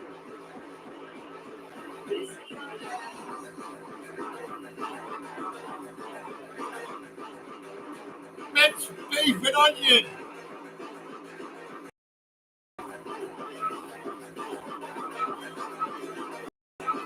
Chicken and mushroom. Massive shout out to Alex and the children of the lakes. Let's see those hands in the air for DJ Clarky now. But let him know what he's doing. Put your hands in the air. If you want a pocket pie. Pop round. On the guy. Oh yeah.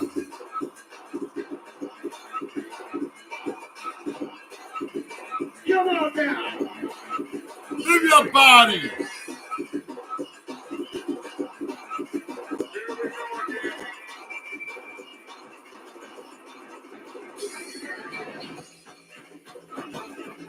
I think I'm going to have to give you a minced beef and onion. Oh yeah. Minced beef and onion. Yeah.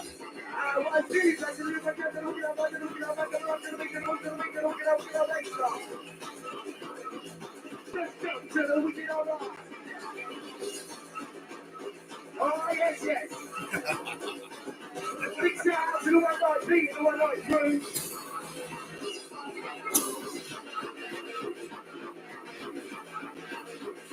Absolutely massive shout out to the one like MC Van Curly.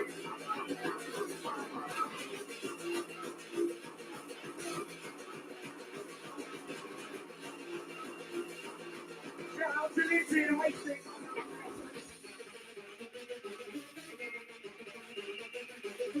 Come on, beef and onion. Maniacs Clarky with a techno set. Minced beef and onion. I've got two left. Two left. Pop round.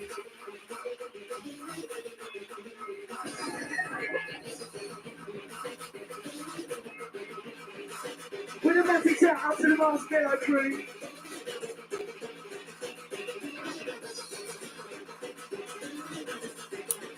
Clarky now.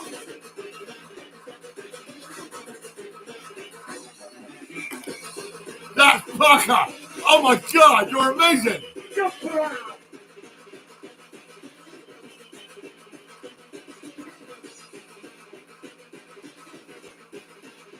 Oh yes, yes, yes. DJ Clarky. Come on, Tasmania. Let me see your jump there. Shout out to Lydia. She's stayed.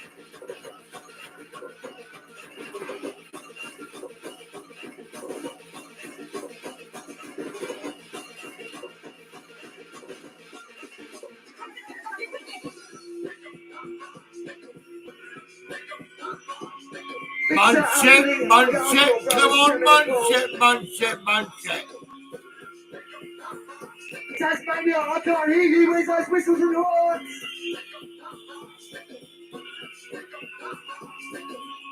I can give you a latte. We want to hear your appreciation for DJ Clarky. You can wash it down.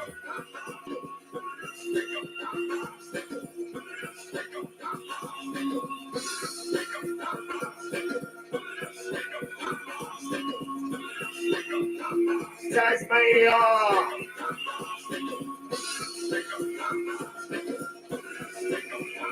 If you can sound of DJ Clarky with a stopper MC alongside. Come on now.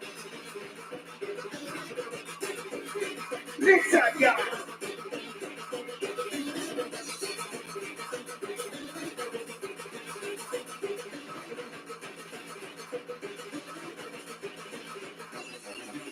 Sainsbury's.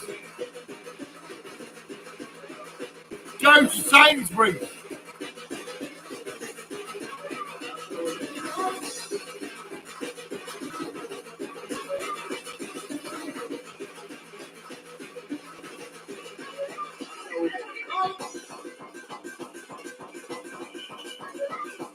When it starts, whoever you may be, we are the hardcore ready to see. I'll make you rock. Whoever you may be, I'm gonna make you rock with an ecstasy. Whoever you may be, Go to Sainsbury's and buy a pack of pie for just £1.50. £1.50. Come on now.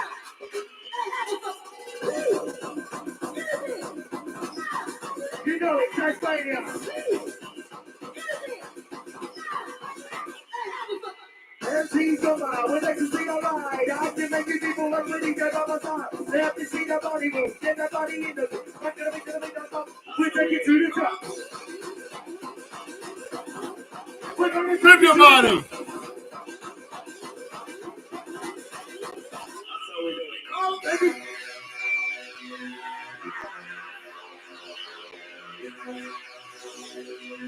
Hands in the air.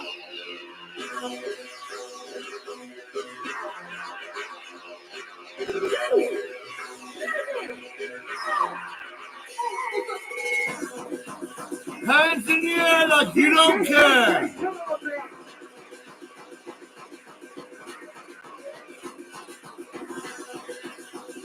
Mum, I'm going to Sainsbury's. I've got £1.50 in my pocket. I'm going to get a pack of pie. Oh yeah, I'm not going to lie.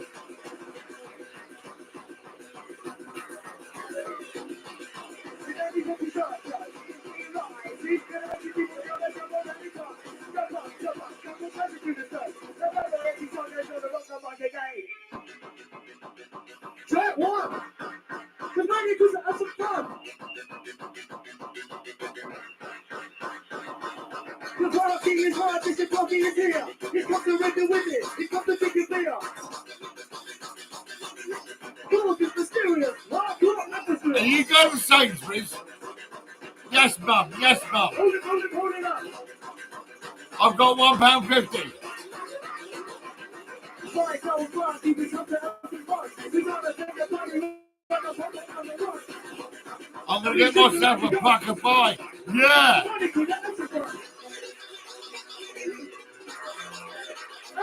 They're in Sainsbury's. Pack of pies. Just £1.50. And your next husband has to be on the 26th of April. Oh my God.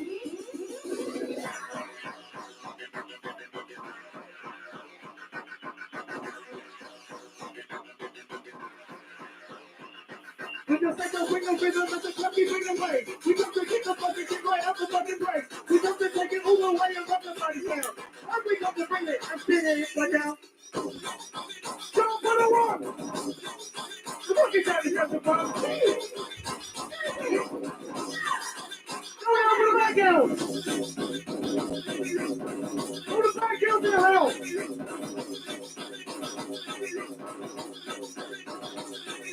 We go into the back out. The one that misbehaves. The one that plays to the leg and treat you like a slave.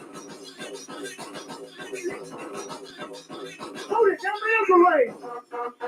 And how you feeling, Tasmania? Nice feeling, yes, Rocky. How you feeling? Richard up to do the stuff.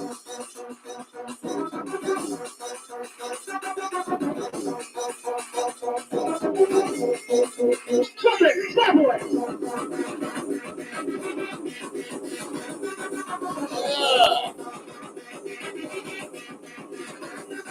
And we come in with a one time, we two time and a three. We gotta make it this. Right up the ring.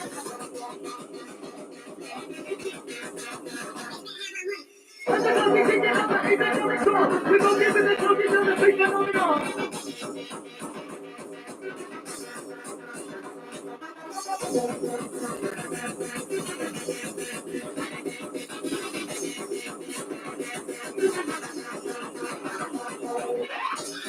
Four takers in the shot. It's the DJ Mickey shot. And we take it all the way. No one can hit the face.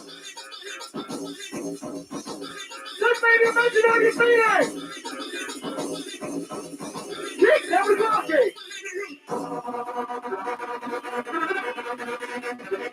And this goes out to the horse crew and the whistle crew. Where are ya? Oh, yeah.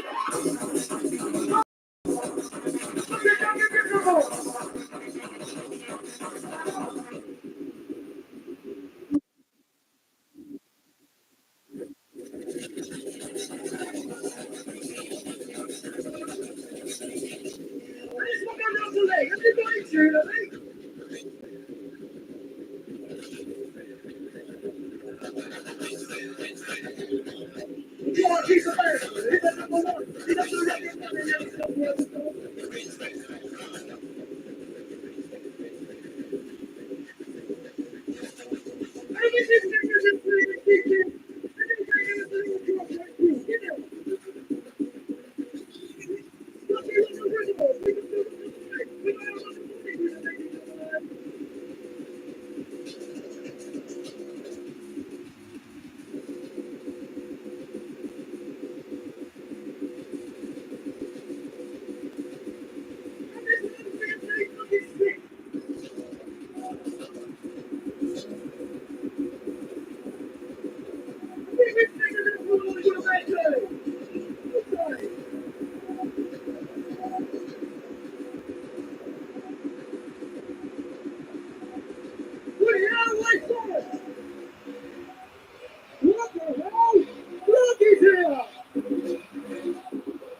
It's life, Jim. It's life, Jim. It's not as we know it.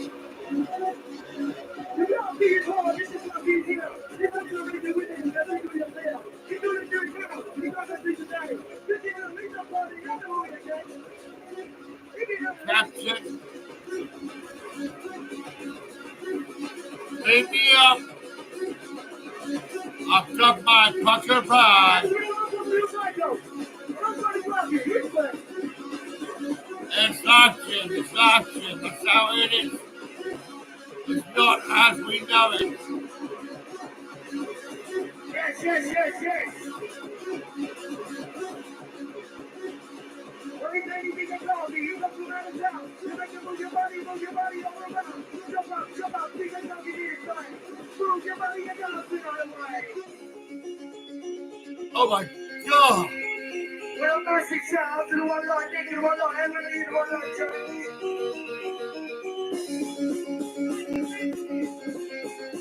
Who is this guy? He's a real stone raver. He's your family shout out to friend. the MC Sharky. Oh yeah. MC Sharky, can you come to the stage, please? MC Sharky to the stage. Come on. Pick me up, Scotty. Pick me up.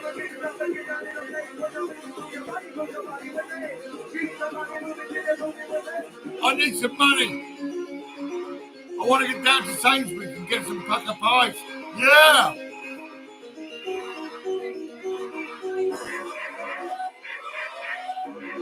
Pick me up, Scotty. Come on. See those hands in the air, Tasmania. Let DJ Clarky know you're here. Stay. Oh, yeah.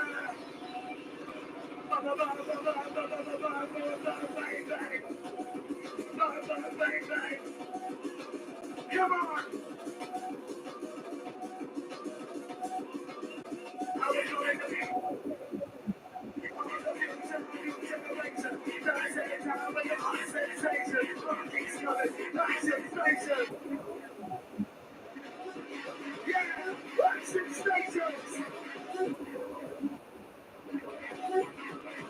Pick me up, Scotty. Here we go.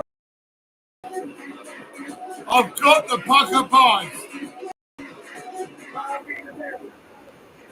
Clarky's in the house. Clarky's in the house. Yeah. Right. Whistle through after 3. 1, 2, 3.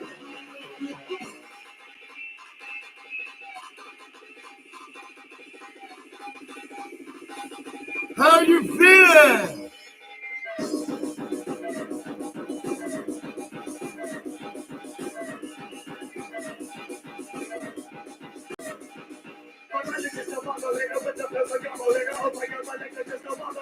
I'm nice and full. I'm not unhappy at all. I'm so Hold cool. on to your happy What shit, the boy, fuck? it's the sound of clocking.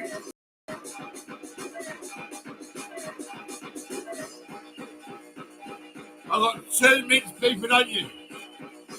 Pop round, and I'll sort you out with a pucker pie. Here we go. Oh my god! Come on!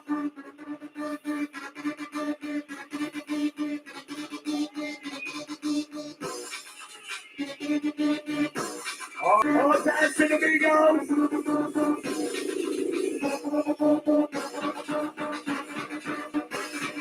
Let's go techno. Clocking stuff. Yeah,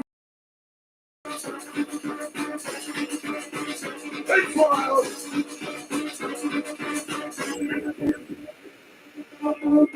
Outside of security, nice job, thank you. Outside of Tasmania crew. Here we go again, oh my god! Yeah!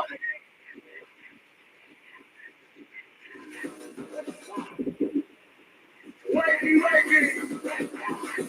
Come on.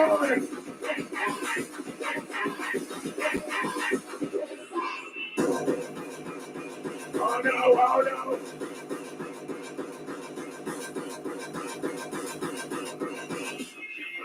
Oh my god, she's in every one of us. Everybody wants to feel the musical genius. Feel the musical genius. He's so dangerous.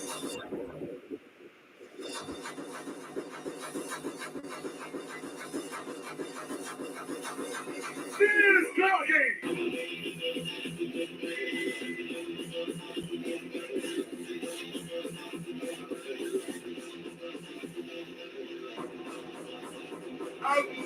Has anybody seen DJ Clarky's Harley Davidson? Please let me know. Mr. Clarky, techno. Let's go. Come on. Let us just put your body on. Let us just put your body on. 5, 4, 3, 2, 2, 2, 1.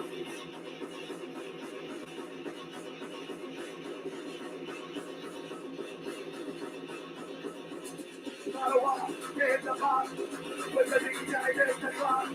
We'll beat your body, I'll take your little tag your head up on. Mr. Clock. What's going on? We've lost the clock.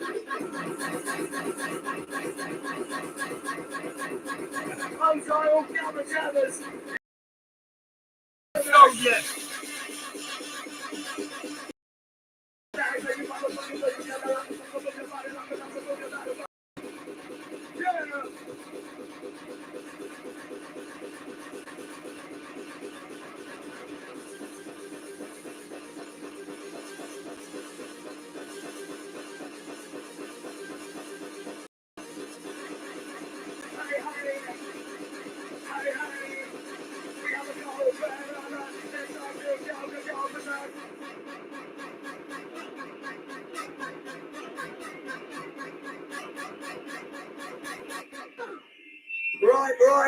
Right.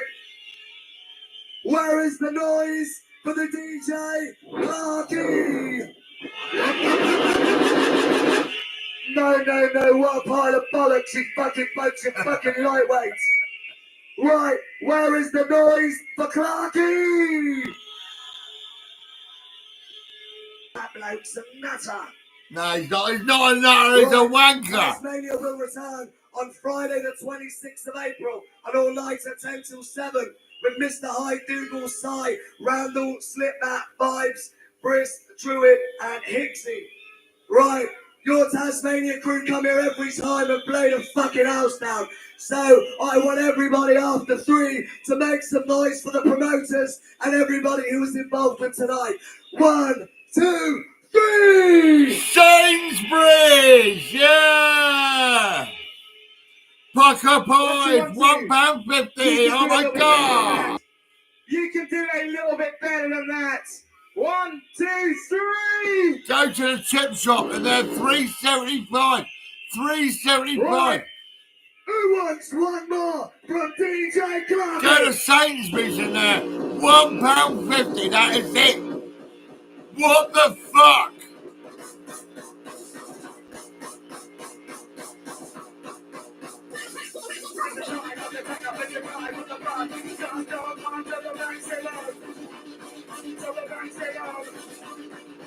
What the fuck?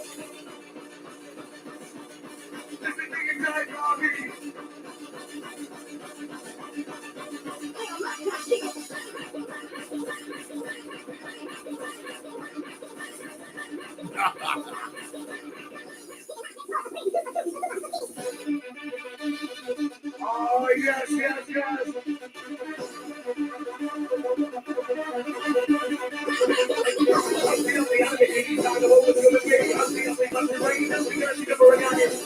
We just drop it inside. Back up this morning. Yes, mate. DJ Clarky. DJ Clarky.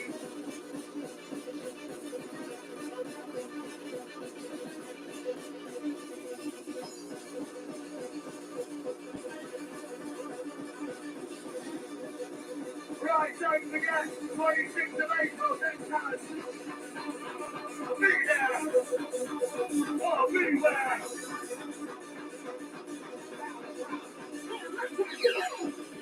Yeah!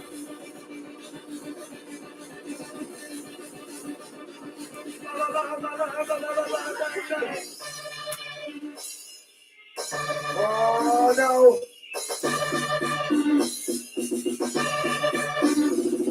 I would call it the game, which is the foundation of the future new generation.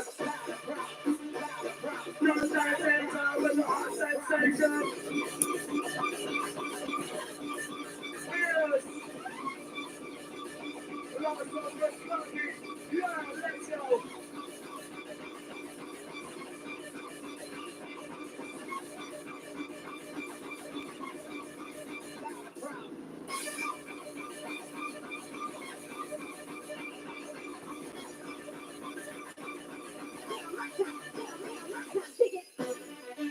Good night and God bless. I hope you were in a mess. Mr. Tasmania saying thank you. Yes, you were fantastic, Bruce. Oh, yes. Come on,